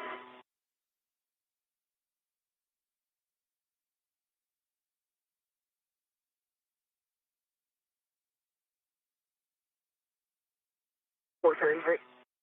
Yeah, 4 turns total? Yeah. Marcus, did you copy her question? It is 4 turns total, so 2 hand start and then 2 with the PGC. Thank you. Okay, there's your 4 turns total. Copy 4 turns total. Vapor will have you hold tight and just want to make sure that the pit pin lanyard is free of the clevis before we start driving bolts. Copy. I will grab the pit pin out. I see the pit pin. It is free of the clevis. And I have M20 in 2 turns. Am I good to put the pit pin in? Can you repeat, Vapor? And did you say you've already driven M20 2 turns? No, so the pit pin is free of the clevis, and I've driven M20, not driven, hand started 2 turns. Copy. You hand started M20 2 turns. Is that correct? Vapor. That's correct. All right, copy Vapor with that. PGT settings for you, Bravo 7, clockwise 2. Let me know when you have that. I'm set. Bravo 7, clockwise 2. And you're going to be driving M19 to torque. Expect an additional 10 to 11 turns, Vapor. Okay, driving a torque 10 to 11 turns. So Marcos, can I put the pit pin in? Negative, not yet, but you can take your PGT to Bravo 1, clockwise 2. Okay. But you can take your PGT to Bravo 1, clockwise 2. Bravo 1, clockwise 2.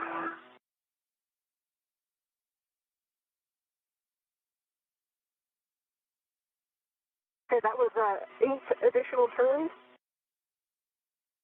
on the stop bolt. Got the green light.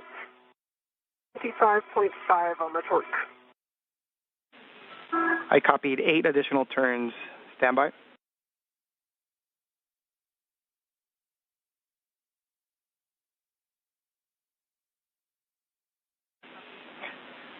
Vapor, that's a good PGT. We'll go for the torque wrench. And those words from the ground IV there on the center of your screen, NASA astronaut Marcos Barrios, relaying up to Nichole Ayers, who is working to install the right lower struts. Well, last check, I've got a torque. Ayers is using the PGT or pistol grip tool to secure the strut. And I'm ready to drive when you guys are. Copy. Thanks, Ann. We'll wait until we're done with Vapor's bolt and we've done all the checks. See, I am And a bye.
Marcus, that was 2 breakovers, like a quarter turn.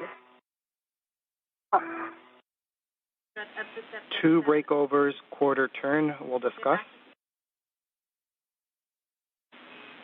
And for the both of you, just for our latest consumables check, limiting consumable is Medox for EV1 with a PET of 622.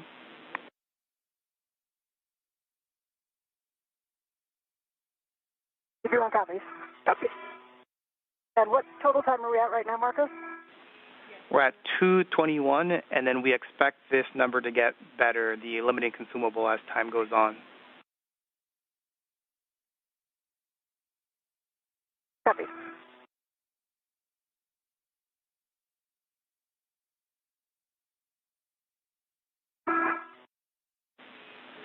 And Vapor, we're still talking the torque wrench.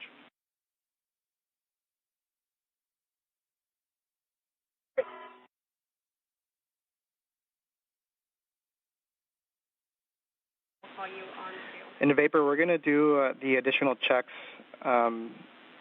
before calling it good. We're expecting 2 more turns. So with that, just let me know and we can go through some checks.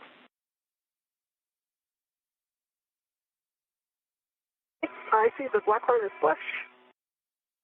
The gap check actually looks good. And then, Ann, can you give it a wiggle? Yep. Again.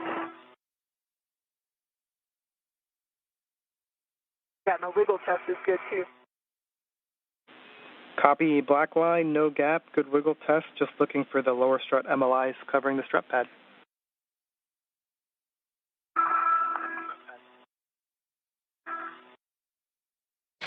McClain and Ayers now working to ensure that there is a good connection on that lower right strut.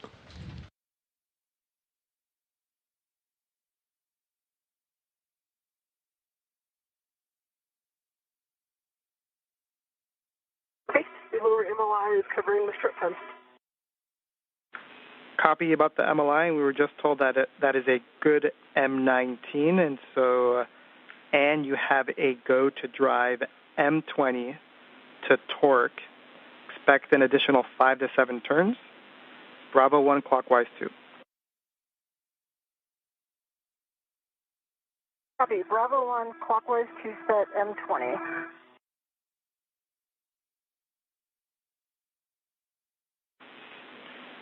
And Vapor, you can release the rep from the lower strut.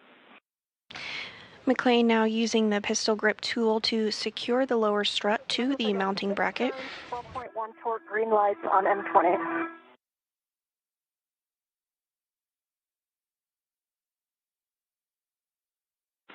And we copy Ann and we're checking. And Ann, can you confirm that the black line is flush? Following this, the next step will be to cover the strut with multi-layer insulation, or MLI, and then route cables of the solar array in support of future spacewalks. Until we get a heck of view. It is black line is flush. Copy, that's a good M20, and you can stow your PGT, and then you now have the go to install that pit pin to the grounding block. Copy and work. Marcus is released from the lower right strut. Copy, Vapor. You can go ahead and translate to the right side pad location for the mid strut. The pit pin is installed, and I'll work on the MLI around.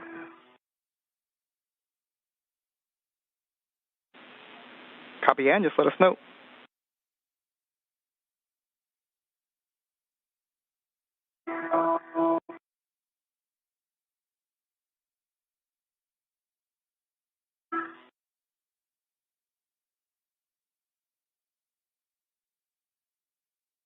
If you're just joining us this morning, we are approaching the 2-hour and 30-minute mark into today's spacewalk to install a support bracket called a modification kit in preparation for future installation and deployment of International Space Station Rollout Solar Arrays, or IROSAs. NASA astronauts Anne McClain and Nichole Ayers are working to install lower struts on a mass canister that they have already built on the upper triangle of the modification kit. And it's up to 40 pounds. 15 inches from the outer. We do not currently have views of Ayers and McClain, but expect to regain views of them in about 18 minutes from now.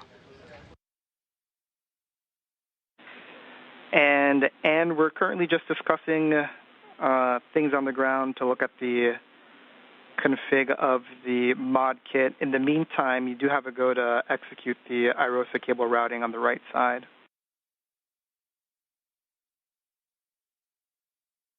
Copy. And Vapor once. And I do have the IROSA's wire tied with 3 wire ties. Go ahead. Nope, just going to give Vapor more words that once she's on that right kind of mid-strut location, just to hold still.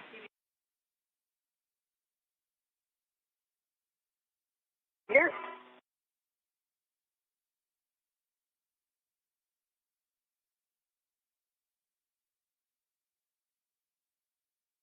Marcus, the wires, IROSA wires, released 1 coil turn. So the black mark is now wire tied with 3 twists and set to low profile on the LR handrail at the lower strut. That's great, Ann. Appreciate it.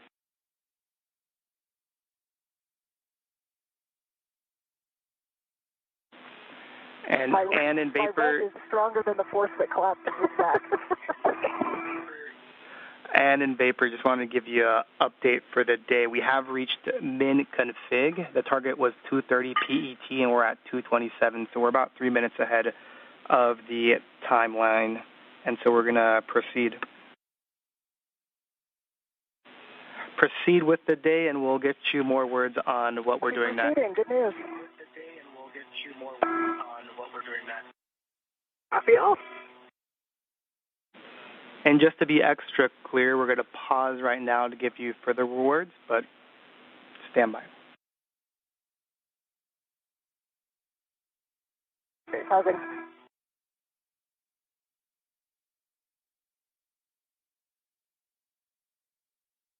NASA astronaut Anne McClain has successfully routed cables on the right IROSA strut.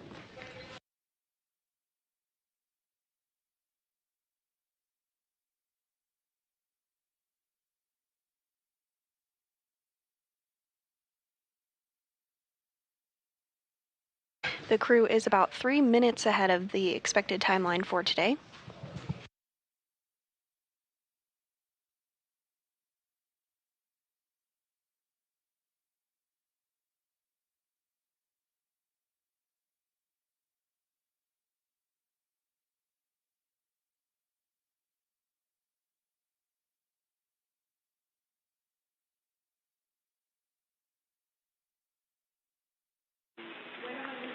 And in Vapor, we're still discussing what our going ahead plan is.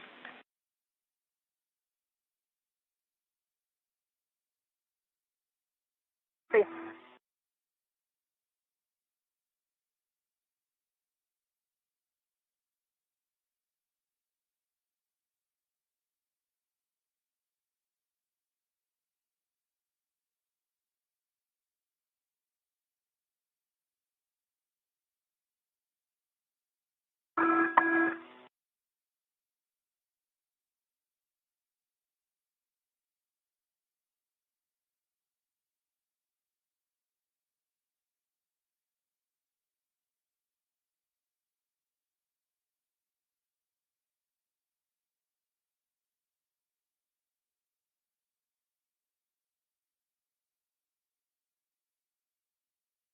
look this way.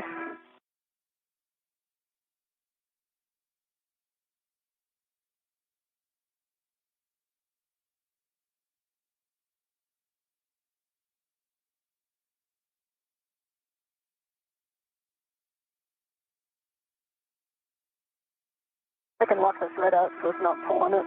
Okay.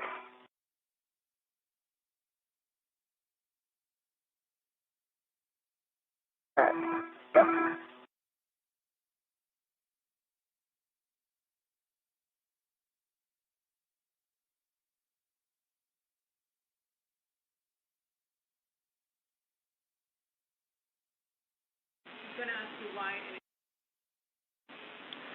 And in Vapor, just an update, we have reached the min config. We have decided to clean up and prioritize the C2 V2, and we're going to get additional words to you soon.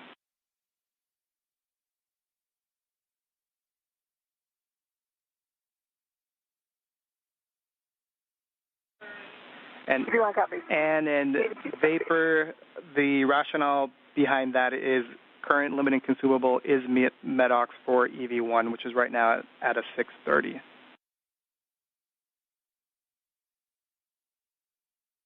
Understand.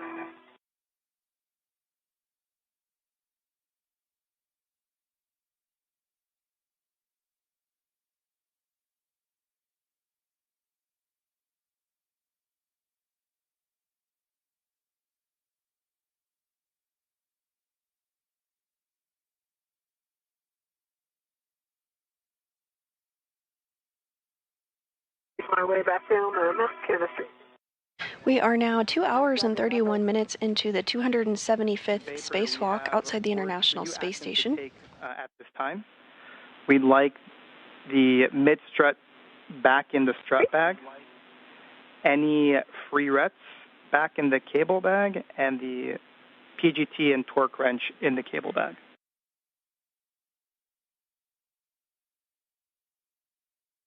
Okay, copy. So mid-strut is going back to the bag, and then the wrench going to the cable bag.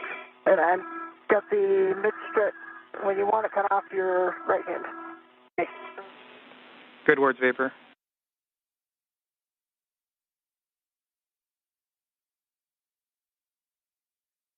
And I'm ready for it in. Got it. Okay, and my dirty ret's still on it. Okay. If I can get a red on it. Okay. And those words from the ground IV up to NASA astronaut Nichole Ayers, walking through some procedures to get the mid-strut cables and PGT put back in the cable bag ahead of the next steps in today's spacewalk. Got a bag ret on the mid-strut. Okay, I'm ready to send it back. I can just let go of it. Okay, I'll let it go.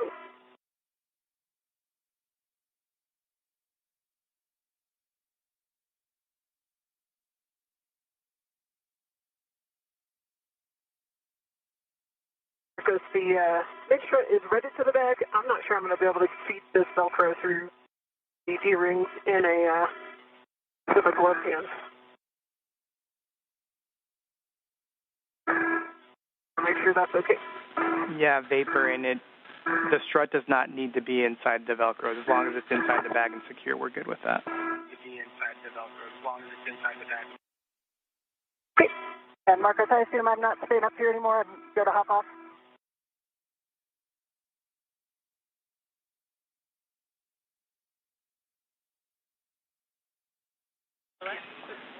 Stand down, Vapor, or correction, stand down.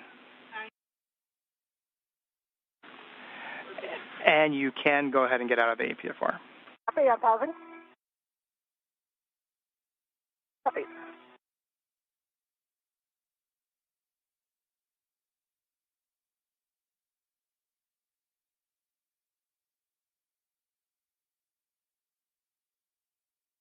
I'm out of the APFR. Nice. Only took 1 calorie to get out.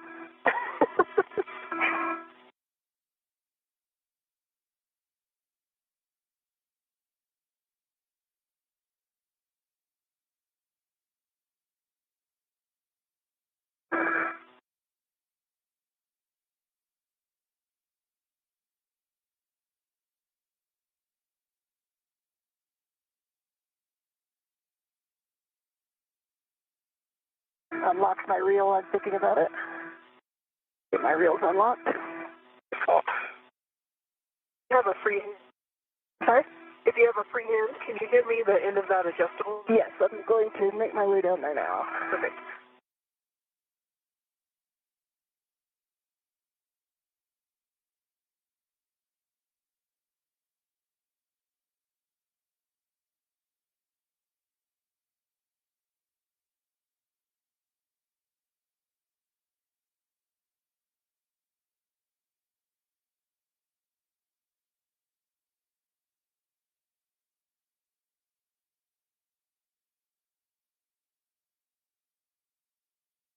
And here it comes.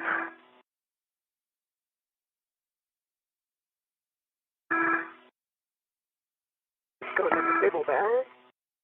And we are now 2 hours and 36 minutes into today's spacewalk. NASA astronauts Anne McClain and Nichole Ayers have completed the lower right strut installation, which is the minimum configuration for the mod kit.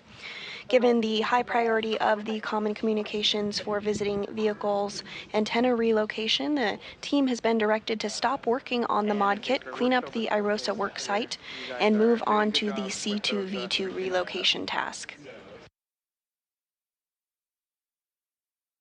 Copy. Copy. And Marcus, I'm sure you're discussing what's going to go out and what's going to stay out and go in. We know we're putting the torque wrench and the PGT back in the strut bag. Those are going into the cable bag. So the PGT and the torque wrench into the cable bag. Going into the cable bag. So the PGT and the copy cable bag. I think it'll be more helpful if I come around to the cable bag. What do you think? Sure. Yeah, so all I have to do is close the bag and then get these in the cable bag. Okay. Yeah.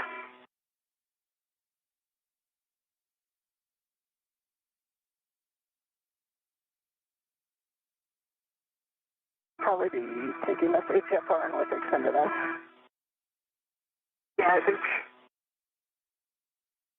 that actually might be more. I don't know if I need to over here by the cable bag necessarily.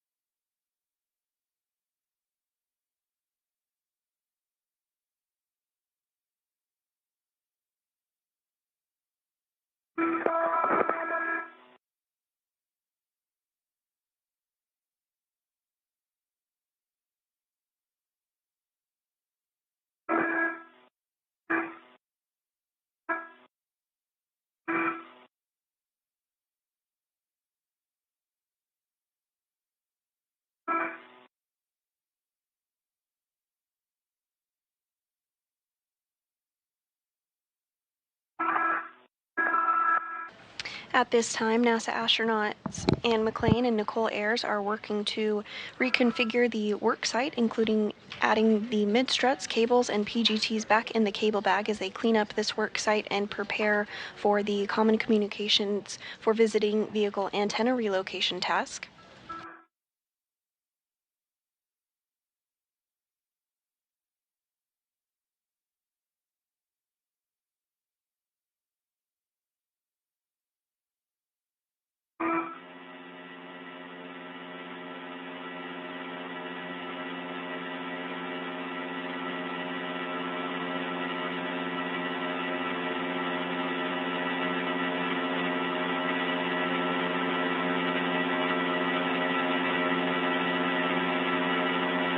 Okay, I've got the PGT and my torque wrench in the cable bag. Copy.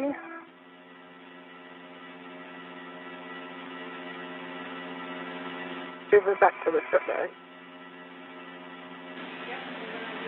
And in vapor in about 4 minutes. And the HFR to lower profile for transmission. In about 4 minutes, we're going to have a TDRS handover of approximately 18 minutes. During this time, we're just going to ask you to enjoy the view and take pictures. If you both can right now, turn off your HECA and we'll pick up with C2V2 once we're done.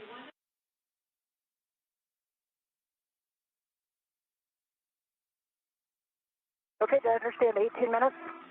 18, 18,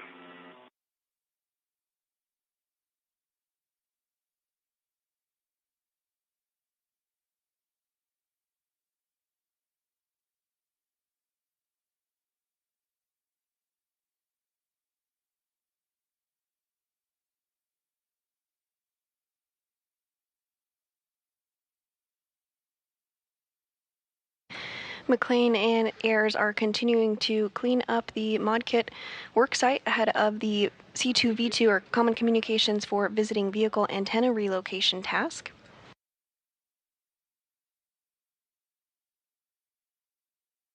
Given the higher priority of the C2V2 relocation task, the team has been directed to stop the work on the modification kit, clean up the IROSA worksite, and move on to the C2V2 relocation task.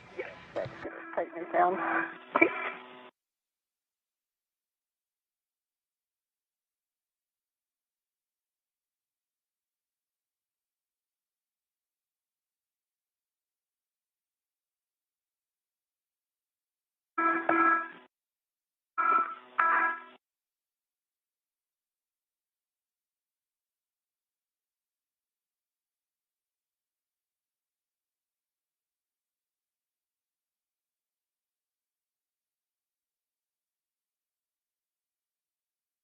You may want an inventory before we close that out.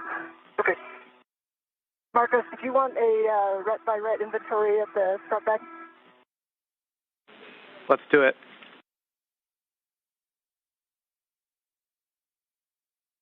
All right, I'll sit on this end. And we've got 2 minutes until that handover. That's going to last 18 minutes.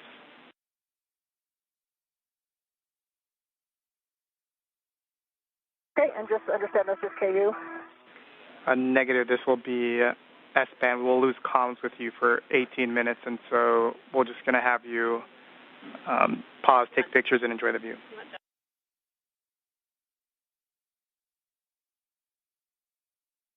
Okay, we have number 14 on the outside of the bag. We have number 10.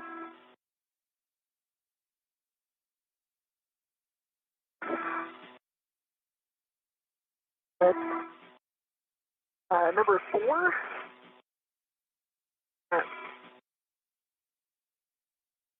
Number 1. Number 2.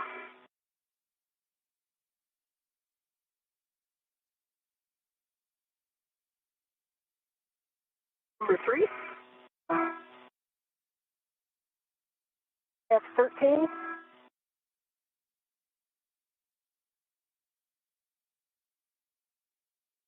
Get this guy number 7. Number 11.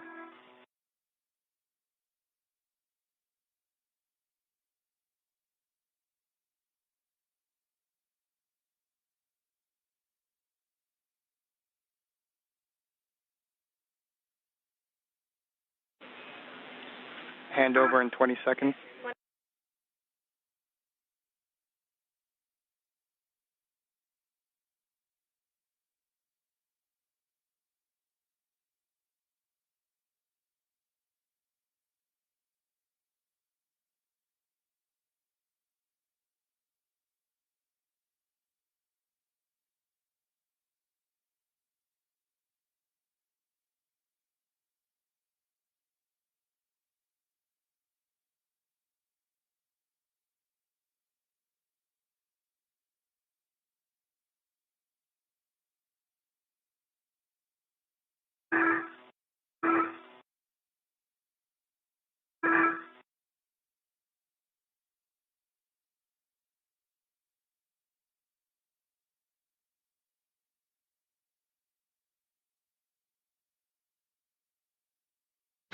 And at this time, we do have a approximately 18-minute long time period where we do not have communications or views of the crew due to a handover period between our satellites. So the crew has been directed to enjoy the view and hang tight, and we'll see them on the other side of this handover.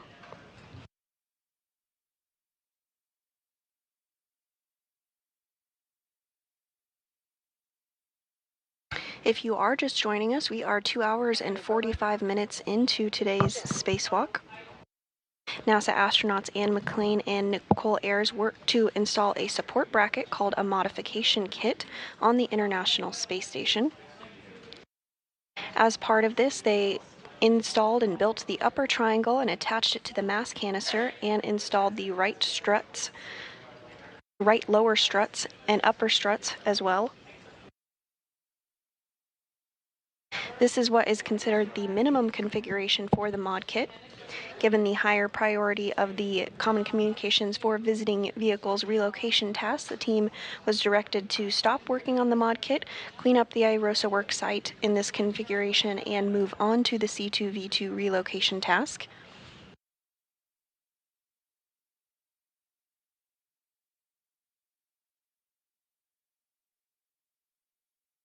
Today's spacewalk is the 275th in support of space station maintenance, assemblies, and upgrades. It's the third spacewalk for NASA astronaut Anne McClain, who previously has conducted 2 spacewalks totaling 13 hours and 8 minutes. Today's spacewalk is the very first for Nichole Ayers, and this is the 3rd spacewalk of the year and the very first of Expedition 73. Sorry? 18 minutes is a long time. It's a really long time. Right? My airport's really cool right now.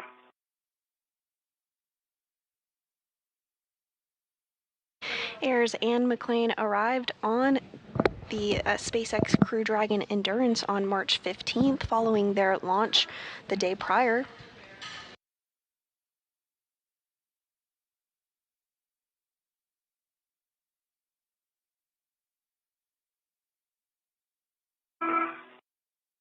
Doing it with your visor up?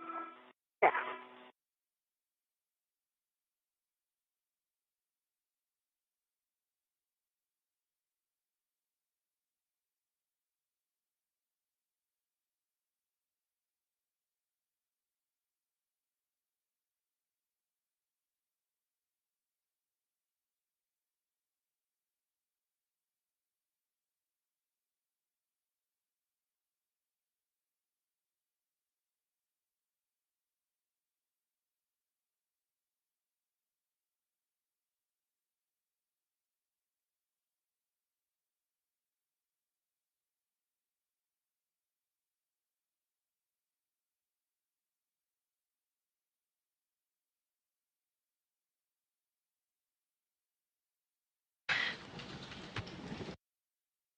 They're not too close, are they?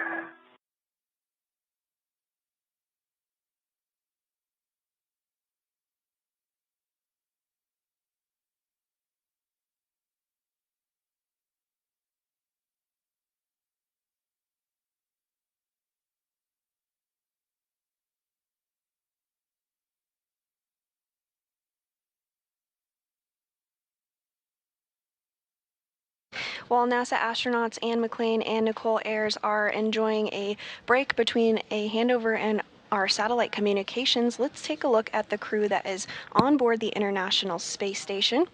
Seated in the front row from left are, of course, NASA astronaut Nichole Ayers and Anne McClain, who are our spacewalkers for the day. In the back row from left are Roscosmos cosmonauts Kirill Peskov, NASA astronaut Johnny Kim, Roscosmos cosmonauts Sergei Ryzhikov and Alexei Zubritsky, and JAXA, or Japan Aerospace Exploration Agency astronaut Takuya Onishi.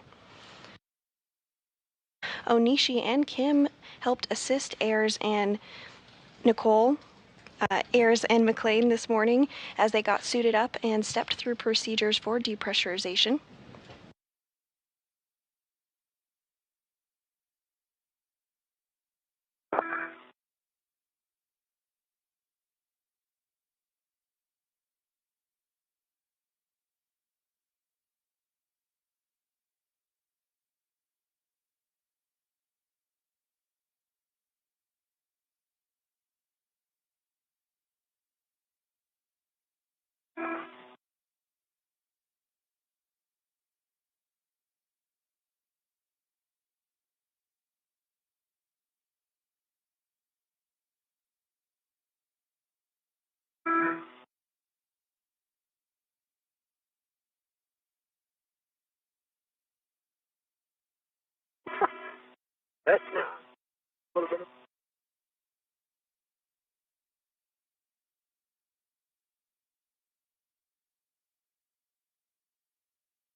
Go one of the back.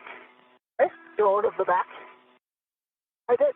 Yeah, you did one? Yeah. Okay. I think, well, as long as you get the game up, but.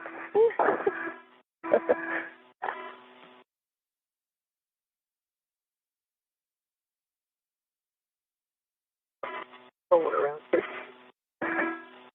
that easy to do?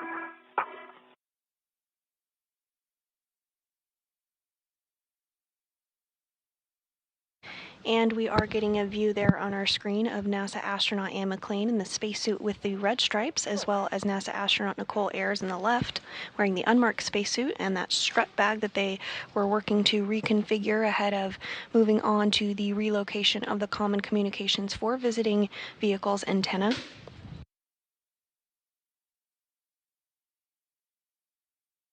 Towards the lower portion of your screen, you do see that upper triangle that Ayers built earlier this morning that is attached to the mass canister, as well as the lower strut that was successfully installed.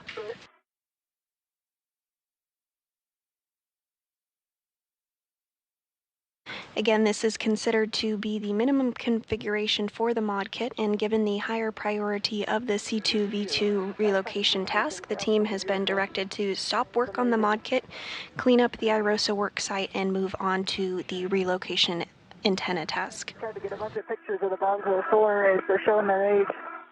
Yeah, they are.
I think it's going to be impossible to get a selfie with two of us. Yeah, I guess. I think it might be impossible to get a selfie with two of us. You could peek over that bag. Oh, maybe not.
And as we have mentioned, Anne and Nichole have completed the lower right strut installation, which is the minimum configuration for the mod kit today. And given the higher priority of the Common Communications for Visiting Vehicles relocation task, the team has been directed to stop the work on the mod kit, clean up the IROSA work site, and move on to the C2V2 relocation task.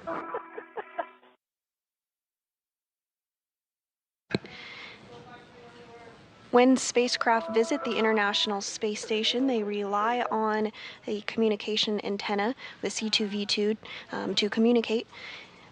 Relocating this antenna will ensure better redundancy and communication with visiting spacecraft to the International Space Station. And there on your screen, you do see a glimpse of the spacecraft that are currently docked to the International Space Station. We have the Crew 10 spacecraft, which Anne and Nichole arrived on, as well as a cargo flight, a Cargo Dragon CRS-32, which just recently arrived.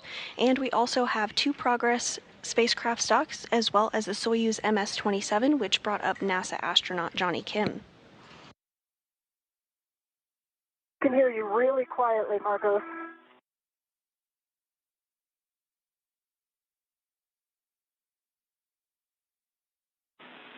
And in Vapor, this is Marcos, radio check. Very quiet. How do you hear him, Vapor? I've got you, yeah, very quiet. And one more time, user error on my part. Loud and clear. Same. All right, we have words for you. So we're going to perform or at least check that you accomplished some of the cleanup steps that we asked you to do before. Then we're going to do a glove and hap check, and then we're going to proceed with C2V2. Copy. All right, so you can just confirm for us that the right mid strut was returned to the strut bag. Confirm. That the free rets from the strut bag were transferred to the cable bag.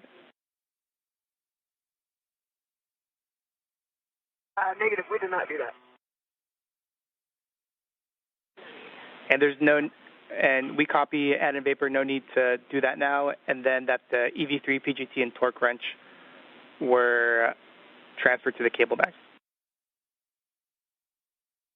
Vapor. All right, with that, we'll get a glove, hap, and gauntlet check from the both of you. Hey, EV1.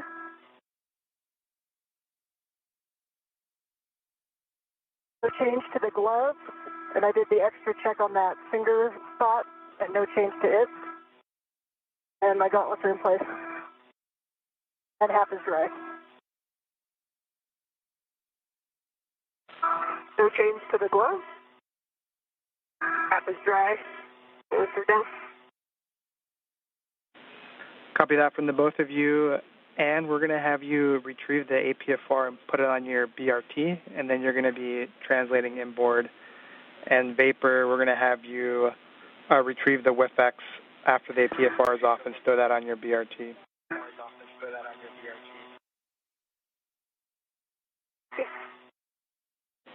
And so just for your situational awareness, we're essentially executing C2V2 as written, and we'll come back for more cleanup. Copy.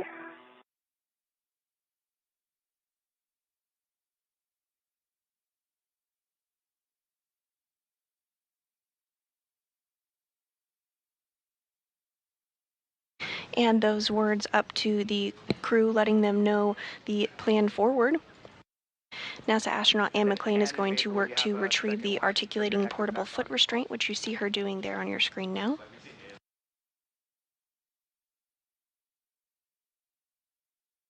Meanwhile, Ayers is reconfiguring the tool bag and ensuring things are in a good place before they move on to the C2V2 antenna relocation.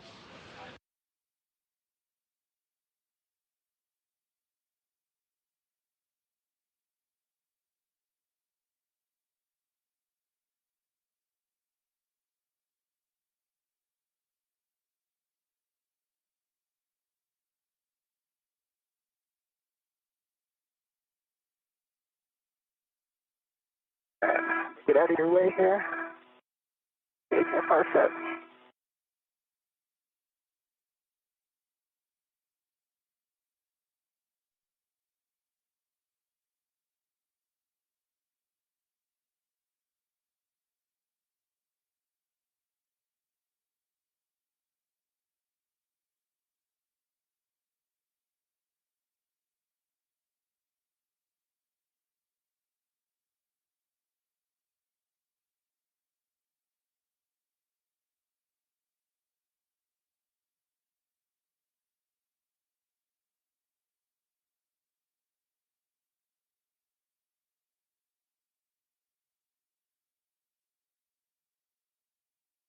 And it looks like Anne McClain has successfully uninstalled that articulating portable foot restraint.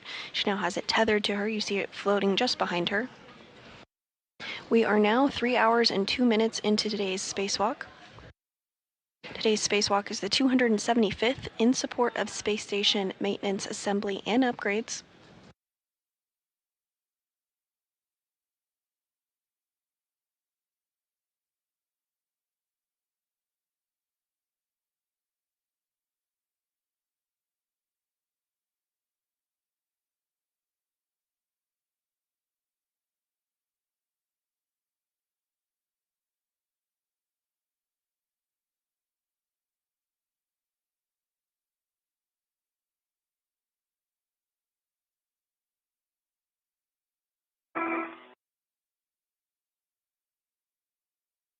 And I have the HFR and my DRT. I'm releasing my rich man spare lead.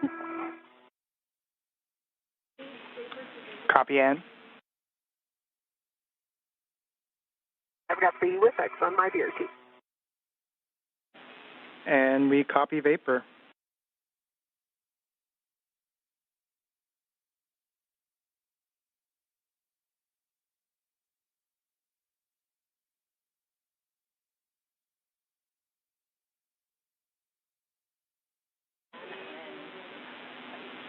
And in the Vapor next for you is going to be translating to the work site, but we'll want Ann to lead first to deconflict safety tethers. Yep, copy that. Copy. Let me get the HFR in a better spot here.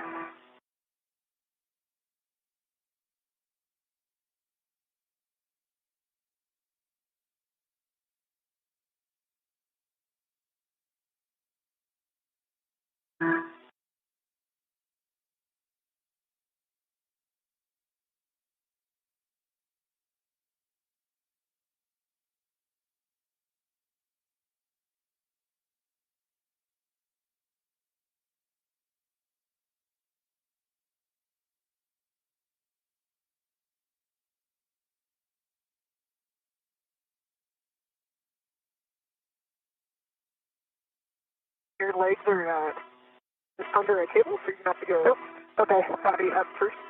Okay. They know they're clear. Clear. Or you're gonna have to go up and around. Yep. Here you go. Okay. Thanks.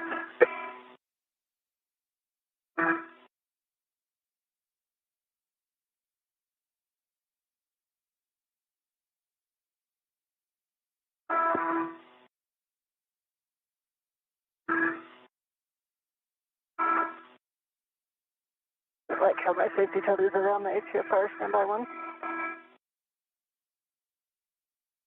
And at this point, NASA astronauts Anne McClain and Nichole Ayers are just working on completing the cleanup tasks ahead of moving into the Common Communications for Visiting Vehicle Antenna Relocation task.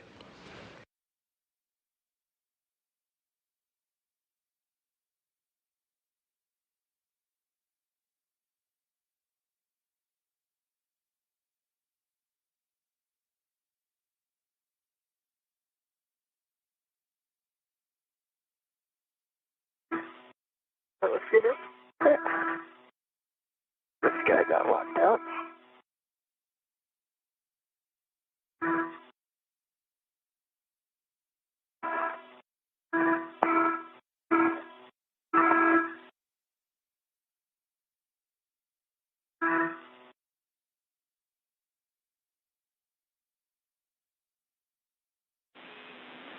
Good job, Anne. With that complete, you'll be headed inboard. You're going to be going back to phase 1 before going zenith and dropping off that APFR on with 10.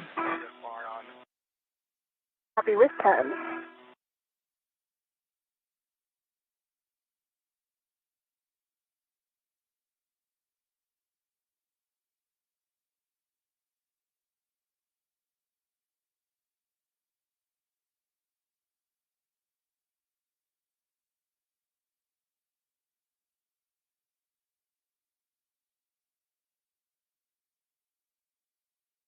And NASA astronaut Anne McClain is now beginning her translation. It looks like you're already doing it. You're going to follow Anne, but you're going to then continue aft of station to get to the work site. Copy. Yeah, I've got the CC in sight. Anne McClain is continuing her translation process to install the articulating portable foot restraint at the new location. Meanwhile, NASA astronaut Nichole Ayers is also beginning her translation process.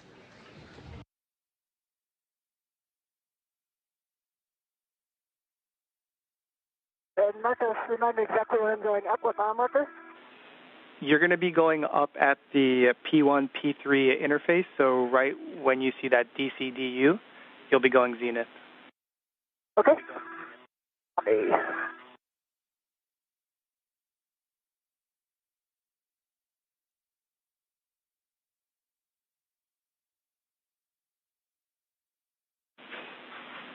Vapor, looks like you're making your way to the work site. Just real quick for you, since it's on your way, do not translate on the CAS, the Common Attachment System. That should be just outboard of the C2V2. Copy. Yep, I'm zenith orbit already.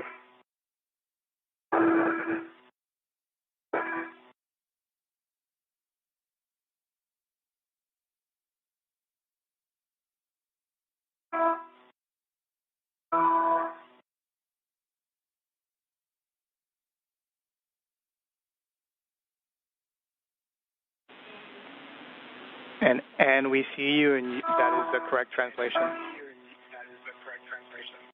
Okay. Once you reach the phase 2-3 edge, so the tippy top of station, you're going to be headed to with 10, which is back outboard. Copy, I see it. Copy, and then we'll like you to fair lead. There should be a handrail right at that P133 intersection at the tippy top. We like you to fair lead your safety tether there just to make sure it stays away from the radiator. Copy. And is that a rich man? Say again? Is that a rich man's fair lead you want? Negative. It could be a poor man. Okay.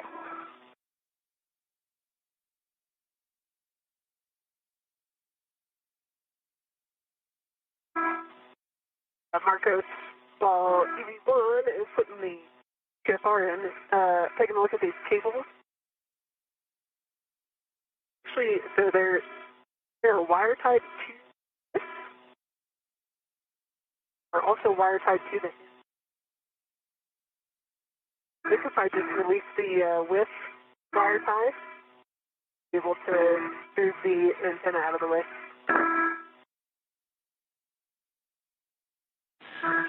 And Vapor, thank you for the view and those words. We concur with your plan where you're going to untie the cables at the base of the antenna, and that should give you enough room.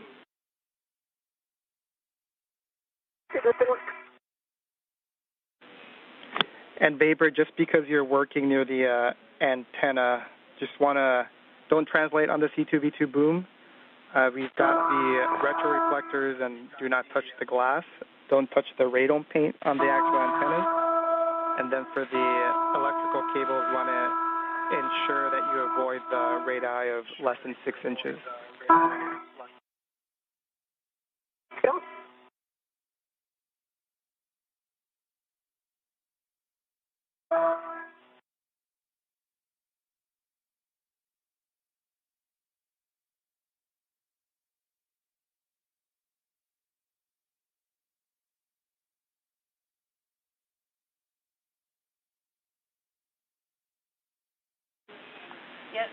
And we see you working the APFR. Once that's secure and you think it's out of the way, you could head aft to the work site.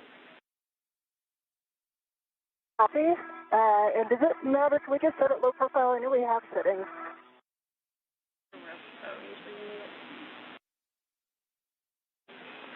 Checking and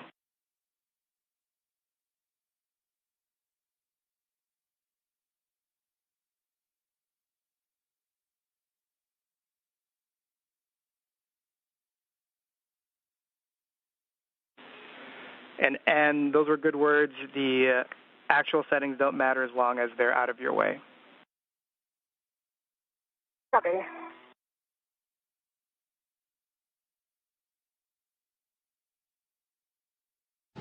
And this view of NASA astronaut Anne McClain as she is working to install that articulating portable foot restraint.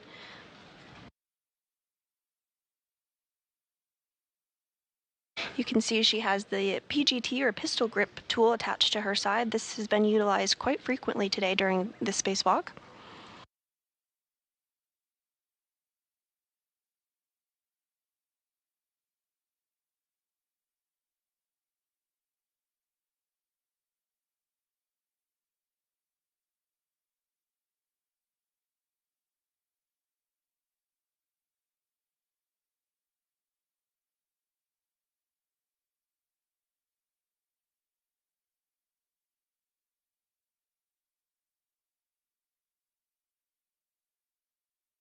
Yeah, I got a good pull twist test on it. And we copy Ann.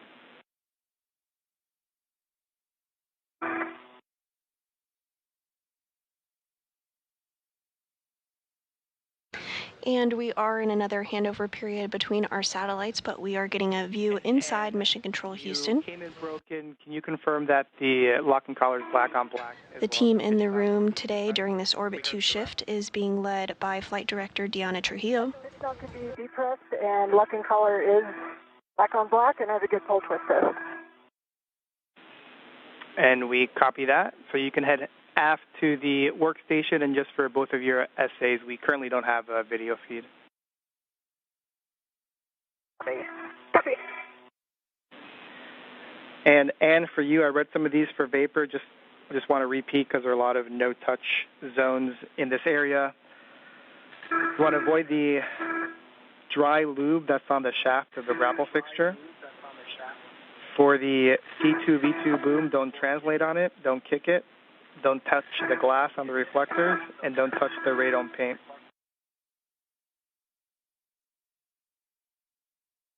EV1 copy.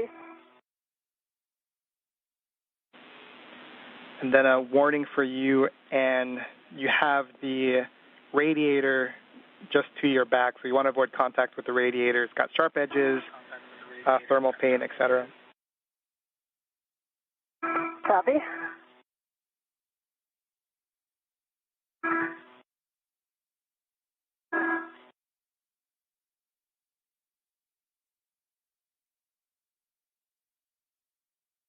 Is the preferred translation path right along the radiator?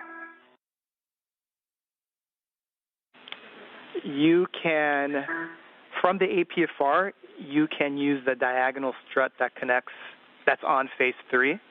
That should take you towards the radiator for a second, but then it should take you diagonally down towards vapor. Copy. There's no handrails on it. We agree, we concur. You'll have to use the I-beam.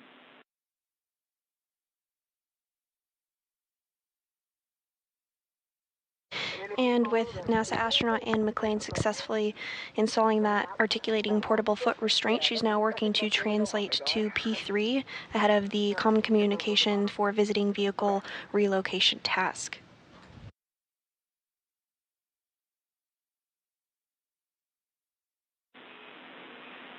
And Vapor, can you confirm that you've released the cables from the base of the boom? Vapor? And there's handrails right on the other side of this guy? Yes. Big long one. And on the other side. Oh, down there. NASA astronaut Nichole Ayers is already in the location of the C2V2 antenna relocation.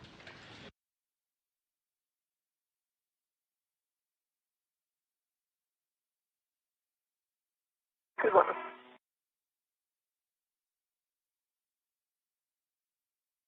Watch my feet as they come over. I know if I'm clear. You're clear.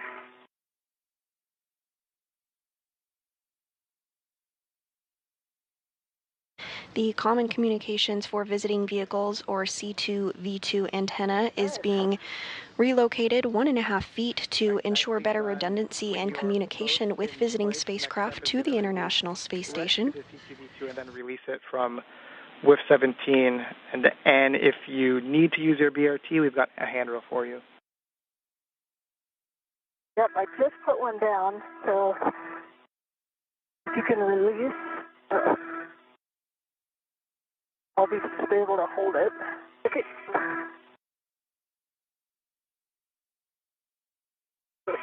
Got on it?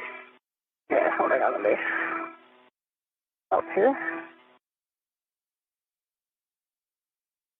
And do you want me to wrap to it? Okay. Can you reach it? Maybe.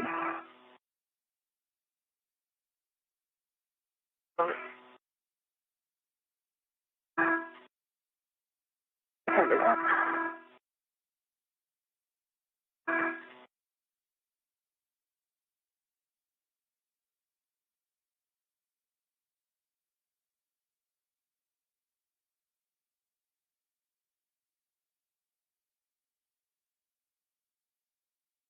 And we are getting some views of the Earth as the International Space Station flies 268 statute miles over Argentina. Could do it from your side. Okay. Nicely done.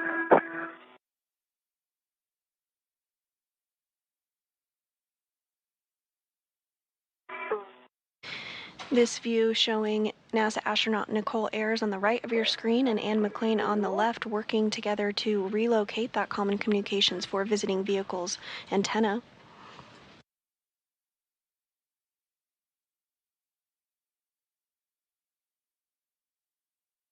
Nice.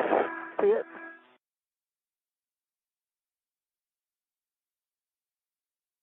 Stop there.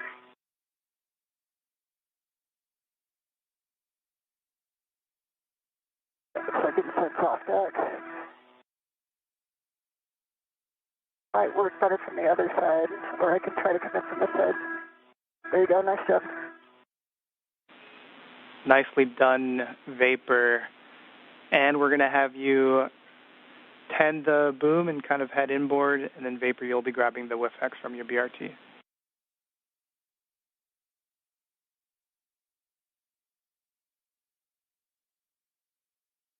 And as you can tell on your screen, McClain is holding that boom. They did successfully remove it from its current location. They're going to be moving it 1.5 feet over. Vapor, it'll be a pitch setting of alpha.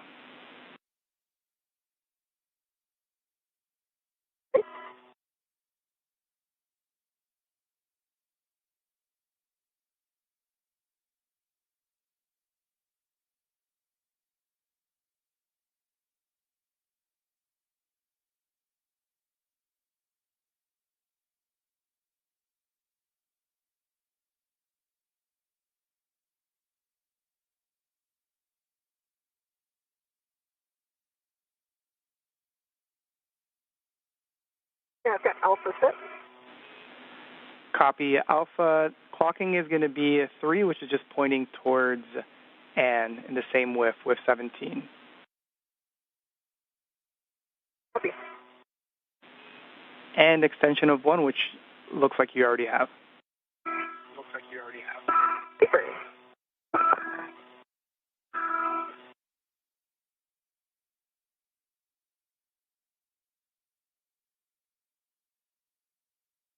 we're clocking a 3 pixel and twist test. The locking color is black on black. All right, that's great, Vapor. Next is going to be to install the C2V2 on the WIFX. Cool. So this, I might need you to help push it. There's, I think some of the cable is pulling it back your way. Yeah, actually, so it's pretty strong. Now that we're here, I'm going to have to release. Yeah, it's just stay by one. If you're just joining us this morning, we are 3 hours and 21 minutes into the 275th spacewalk in support of space station maintenance, assembly, and upgrades. NASA astronauts Anne McClain on the left of your screen and Nichole Ayers on the right of your screen are currently working to relocate a common communications for visiting vehicle antenna. Pointed aft, which looks like it is. By moving the antenna over 1.5 feet, it will ensure better redundancy for visiting spacecraft arriving to the International Space Station.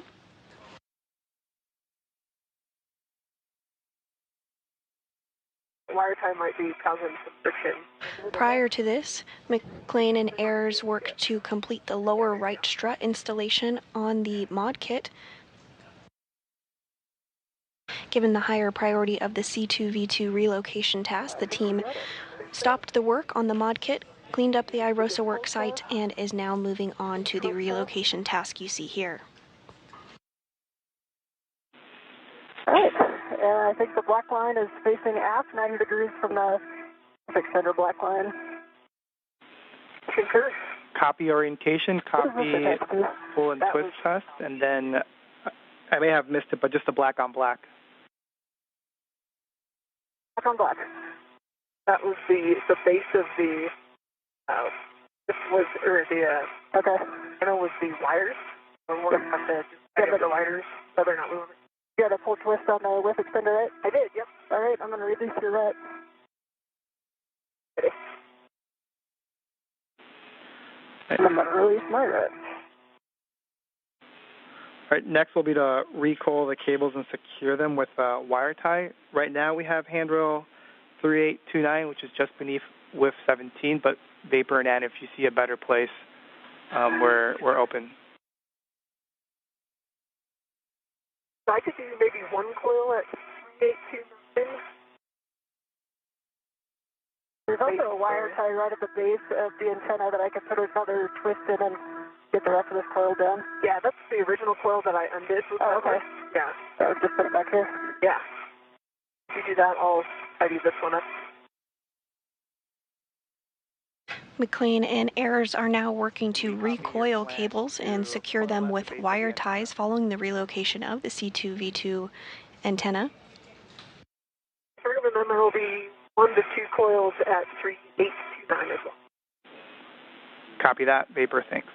All right, that's in. Yeah, 2 minutes until handover. Copy.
Once that's complete, we'll get a glove and hap check from the both of you.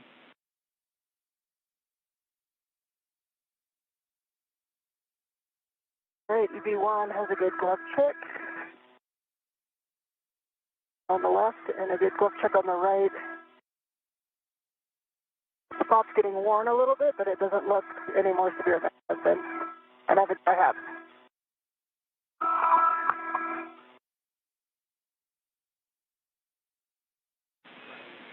And EV2, no change to the glove. Use your right hand.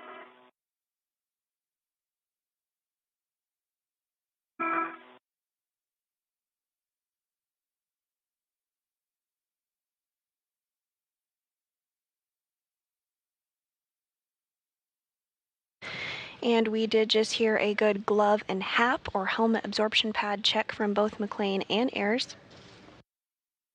These checks are done periodically throughout spacewalks to ensure everything is looking as expected.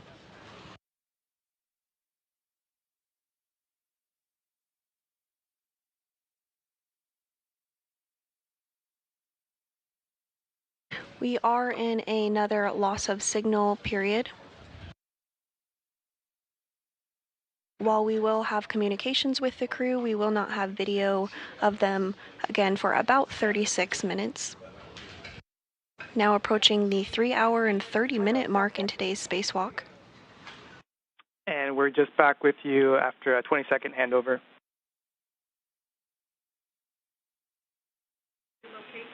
Great, we'll get you some words here in about 30 seconds. Copy. Copy our glove and HAP check.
And in vapor, we're still discussing. We'll get back to you.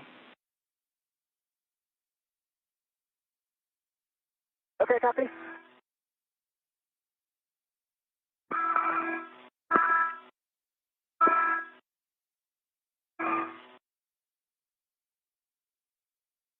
And following the successful relocation of the common communications for visiting vehicles antenna, the team on the ground is discussing next steps for NASA astronauts and McClain and Nichole Ayers, who are nearing the 3-hour and 30-minute mark of today's spacewalk.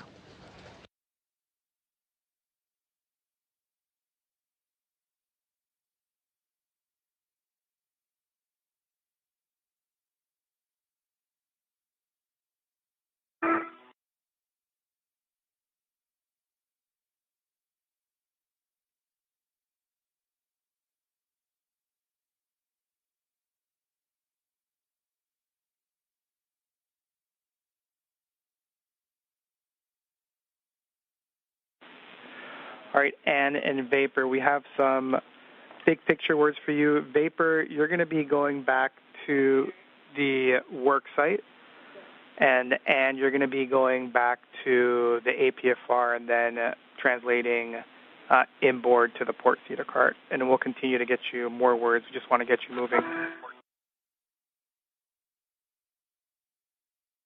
Okay, sounds good. Copy.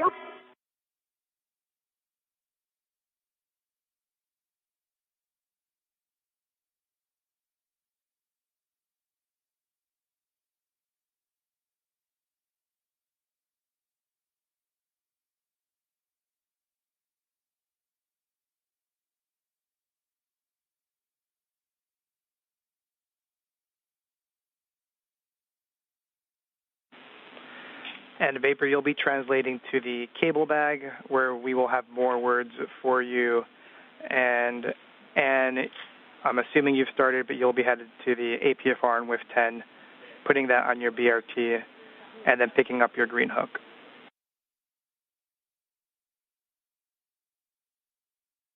Okay. Yeah. And just for the both of you, we are in a KU loss of signal for the next about 30 minutes, so we do not have video.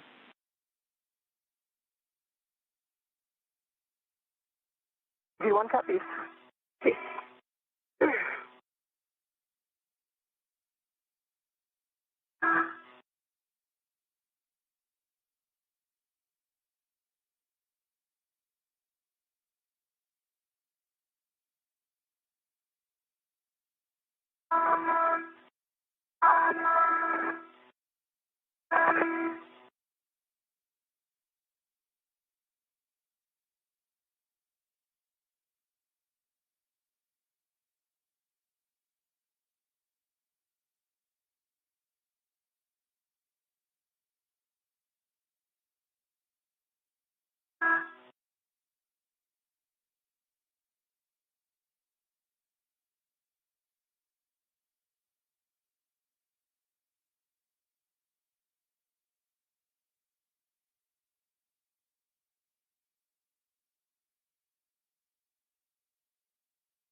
You're looking at a live view of Mission Control Houston as we are 3 hours and 32 minutes into today's spacewalk.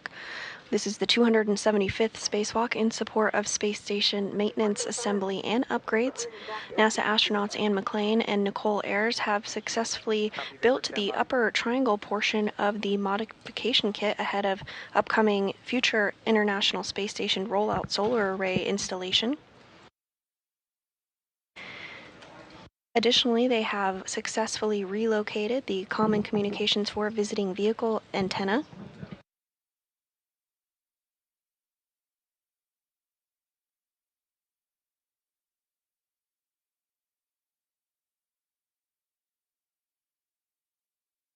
At this point, the team on the ground is discussing next steps for cleanup tasks for McClain and Ayers to complete. You're going to translate port to the cedar cart, but first you're going to pick up your green hook, just nadir of the FHRC. Pick up your green hook. In Vapor, we're going to want you to translate to the strut bag. Very generically, we want you to clean it up, so we want it in a config that it's ready to take to the airlock. Just obviously ensure that it is still strapped down to the IEA.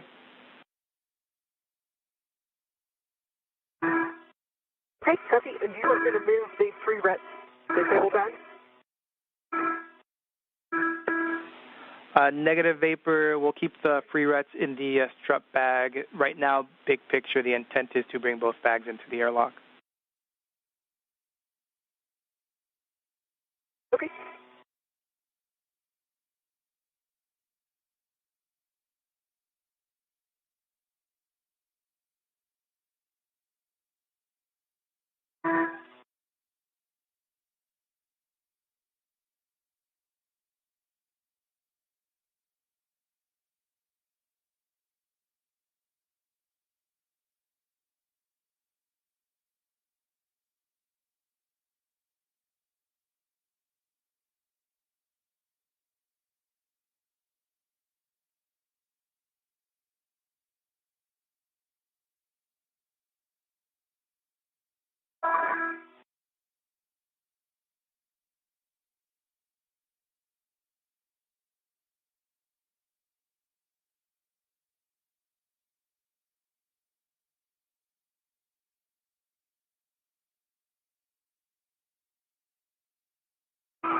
strut bag is cleaned up and closed, and it still has all three of its tie downs, all three handrails. We copy Vapor. That's a good config, and we'll have you stand by. And I'm on phase one. Right, I'm on phase one, heading in toward the port feeder cart. Are you worried about the hardware here? Copy that. Port cedar cart with 03, upper left-hand corner. Copy.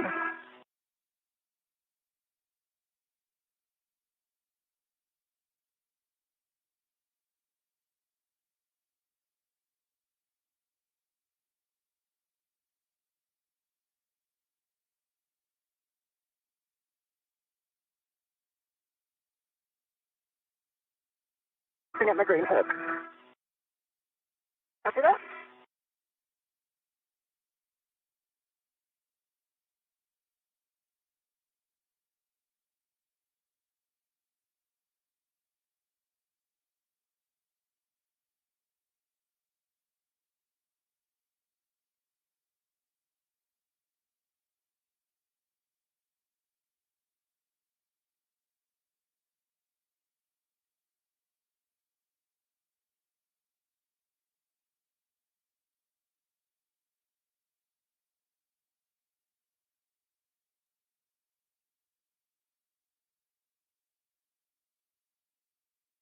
All right, my green hook is on my red reel, and I'm continuing translation.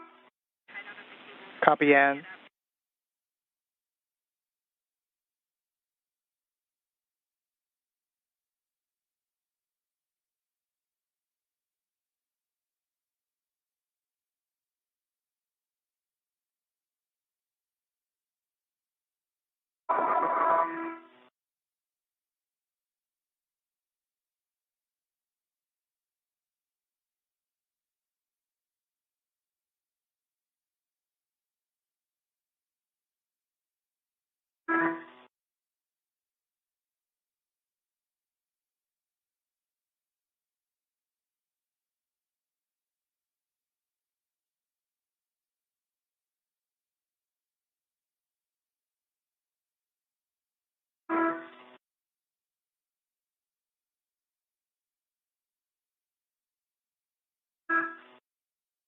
We do have about 24 and a half minutes left in this time period where we will not have visuals of the crew, but we do have communications with them. You're looking at a view inside Mission Control Houston that is currently being led, the Orbit 2 team currently being led by NASA Flight Director Deanna Trujillo.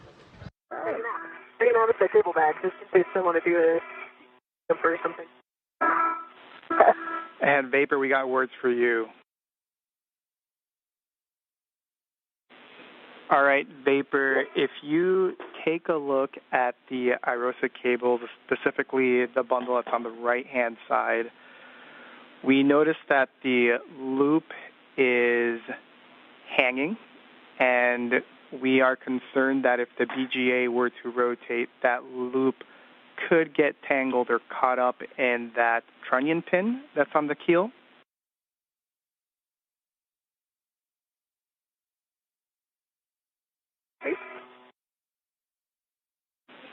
And so we have some words to have you tie down that bundle onto the lower strut.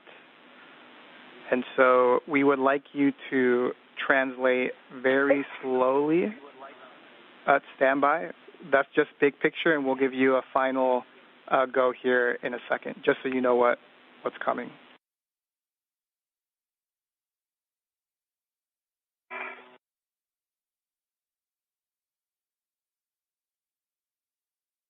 And those words from ground IV Marcos Barrios up to Nichole Ayers. But just listen.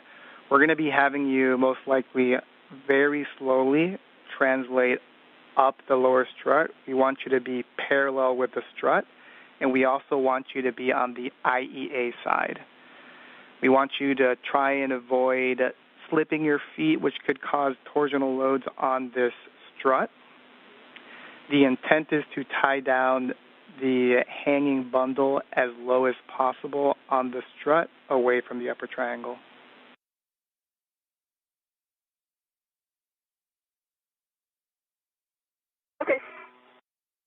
doesn't work. And I'm just getting to the port not yet, Vapor.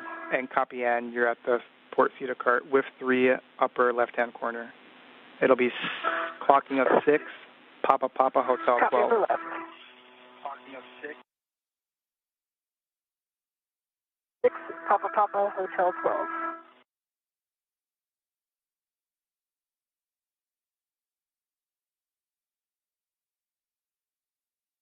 And with those words up to NASA astronaut Nichole Ayers discussing the next steps of today's procedures to clean up the IROSA cables. The handrails on the mod kit are illegal. Ayers will also work to ensure that the bundle is tied down on the lower strut as a precautionary measure. That is affirmative, Vapor, just minimize load. Meanwhile, NASA astronaut Ann McClain is working to install the articulating portable foot restraint in a different location on the International Space Station.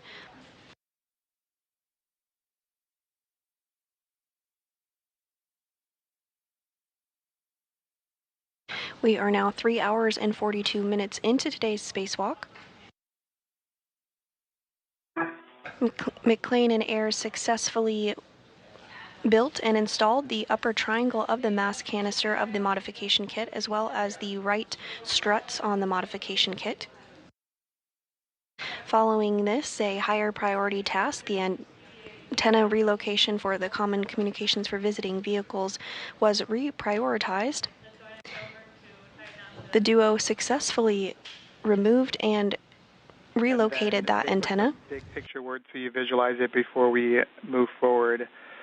So I want you to locate the upper handrail, so the handrail closest to the solar panels on the lower strut. Right now that bundle should be wire tied to the zenith stanchion, or the uppermost stanchion, and we're going to want you to also have a wire tie on the lower stanchion of that same handrail.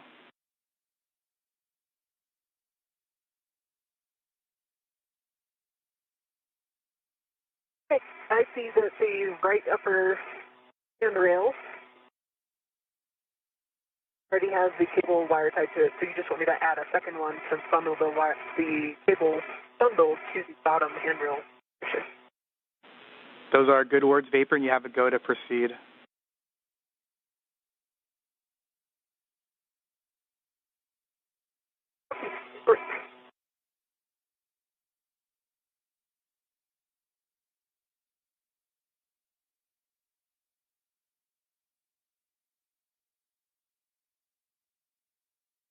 I have Papa Hotel 12 set, and I'll get it in at a clocking of 6. Is that correct? Those are good words, Ann.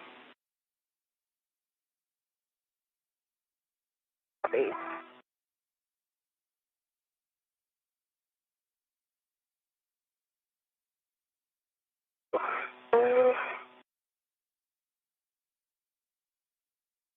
We do have about 19 minutes remaining in the loss of signal period where we do not have visual of the crew, but as you can hear, we do have communications with them. I'm not sure I can reach from handrail to handrail without moving my feet. At this time, NASA astronaut Nichole Ayers is back at the modification kit zone, which is the 2A location of the International Space Station. And the Vapor, she's currently stepping through procedures to clean up some of the cables that were left out following the reprioritization of the C2V2 antenna relocation. Get one on both handrails. And we copy. By tying down the bundle on the lower strut portion of the modification kit, this is being done as a precautionary measure.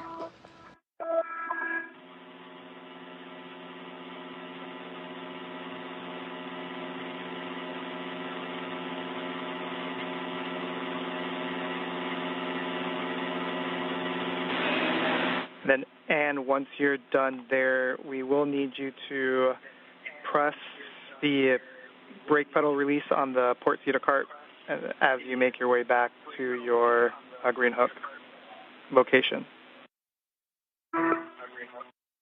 Copy. And hey, at 6 Papa, if I try to get in a clock at 6, the ingress aid is coming into contact with structure. Can I put it at 7 or 8? Checking.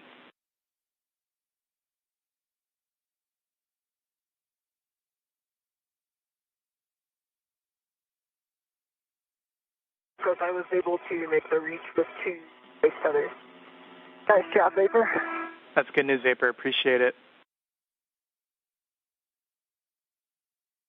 And while Ayers continues to work on the cleaning up of those IROSA cables, McClain successfully installed the articulating portable foot restraint.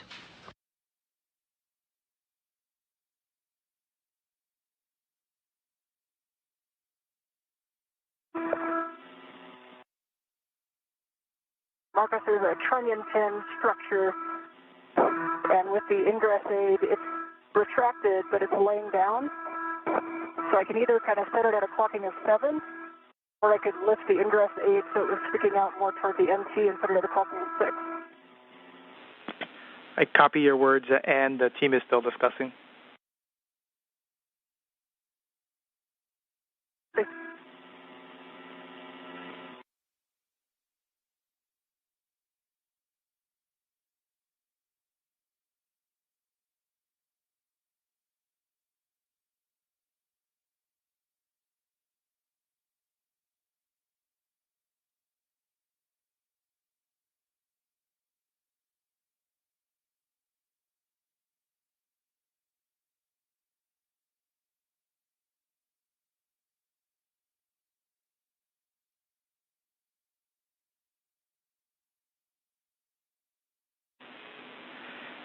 And we would like you to yaw the boot plate 180, and we're being told that that should get the ingress aid out of the way. Copy, yaw at 180.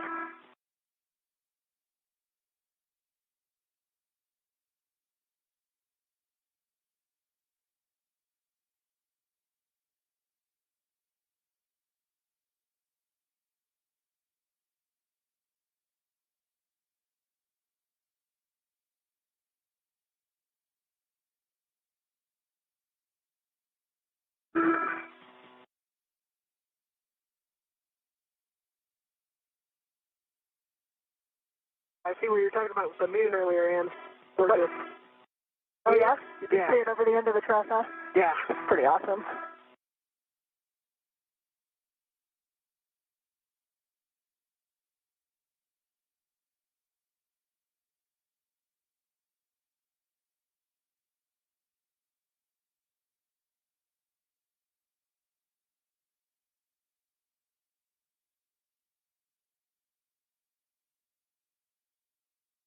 Okay, Marcos, we are at a clocking of 6, and we are now at a yaw of 6 also. I have black on black and a good pull twist fit.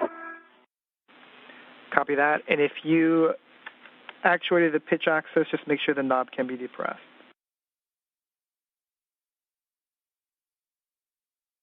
I checked the knob is locked and it can be depressed.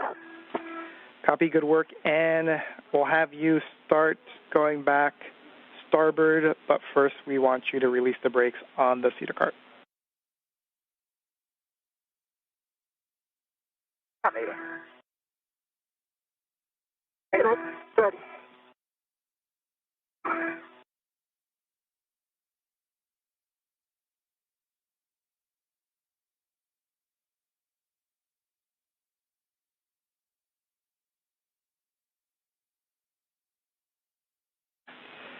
And Ann, I'm going to have you pause. I apologize.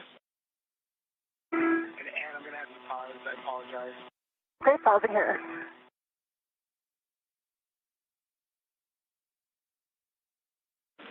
And Ann, can you confirm that your camera is in the bag, cable bag?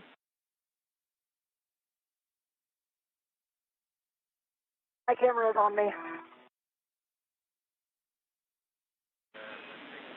So we'd like you to take a picture of the final configuration where you dropped off the APFR. Okay.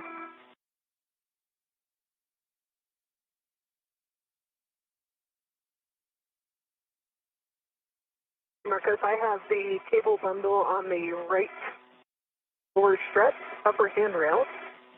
I'll tie down the boat skin.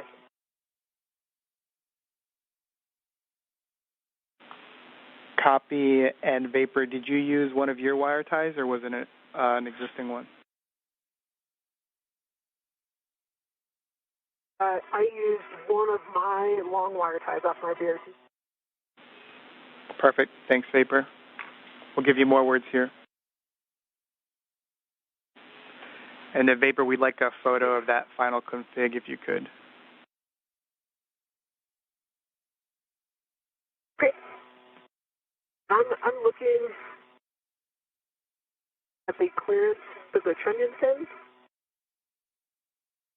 And then it almost seems like the NVGL connectors might need an extra wire tie.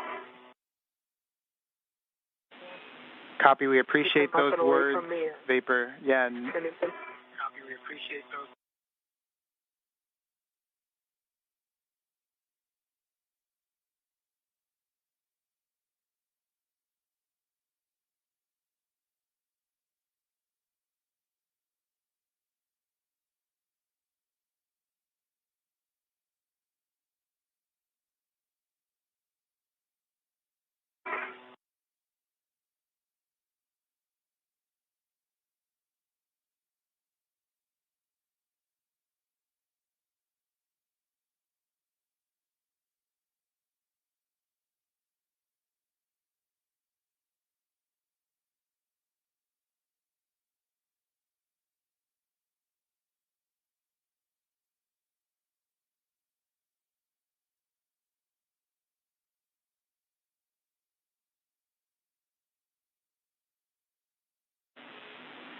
And Vapor, after discussing here on the ground, we don't need you to proceed with tidying up the NZGLs because they're free. We don't believe that they're going to catch with anything, but if you're already complete, that's okay as well.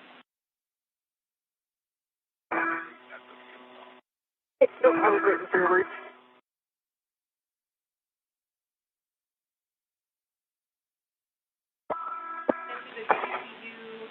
Copy, Vapor. We'll get you more words. Okay, and photos are complete, Marcos. Was that you, Vapor? Sorry, EV1, photos are complete. Copy. Photos complete. Release the brakes on the cedar cart. Translate to your green hook location. Green hook. And I'm going to translate back down the lower strut here in order to get the picture.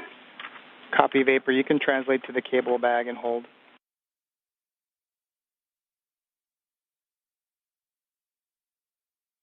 Okay.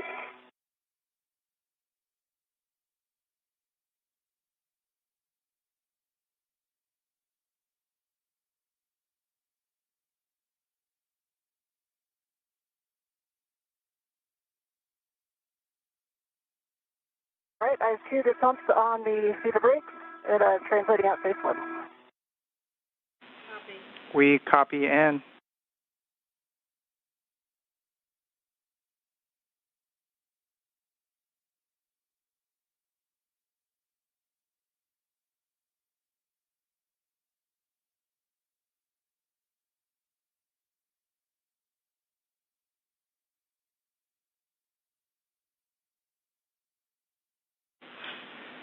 And Vapor, just big picture so you're aware.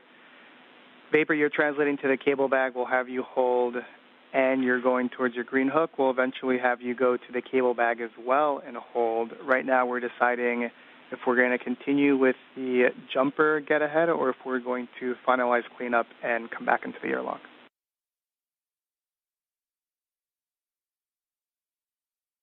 Do one copy.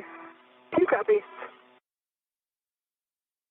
Because for USA, I haven't taken pictures of the lower strut cables yet. I was too close when I was there, and now it's too dark probably, so we're going to wait. We copy you haven't taken the pictures yet. Once sunrise should be in about 14 minutes, and we'll get those done.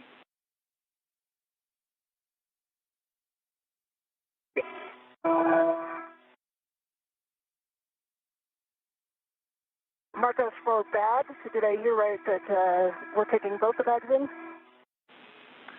Affirm, right now that is the current plan. Okay.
Yeah, and at the Green Hook location.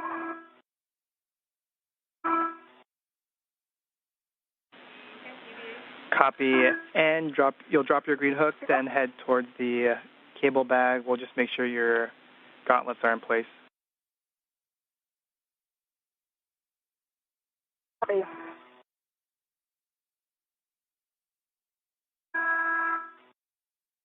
We are now at the 3-hour 58-minute mark of today's spacewalk, and NASA astronaut Nichole Ayers has completed work to secure cables near the IROSA location, as well as tie them down on the lower strut as a precautionary measure.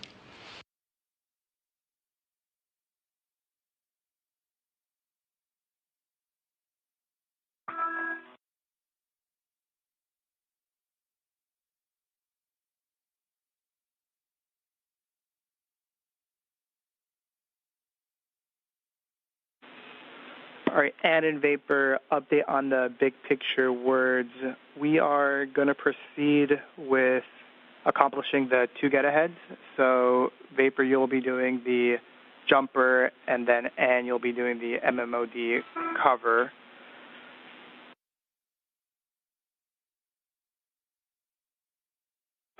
Copy.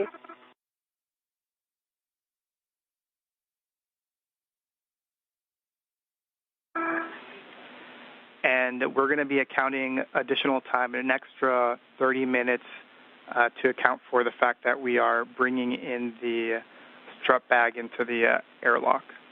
And so all this together puts us at a PET of 610 with that extra margin. And right now, our limiting consumable continues to be the MEDOX, and it's about a 630, 645, almost 7 now.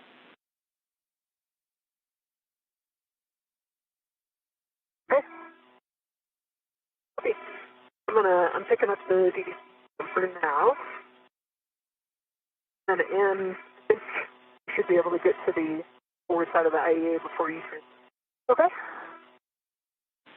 Or maybe you can read. Yeah, I think you can. And you may have mentioned it and I missed it. Just ensure that your gauntlets are down prior to crossing the surge. We still don't have video. We'll have it up here maybe in 5 minutes. Copy. And my green head is on 3652. Copy, thanks.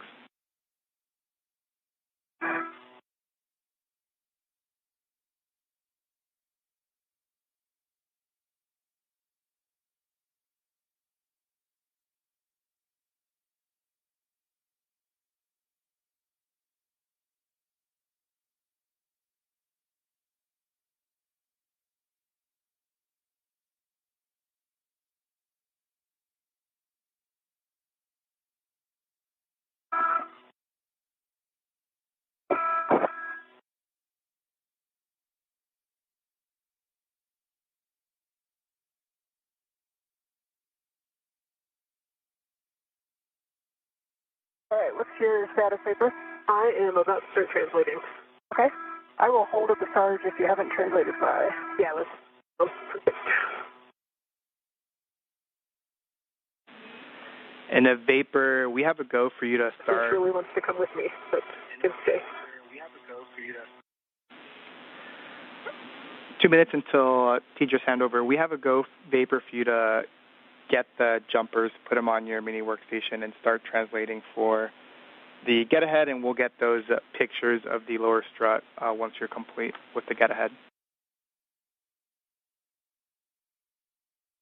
Okay, copy that. I am sitting now.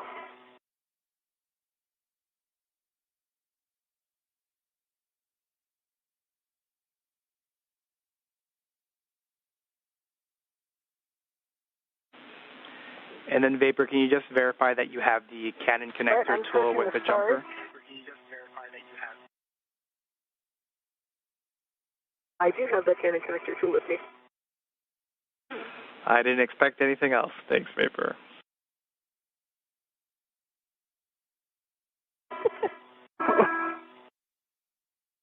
Hello. Hi. I'll make this corner and then out of your way. Sounds good.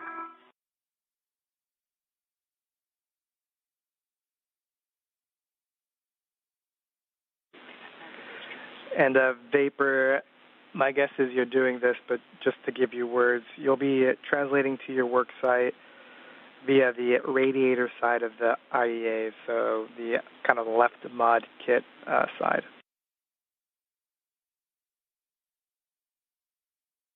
Okay, then what? It's better track on my truck. That way, so it's not quite as big. It is low. Yep. It looks fine at the green hooks. I'm going to barely it here, so it's like that again. Okay? I'll take a look at it as I come down. 10 seconds until teacher's handover.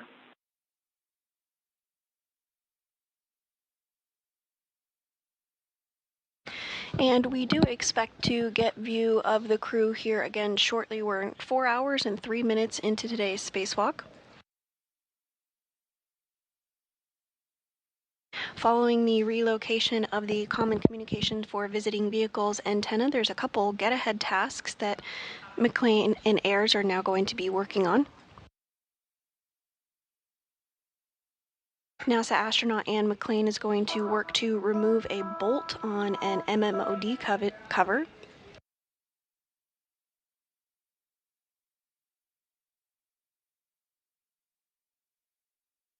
MMOD stands for micrometeor or orbital debris. She's going to remove this bolt using the pistol grip tool. Vapor, I saw it was cut on and got it off. Thank you. Yep. Meanwhile, NASA astronaut Nichole Ayers is going to work on a jumper cable installation, which is a DC to DC converter, converting power from the P6 truss to the acceptable voltage for the Russian segment of the International Space Station. I am back with you. Give me 10 seconds and I'll give you some more words. See, I'm going to work a socket swap. If they are 7/16, right? A-frame, 7/16 by 6-inch wobble. Copy. I will work a socket swap.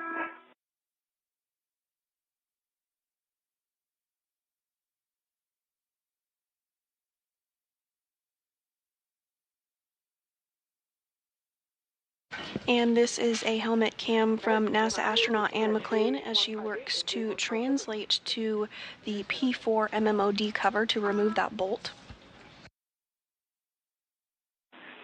Copy, Vapor. That's the correct location. Just want to give another big picture for both of you, Ann and Vapor. Vapor's working the jumper cable get ahead, and we're going to have you work the MMOD cover, and we might call you off when Vapor is complete with her get ahead. So we may not complete the MMOD cover, but right now the intent is to finish the jumper. Okay, did you want me to not do the socket swap and go do like the push test on it so we get some data out of it?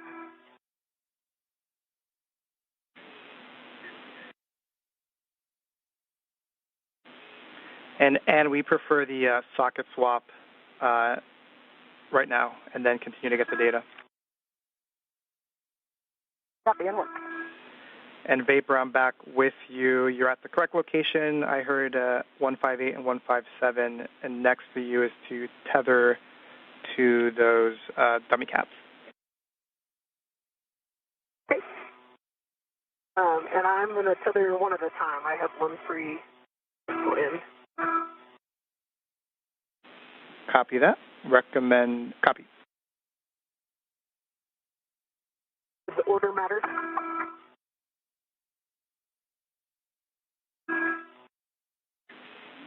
Order matters for ease of install, so we would recommend 158 first.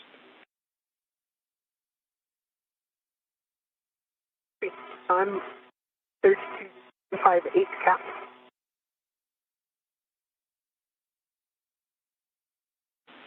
Copy the 158 cap. After that, you'll install the Canon connector tool onto 158.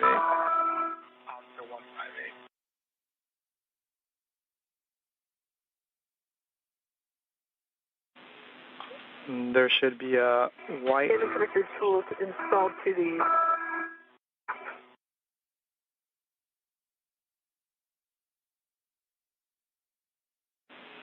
Yeah, and I think I heard that the Canon connector tool is installed to the Canon connector itself.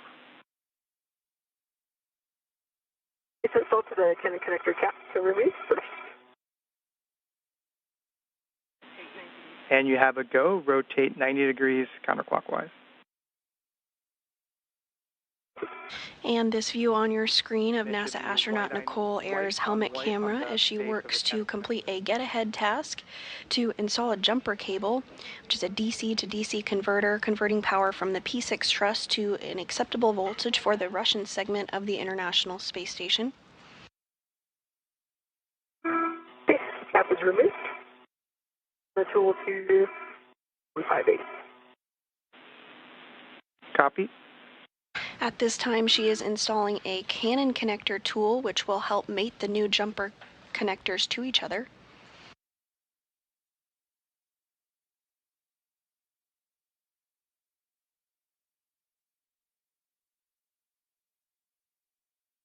Marcus, I have a 7/16 swallow socket on my TGT. Good full test.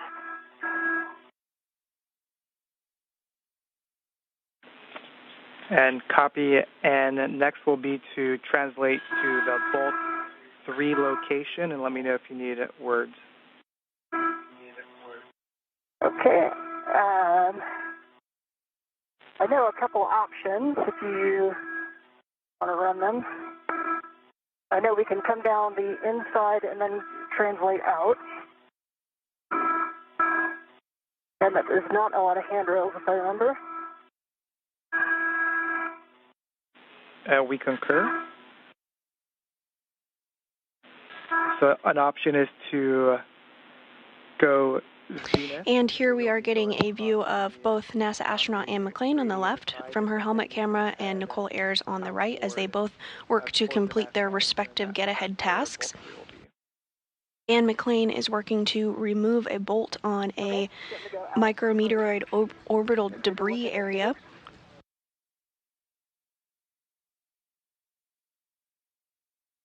So she does that. I have good pins to be in my bin. She is going to use the PGT or pistol grip tool to complete that task. Copy that. Meanwhile, Nichole Ayers on the right is working with a Canon connector tool that you see there in the center of her screen. She'll use this to mate the new jumper connections, which will convert power from the P6 truss to an acceptable voltage for the Russian segment of the International Space Station. Okay, so I have visual on Bolt 3. These things go outboard of the trunnion pin, Marcos? Say that one more time. There's a structure with a trunnion pin. Is your recommendation to translate outboard of that?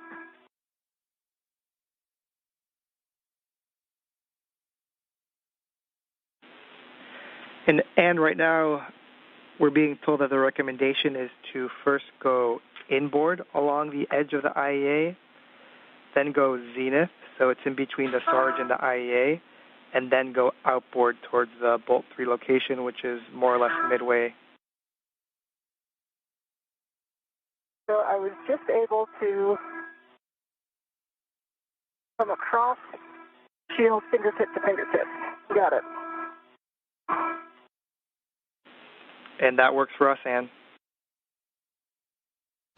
And we are getting a view there of NASA astronaut Nichole Ayers, who is working on that jumper cable installation. And we copy. And then just a note for you, Anne, that the bolts will pop up when they are fully released. Okay, and so I'm ready for my Bolt 3 action. Well, first we'll have you get stable, so BRT to handrail close by. We've got 5124, and we're going to perform the cover rigidity test. Okay. And it's a 5125. 5125, I'm there. Marcos, I've got the P158 mated to J158. Good full test, and it's white on black. And we copy Vapor. You have a go to continue with 157. Okay, Marcos, I am BRT'd to 5125. I have a hand in the middle of the shield. And Ayers is working to mate those new jumper connectors. We are ready for you to press inward on the MMOD covered. So center between the micro squares like you have between the rivet lines. And then we'll ask you to describe the reaction. Okay, let me go a little bit more if I'm going to get centered on those rivets. Copy.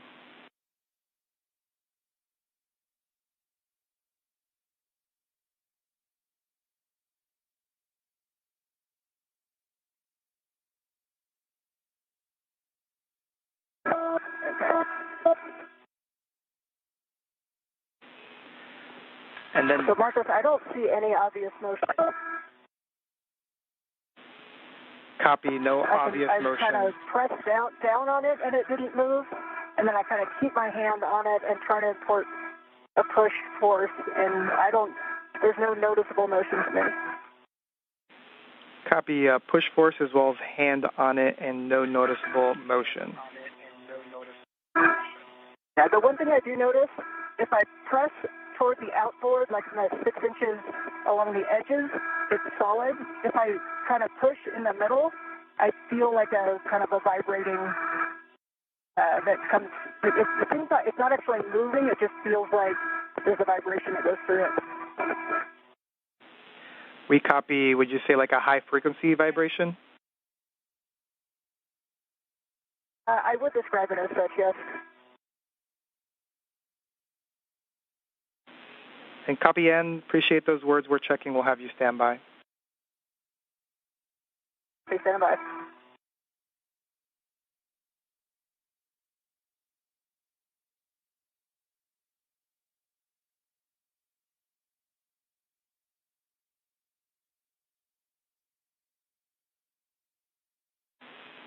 And Vapor, just as a reminder, because I did not give it to you, on the demated Canon connectors, we don't want you to rotate the collar or manipulate the cable or the connector using the collar or the connector tool.